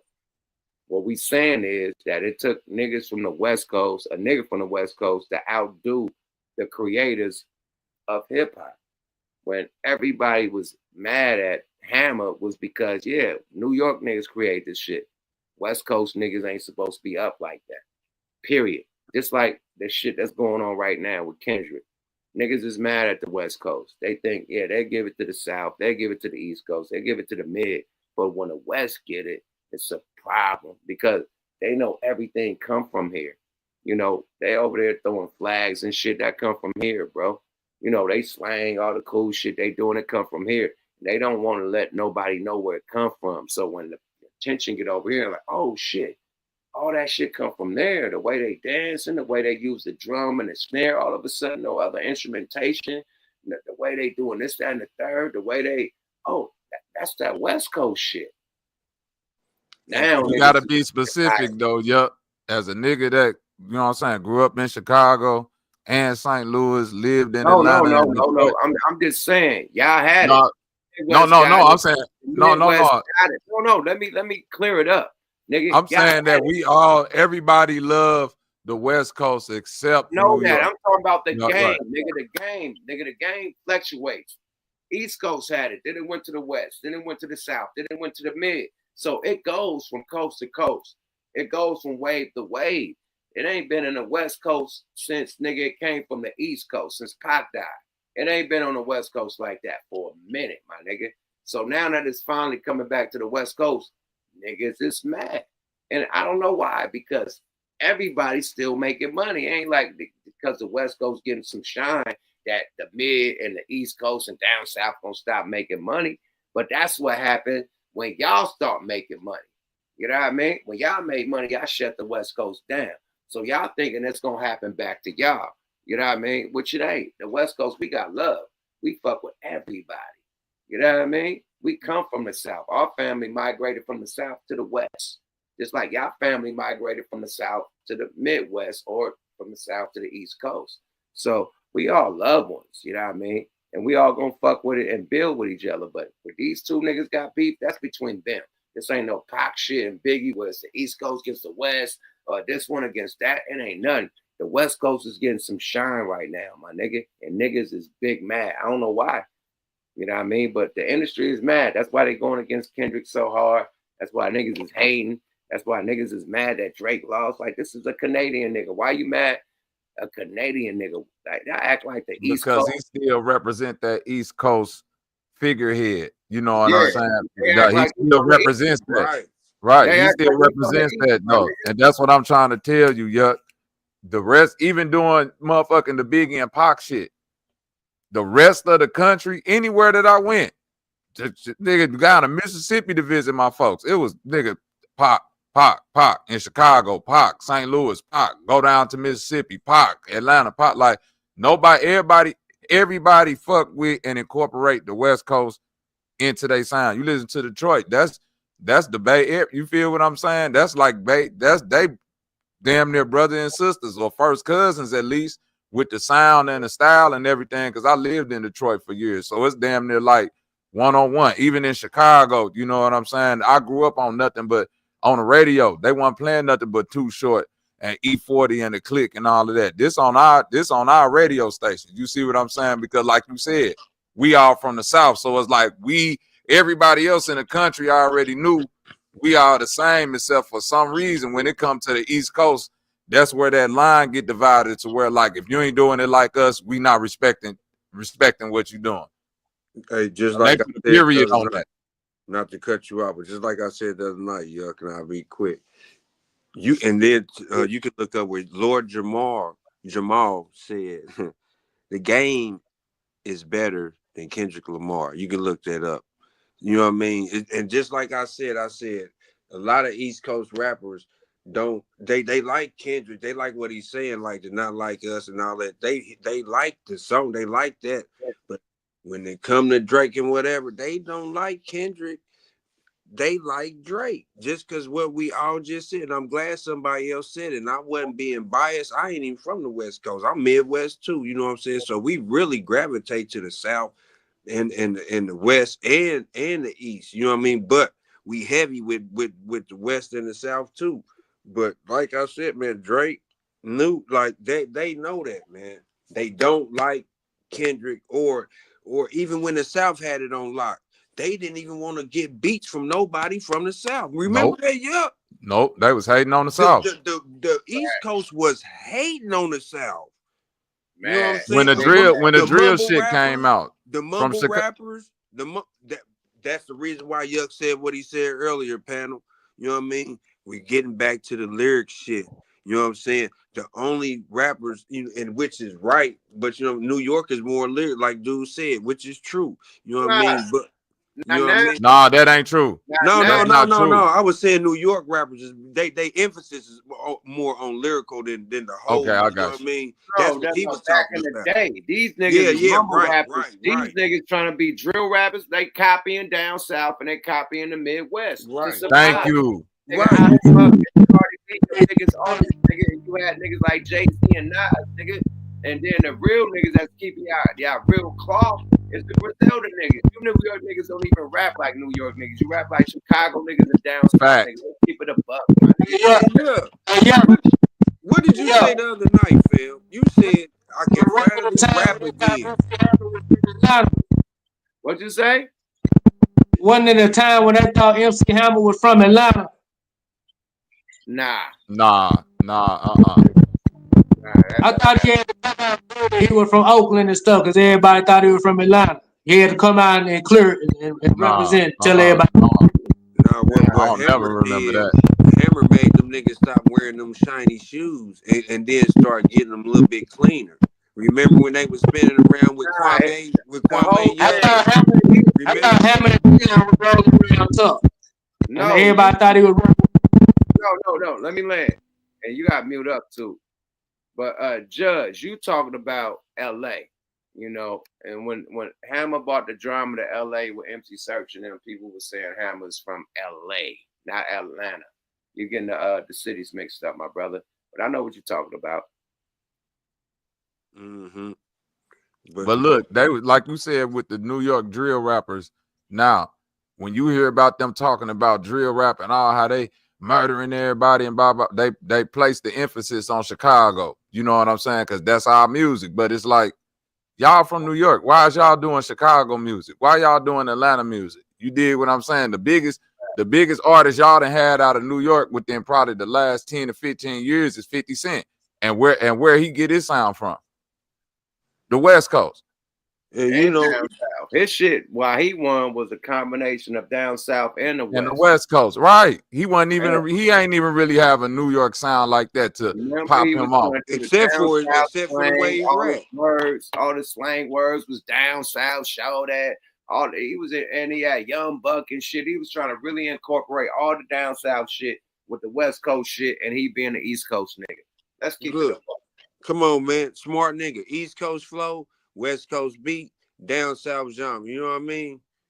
Whoa. So to me, it's like New York is really still like, you know what I'm saying? Ain't no hate on like 80s basketball or 70s basketball, but it's like hearing them look at cats today and be like, see, they don't know how to pass the ball to the big man. They don't know how to, you know what I'm saying? We had guys like Judd Bushler and Bill and like, man, the game, do you see what people is doing now? Everybody else in the game then elevated and y'all stuck in this past, while at the same time y'all new crop ain't even copying y'all style. They trying to mimic everybody else style, which is really what y'all kind of mad about. Not even that we doing what we doing, meaning that everybody else, Midwest, West Coast, down south. It's just that y'all youth that's coming up out of New York is thinking that everybody else shit is cooler and not the shit that they came up with out of New York. Exactly. You know what I mean? What they say. Hold on. I don't like no disrespect to Jordan, nigga. None of you niggas that's playing basketball right now could fuck with the 90s Jordan, the 90s Kobe, the 90s Shaq. I don't give a fuck about none of this new shit. These niggas is soft. That's why the ratings is down. That's why niggas is taking breaks, Kool-Aid breaks. Niggas is in their clothes instead of playing on a motherfucking post and doing a motherfucking 1-2, man. These soft-ass players, nigga, hella money, more money than any Jordan deal was, any Kobe deal was. These niggas get more money than it ain't funny, and these niggas don't want to play basketball. These niggas don't want to break their fingernails on the court, nigga. They are soft, nigga. My nigga Jordan used to get clothesline and still dunk on nigga. What? Still posterize the nigga. Getting clothesline. These soft Kobe Bryant. Posterize the nigga getting clothesline. These Guess soft what they saying though now? The niggas in the 90s. Do Guess not what never they saying now. You right. Never mention these niggas. You right. And I'm gonna piggyback off for you. Guess what else? And guess who's playing better than the Americans? Guess who's playing better? Let me land. This fake ass 3-point competition that's going down has not elevated the game. It fucked the NBA up. Period. And nigga, that's the dunk contest used to be the last thing. Now it's a 3-point contest. Fun fact for y'all. And guess who's playing better than Americans? All the foreigners. So the foreigners is better. So why ain't they saying pretty soon? Just like I told old boy the other night. So you saying Eminem? They gonna be saying Eminem is the best rapper ever. And in a minute, then like you know what I mean? You gonna be arguing in. You know what I'm saying? Like so foreigners is better than you. Know, so what are y'all? What? Guess who invented basketball? Guess who's playing? You know what I mean? So it's just like I said, man. One of the best lyricists, y'all on the panel with him right now. Ask him where he really, you know what I mean? It was but he was listening to East Coast rappers too to get lyrical. He said the other night, he glad he about to get back in the booth because he can start rapping again. He's back to being lyrical. You know what I'm saying? If they cared about hip hop that much, they would have been nurturing it to where, you know what I'm saying? They care about the lyrics, but they would have been pony piggyback. You know what I'm saying? And I'm telling you right now, not just cause he on here, he's in my top 5, top 10. Lyrics alone, you know what I'm saying? Put this cat with some better stupid beats than, you know what I mean? Because he done elevated and evolved too. You know what I mean? It's over, Hova. And then check this out, man.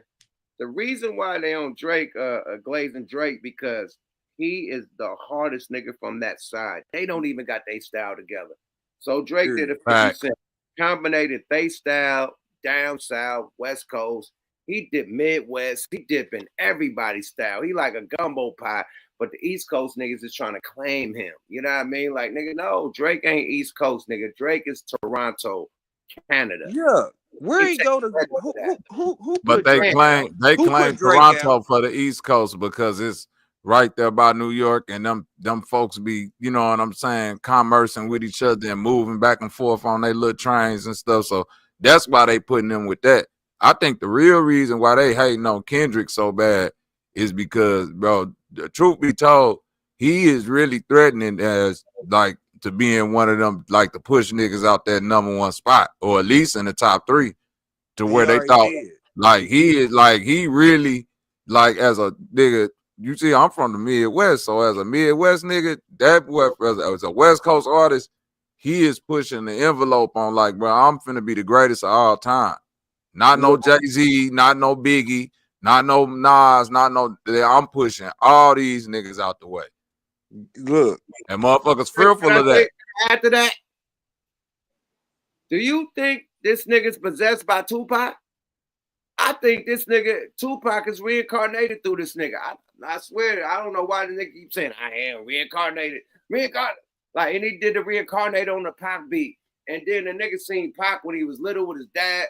I don't know. I think Pac probably living through this nigga, man. He said he seen Pac in the dream, and Pac told him to hold him down. I don't know, man. It's spooky. Amen. But yeah, like that though. That's what put him on that pedestal. Where folks be trying, he got a lot to live up to. That's why folks be like, man, some folks don't really mess with him like that, because people put him up on that big pedestal. Like, he far from a Tupac in a lot of people's eyes, and he far from the greatest out of the West Coast or whatever.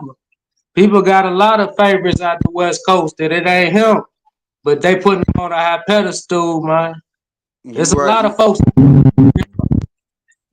Everybody got their preference. To me, you dope. I could say it's two rappers that I felt that was possessed by Pac. DMX and this nigga. I think them two niggas was possessed by Pac. I'm sorry. Well, I want to say, like, why, remember when Drake first came out, he had 2 singles that was banging. Him and Trey Songz came out at the same time. Then nobody from the East Coast signed Drake. He was out for a whole summer. Baby, you man, everything. He was out for a whole summer, freelance. I remember, and we was coming from New York, and they was like, "You guess who swooped him up?" Because we was like, "Well, is he on Rap a Lot? Boss Man got him." Why didn't nobody from the East Coast sign him? He was, and Yuck, you know that, for damn near a summer and a half. He put out 2 singles that was #1. Nobody from the East Coast signed him. Nobody believed the image. Didn't nobody think the image would work? No. That's better, what it really was. He was better than half them rappers. When Drake came out, it was only, they was like, they were scared. The only motherfucker that then was probably Jay-Z, Lyrical. Drake, I ain't on it. Drake came out, he shook niggas for a minute. That's why didn't nobody sign him. Nobody on the East Coast signed him. He had to go to Rap a Lot, and he didn't. And Jay Prince really didn't sign him. He just and he did the smart thing, put a hold on him, and I pass you the little nuts. So he really was being like, you know what I mean? That's the type of shit. And people be forgetting they had to put him through real artist development, because you got to think he was putting that music out. That's the good one. Look what they say in the chat. They said, "Why nobody from the East Coast signed 50 or Nicki?" That's a good one, my nigga. Right, same shit. They didn't believe. Nobody believed in them. They went through artists and development. Them niggas was the biggest motherfuckers to come out. She was the biggest MC female to come out, and 50 shut down JN9. You ain't had to develop them. It's Kanye to bring niggas back. Right. You look, 50 went to Dre. Nicki went down south to Cash Money. No, why did nobody say Def Jam, Puffy? Nobody signed them. And I said that back then. I said something ain't right. Either they intimidated by them, because Nicki is all Brooklyn, Bronx, BX. You feel me? Come on, man. They let them go. You on your champagne shit. You might switch it up, huh? You like how that's puzzling. That was trip. You know what I mean? So to me, that's where they started losing their stranglehold. You know what I mean? And now they argument coming back. So and then 50, he all New York, but 50 West Coast. You know what I mean? It ain't where you from, it's where you at. You know what I mean? I mean, his biggest hits is what is like West Coast hits. All his music, right? You know, and she from Nicki Minaj from Queens. You did when I say artist development, I'm saying whatever any East Coast artist could have did with 50 Cent or East Coast producer wasn't nowhere near what Dr. Dre did with him. You see what I'm saying? That's another level of artist development. Whatever anybody on the East Coast could have did with Nicki Minaj wasn't nowhere near what Lil Wayne and all of them had the vision. The same thing with Drake. He's fresh off of Degrassi. You know what I'm saying? Them East Coast dudes was looking at him like the dude from Degrassi. Like, I remember the whole first year, they like, what the dude from Degrassi finna do?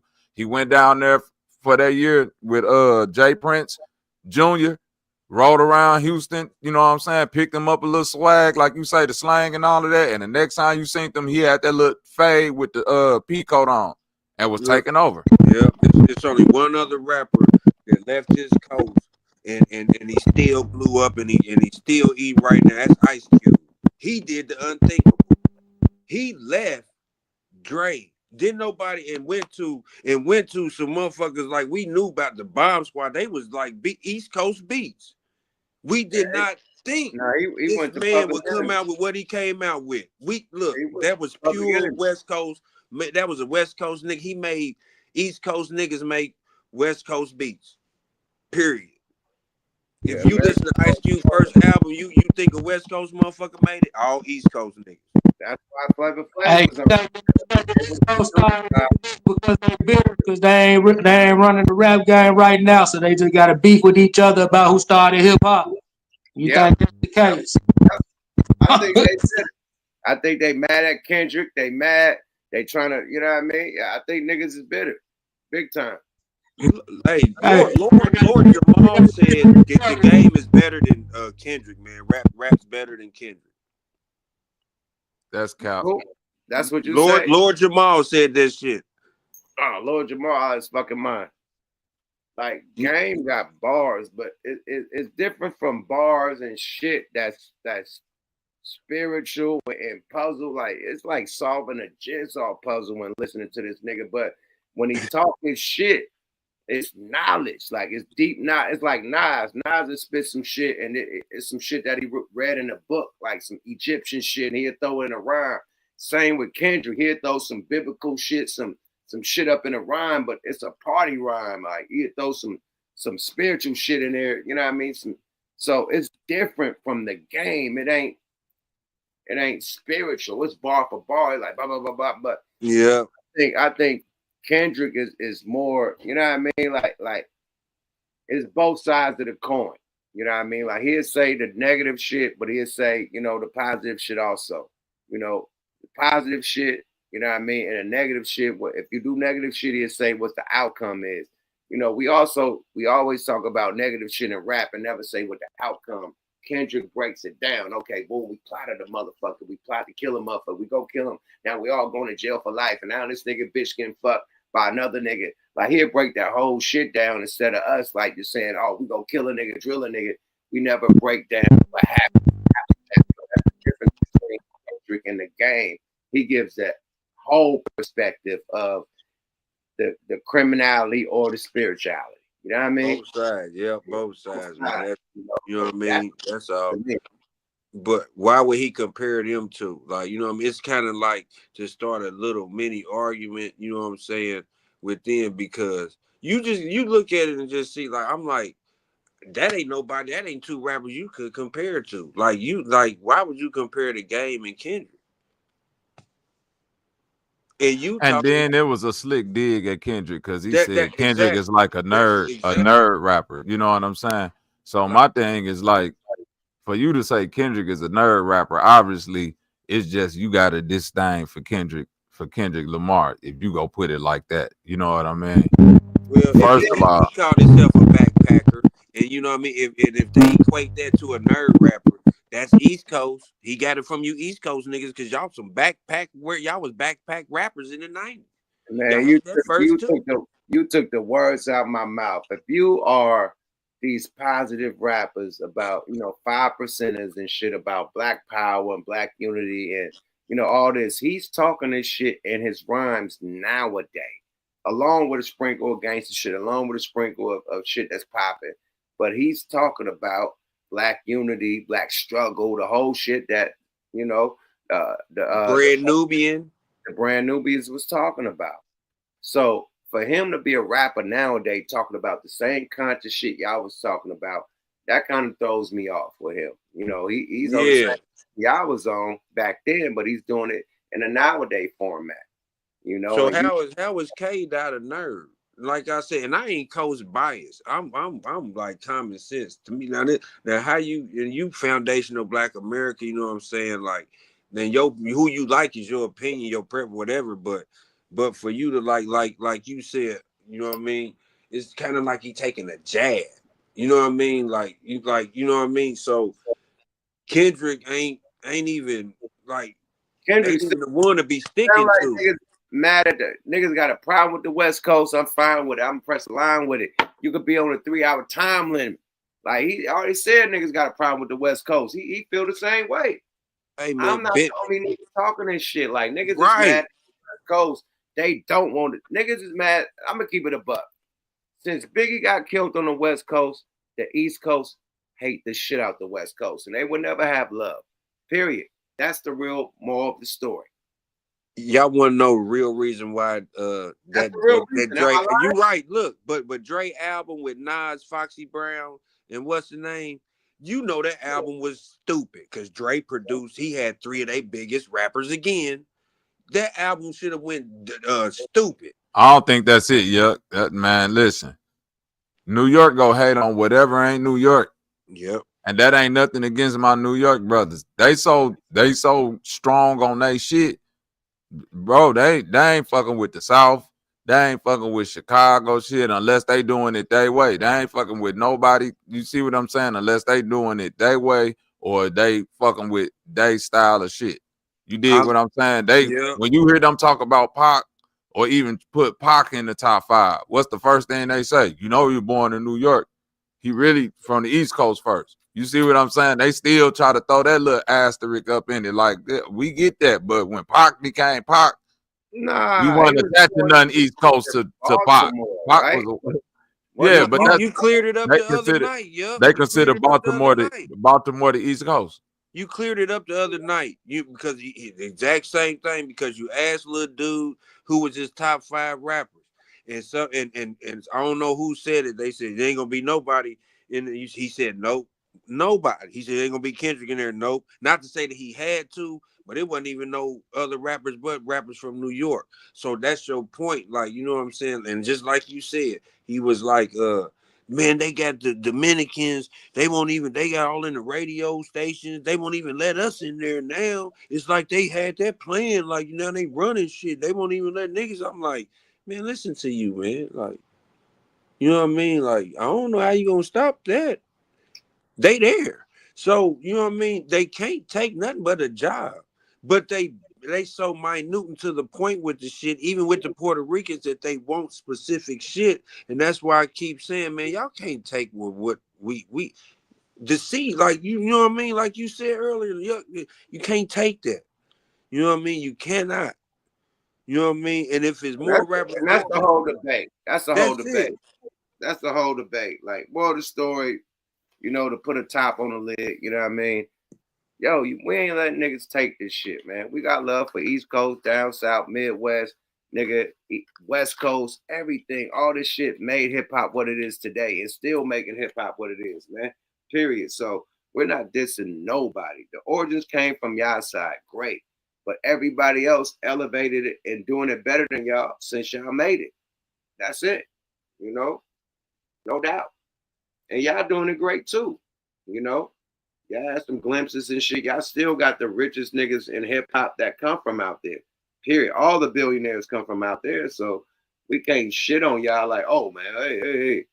Niggas still trying to figure out how to be billionaires out here. You know? But Chicago got a billionaire too, though. You know what I mean? But other than that, you know, y'all the Billionaires Boys Club. You feel me? Yeah, for real. And they should hold on. Dr. Dre a billionaire too. Hold on. Let me stop. Yeah, Doc got a billion too. So, hey, yeah, we got to rap a billionaire over here too, my nigga. He on the low. Hey, man, if they care so much about you know what I mean, Jamaicans, you know what I mean, you know what I mean, pooling some of that hip-hop money y'all done made. And look out for Cool Herc and you know what I mean, the rest of the Sugar Hill gang that ain't Jamaican, you know what I mean? Or and then on the other side, you know what I mean, pull up and get Grandmaster Flash, Melly Mel and them and be like, man, why ain't y'all saying nothing? No, Nas did something for him. But boy, you was reading my mind. I was about to say, but see, if it's people like Nas who really don't care because he's looking at the contribution to hip hop. He don't care. He ain't saying, all right, you niggas gonna get, he's giving them here, whoop. You know what I mean? That's what I'm talking about. That's what I'm talking, you know what I'm saying? That's what he did. Nas gave Rakim a big ass whoop. He gave a lot of old school artists whoops, like, you know what I mean? And he trying to organize something to where they get something annually, like some social security from rap and shit, but he gave them niggas lopes when they was struggling, like boom, boom, you know. So Nas has been helping out, you know what I mean, period. Like one of the many artists that's helping out, you know, with the old school artists that's going through shit. You know, the thing I don't like about Puff, you know, how he let Black Rob, you know, just got off in the hospital when he could have paid his medical bills. You know what I mean? Like shit like that. You know what I mean? When niggas could do it and they do it, I appreciate it, my nigga, because they don't have to do it. You know, and Puff showed. He just let Black Rob just die, nigga. Like, really, nigga? You could have paid for them. Craig Mack. Craig Mack too. But you shot that bitch at 30 million, you know what I mean, for that slander, for that case, and still got locked up, nigga. Look how God worked. New York niggas hate on New York. We ain't gotta hate on New York niggas. They gonna hate on themselves. Look at Dame hating on Jay. You know what I mean? And they all hating on Puffy. You feel me? Like even if they blow up, they ain't fucking with each other. 50 say something slick about all of them. Cameron, you know, he always saying something slick about any of them. But they from New York. They from Harlem. And it all gets broken down different shit. You know what I'm saying? Harlem niggas don't do what Brooklyn niggas do. Bronx niggas don't do what, you know what I mean? Long Island niggas do. You know what I'm saying? But niggas is from New York, ain't they? But when it's hip hop, we did it. We woo woo. But we Puerto Rican, but you niggas from New York. Boy, when you told little nigga, like you said, Fat Joe, you said, I'm from New York. Nigga, I said, what? He from where? He ain't say, I'm Puerto Rican. I'm from New York. We didn't know he was really Puerto Rican till Big Pun came. He was screaming Puerto Rican all day long. Look at that shit before he came, before Fat Joe fuck with Big Pun. Yuck, you know it. Boy, when they came, Fat Big Pun, Puerto Rican out. Now I knew he was Puerto Rican. Papi, Fat Joe wasn't doing none of that shit. Look at all Fat Joe music before then. You know what I mean? Might throw a couple, you know what I mean? Boy, when Big Pun came, you knew he was Terror Squad, you know, all that, you know what I mean? So that's why I said, man, y'all really gotta fall back and getting y'all phones and on y'all computers and go back and laugh at that nigga, man. Like, that's Big Joey, like he said, you know what I mean? He's gonna say he claimed anything. You see how he went from claiming it and then, okay, half and half. Yuck is hip hop. If then I would say that because he black as a motherfucker. You know what I mean? But look, man, I'm good money, man. I'm straight. You know what I mean? All the big dogs that y'all say is the big dog, Nas, Jay, they all done told me face to face, nigga, you the boy, nigga, period. So if I got salute from Nas and fucking Beyonce, like, but Jay and Beyonce saluted me back to back. Beyonce know me because of Rap a Lot, and we came up together. Like when we first came in the game, nigga, our first promotional tours we with fucking Destiny Child and shit. So we came up in the game with them. So Beyonce know me from way back. Jay recognized game. Nas seen me in the airport, nigga, called me out like yada, nigga, from across the airport, nigga, tapped in with him. You know what I mean? So as long as the greats know what to do, I don't give a fuck about, you know what I mean, what anybody else got to say, nigga. I know I'm a big dog. I'm Godzilla. I'm Zilla in this motherfucker, man. Period. I know what I do for the West Coast and the rap game. So that's unexplainable, nigga. Period. That's like telling Nas, hey, man, you the nigga. Like, Nas, no. Now, he know what he do for this shit. I know what I do for this shit. I put the biggest niggas, like, hey, good luck on the track with me, my nigga. Still to this day, nigga. To this day. On some Deontay Wilder, but I don't lose like Deontay Wilder. But to this day, nigga, gas niggas, man, wrap circles around. I'm glad you said it. I'm glad you said it. I'm for real. Watch when you hear the new shit. I do this, my nigga. This not a game. I'm glad you said it. And it's a lot of rappers, even like, and it's good to know that rappers know you a rapper's rapper, which I ain't had to know it because you know it. You know what I'm saying? Like, a rapper would be like, hey, you feel me? But they too a little outwardly with it, you know, like. Nigga, Scarface wanted me to write for him, nigga. Once that happened, nigga, that's my idol, nigga. This nigga feeling my shit so much, he want me to help him with some shit. Oh, okay. Yeah, that's solidified. So, Jay, come on, man. Yeah. I'm good money, bro. I'm straight. That would be an honor to me. That I wouldn't give a fuck what nobody talk about. That would be an honor. I was ready. he just left the label after that. Him and he went to fucking Def Jam after that. But I was supposed to write on that album. He did. So I was hella hyped. I was it wasn't no disrespect. I was ready to go. Period. But it wasn't like write his rhymes like hooks, you know what I mean? And concepts, you know what I mean? Not write his rhymes, Face write his own rhymes, but as far as hooks and concepts and shit, I was dope with that. So, you know what I mean? Just help him out with concepts and hooks. You know what I mean? Not no writing his bars. Face is an animal. I could never write Face bars. Faces, nigga, come on. Right. But yeah, just that vibe, you know what I mean? Studio vibe like they had with the Chronic. It was a collaboration, even though niggas wrote their rhymes, they was, collaboration, Come on, just like now. You hear Dre. If y'all don't know who writes Dre's, I think two people that I know, Jay-Z and Eminem writes Dre's music, writes Dre's lyrics. You hear Dre rapping. If y'all don't hear Jay-Z and Eminem, y'all crazy.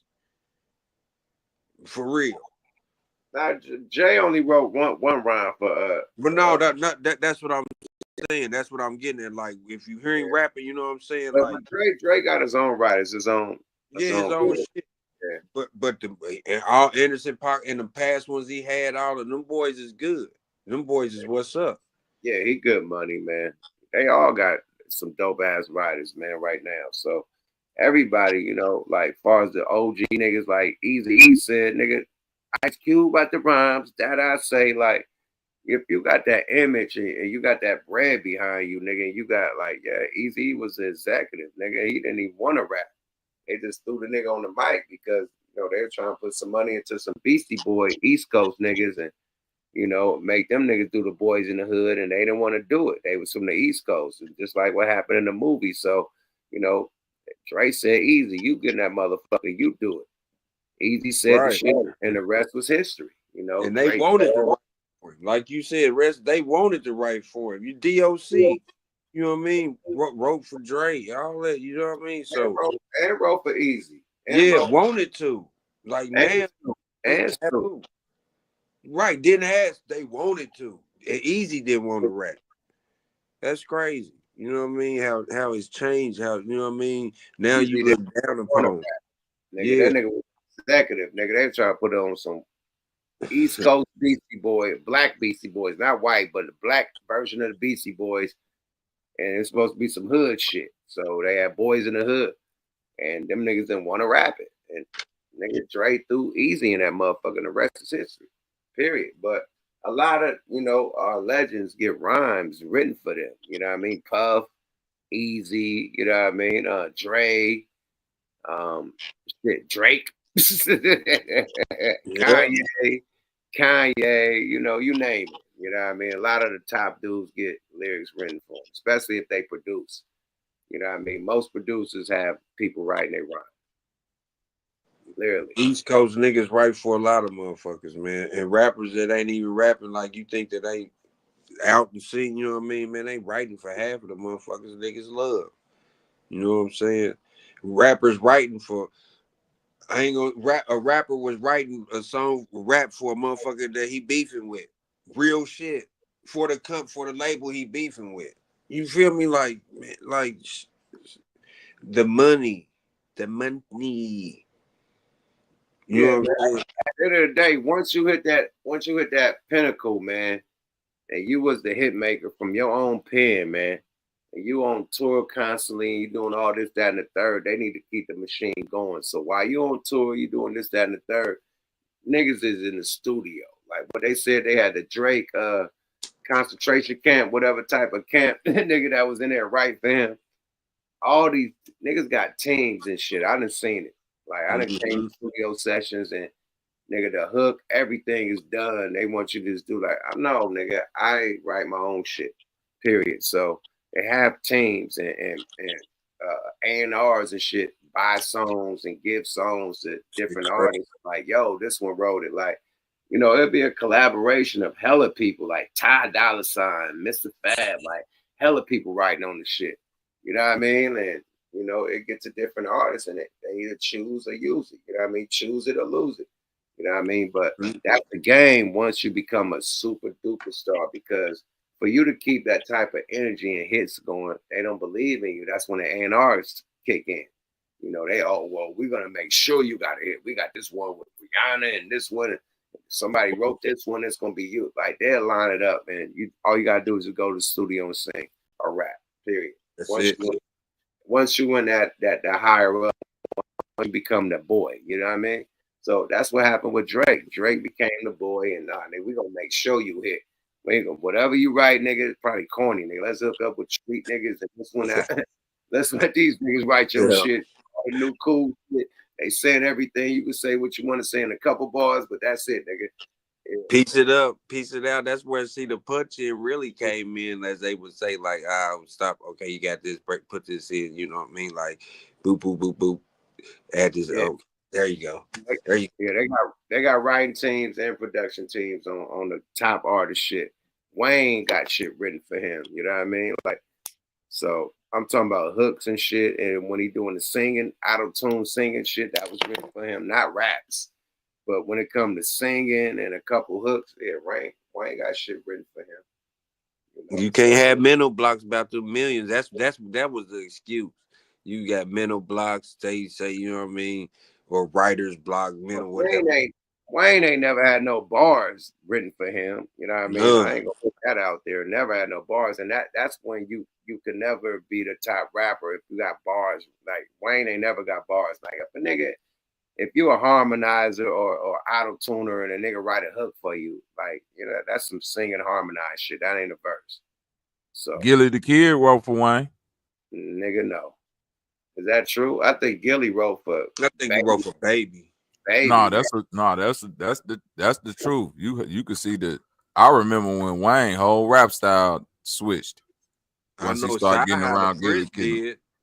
And listen, being from Chicago, I'm gonna tell you somebody else who I know for a fact. Gotti in there. Bo and Gotti, yeah. Bo and Gotti, they for sure wrote for Wayne. All day long.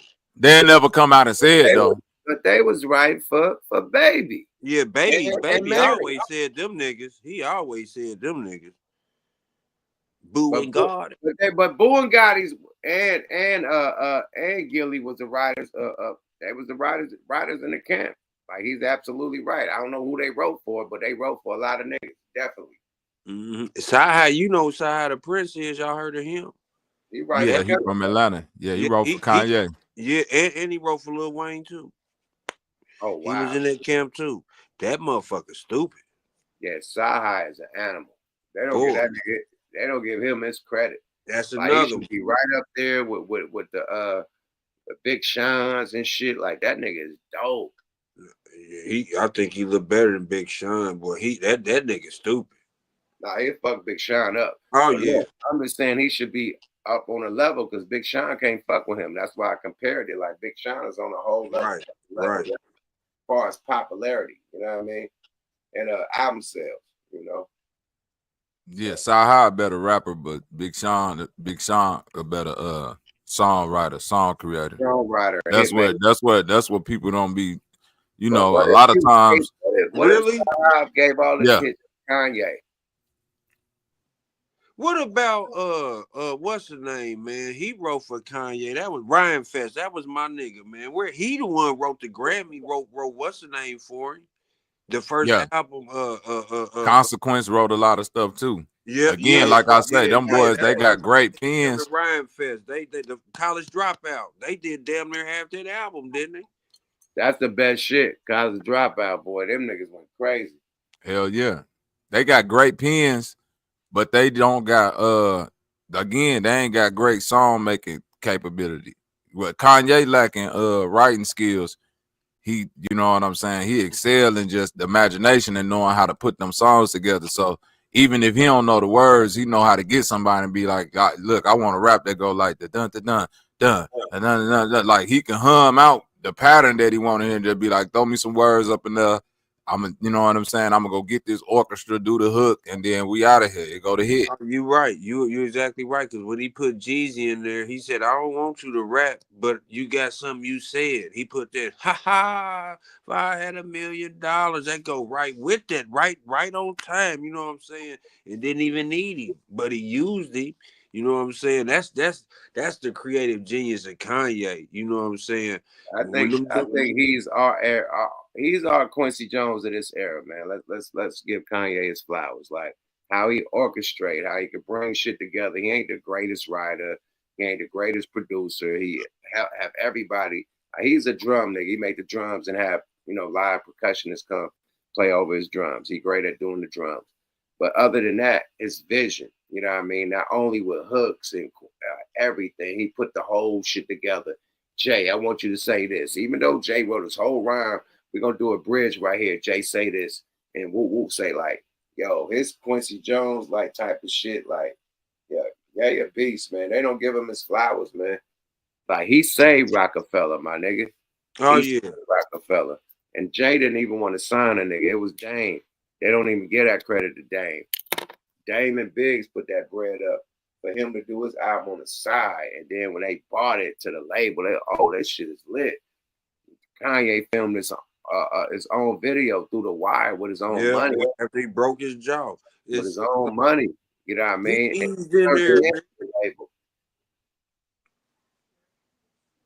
that shit put it out. That shit went history. And after that, nigga did the Marvin Gaye and all that shit with Jamie Foxx and all the hits. That shit just start going bop, bop, bop. And quietly. Rockefeller.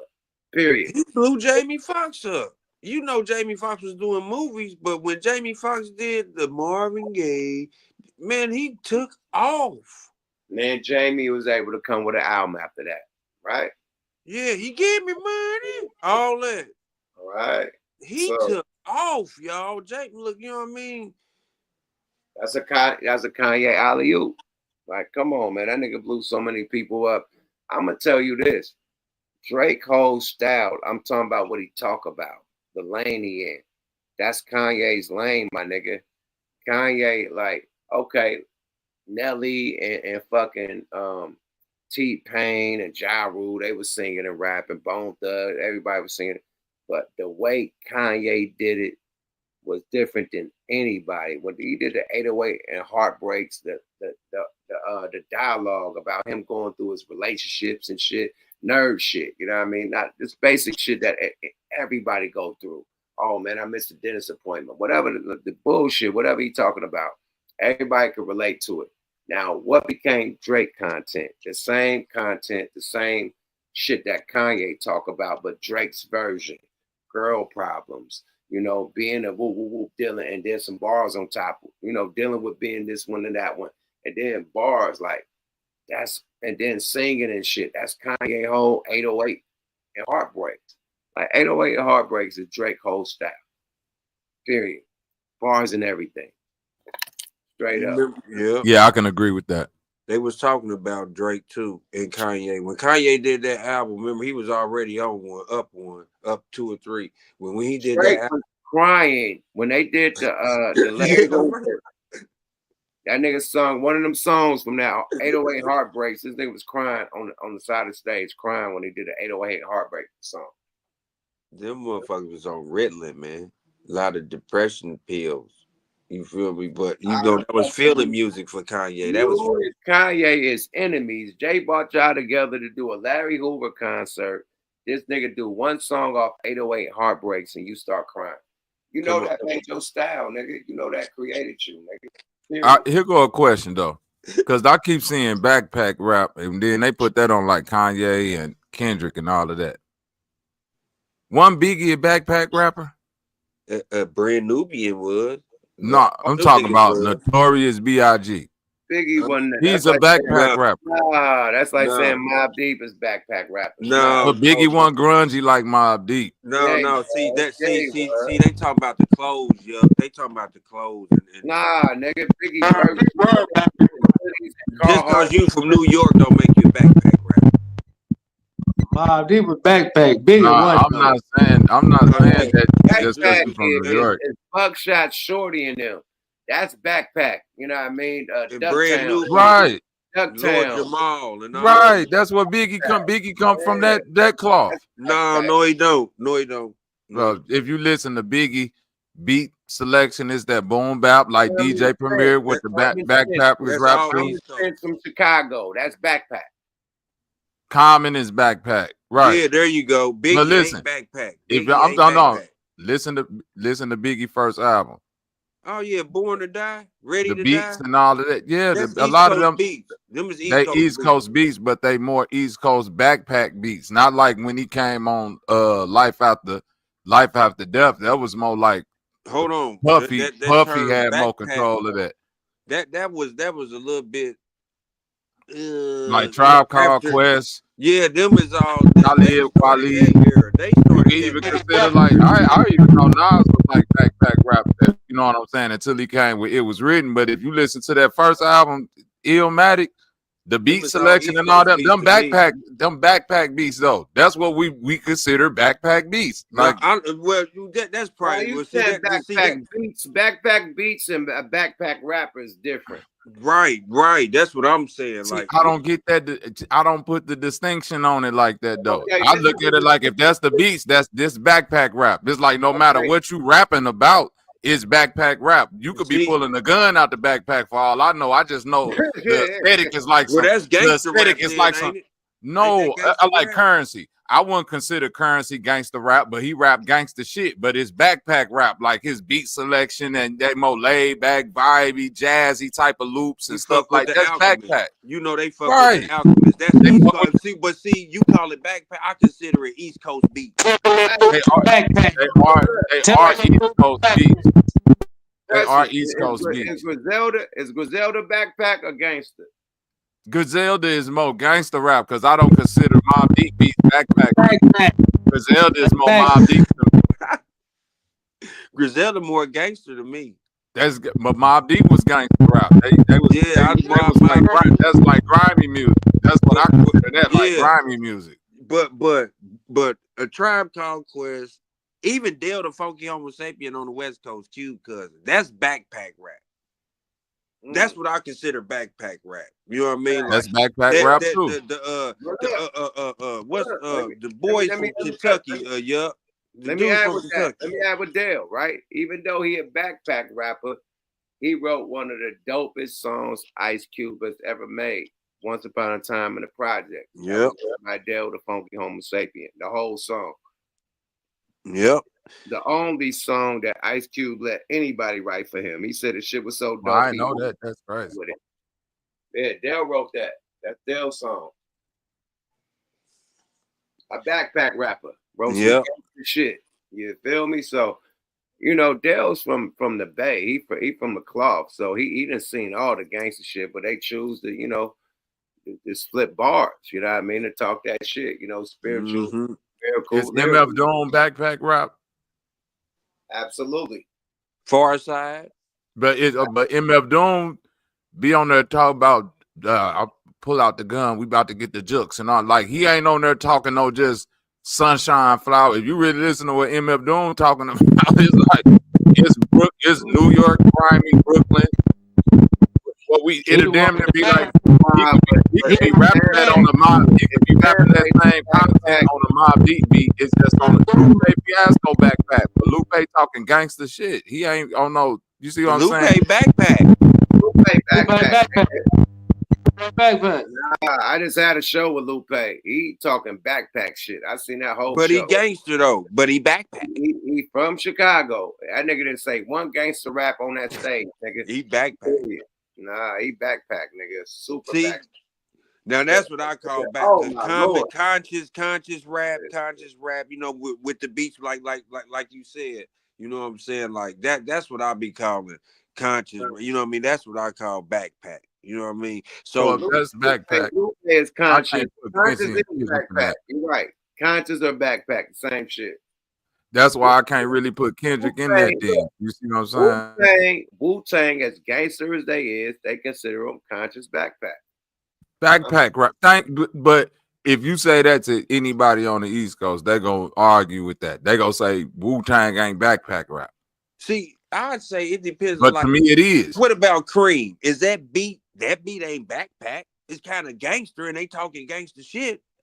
Bro, that's like a beat MF Doom a rap too. But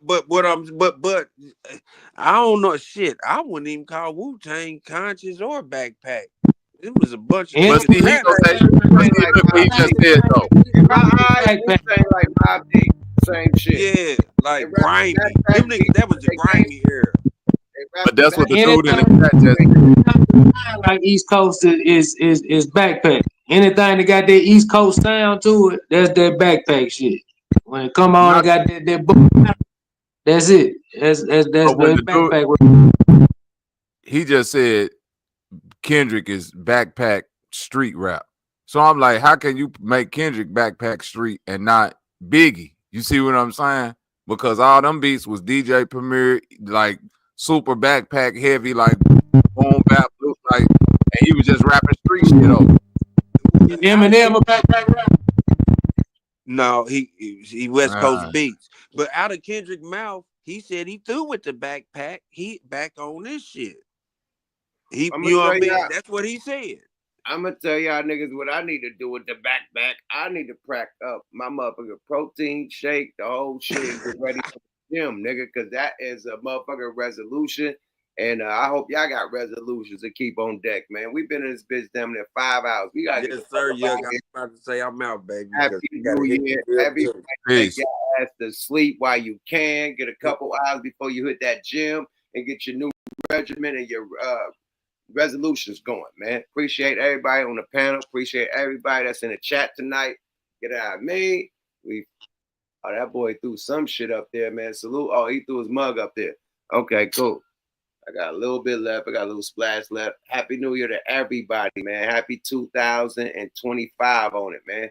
Make everybody win and get it in. You feel me? Appreciate everybody on the panel, man, from all over around the world, little boys and girls, man. Appreciate y'all, fellas, man. Talk y'all shit. Happy New Year to y'all. 25, let's get it. We started new with Yucks, the alumni, baby. We gonna go a whole full one with the dragon, you know what I'm saying? It's going down. MJG, we out. I'm out, y'all. Y'all be safe. Have a good year. You know what I mean? I hope everything y'all thinking about it, resoluting shit. If it ain't broke, don't fix it. You feel me? Appreciate that. Salute everybody. Be safe and get you some money. We out. Yada. Hey, man, same thing to everybody, man. Get you some bread this year, man. Anything that you lagged on, procrastinated on, make it happen this year. You know, the moves you made happen last year, make it elevate more this year. You know, just level up, man. You know what I mean? Period, man. You know, separate from all the drama, all the negative, you know, energy, positive energy around you. You know, take care of your family. You know what I mean? Make sure they right, definitely. But get out there and grind and shine, man. It's gonna be a great year. You got the boy, Cheeto. You got Don Cheeto, aka Trump, in office, man. We gonna see what he do, man. There's a lot of bullshit going down with them. You know, goddamn, they got some shit going down between Elon Musk and the big Swami nigga, whatever the big Swami. You know, they talking about bringing in, oh, man, it's wilding right now. Before they even get in office, there's some wild shit going down. So we'll see how this go, man. You feel me? I don't want to talk political shit, but we're going to have a great year regardless, man, because I don't give a fuck who's in office. You know, rent, you know, probably be higher on other properties that I got. I could raise the rent, but I'm going to keep my shit low for my tenant. You know what I mean? But gas to go, groceries to go a little higher, but it's not gonna stop a nigga making money. And I know it ain't gonna stop y'all from making money, no matter who the president, no matter how high the prices get. You just gotta grind harder, you know, shine harder. That's it. We're gonna have a great year this year, man. I'm putting that out there in the atmosphere, man. You gotta speak it into the existence, man. You know what I mean? What this shit called? The secret. Speak that shit into existence. Say I'm gonna have a great year this year. You know what I mean? I'm gonna do it big this year, man. All my problems is in the past, and I'm focused on the motherfucking future.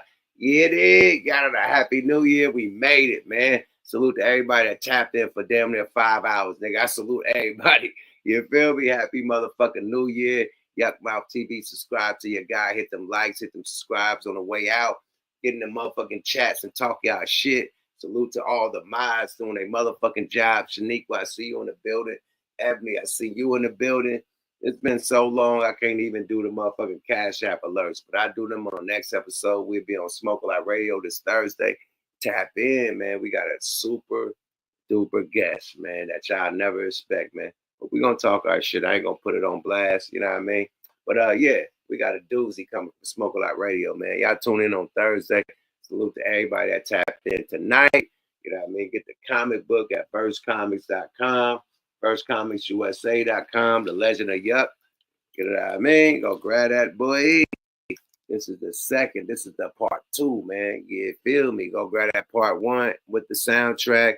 All that firstcomicsusa.com. You feel me? Support the mob, man. I appreciate y'all. Get some merch, man. Go get the motherfucking ice cream, man. The regime shit, the lonely shit, everything. That's Rex.com. Albums, DVDs, everything, man. Appreciate all y'all, man. And hit the motherfucking Cash App if you're appreciate that. If you're that motherfucking goddamn Ace of Spades shit kicking in, I can't even talk right. Anyway, if you appreciate the conversation, make a donation. There's a Cash App at the bottom of the screen. Me, Gene, and we out this motherfucker. Love y'all, man. Yuck Mouth TV. Subscribe to your guys. Happy New Year. All right.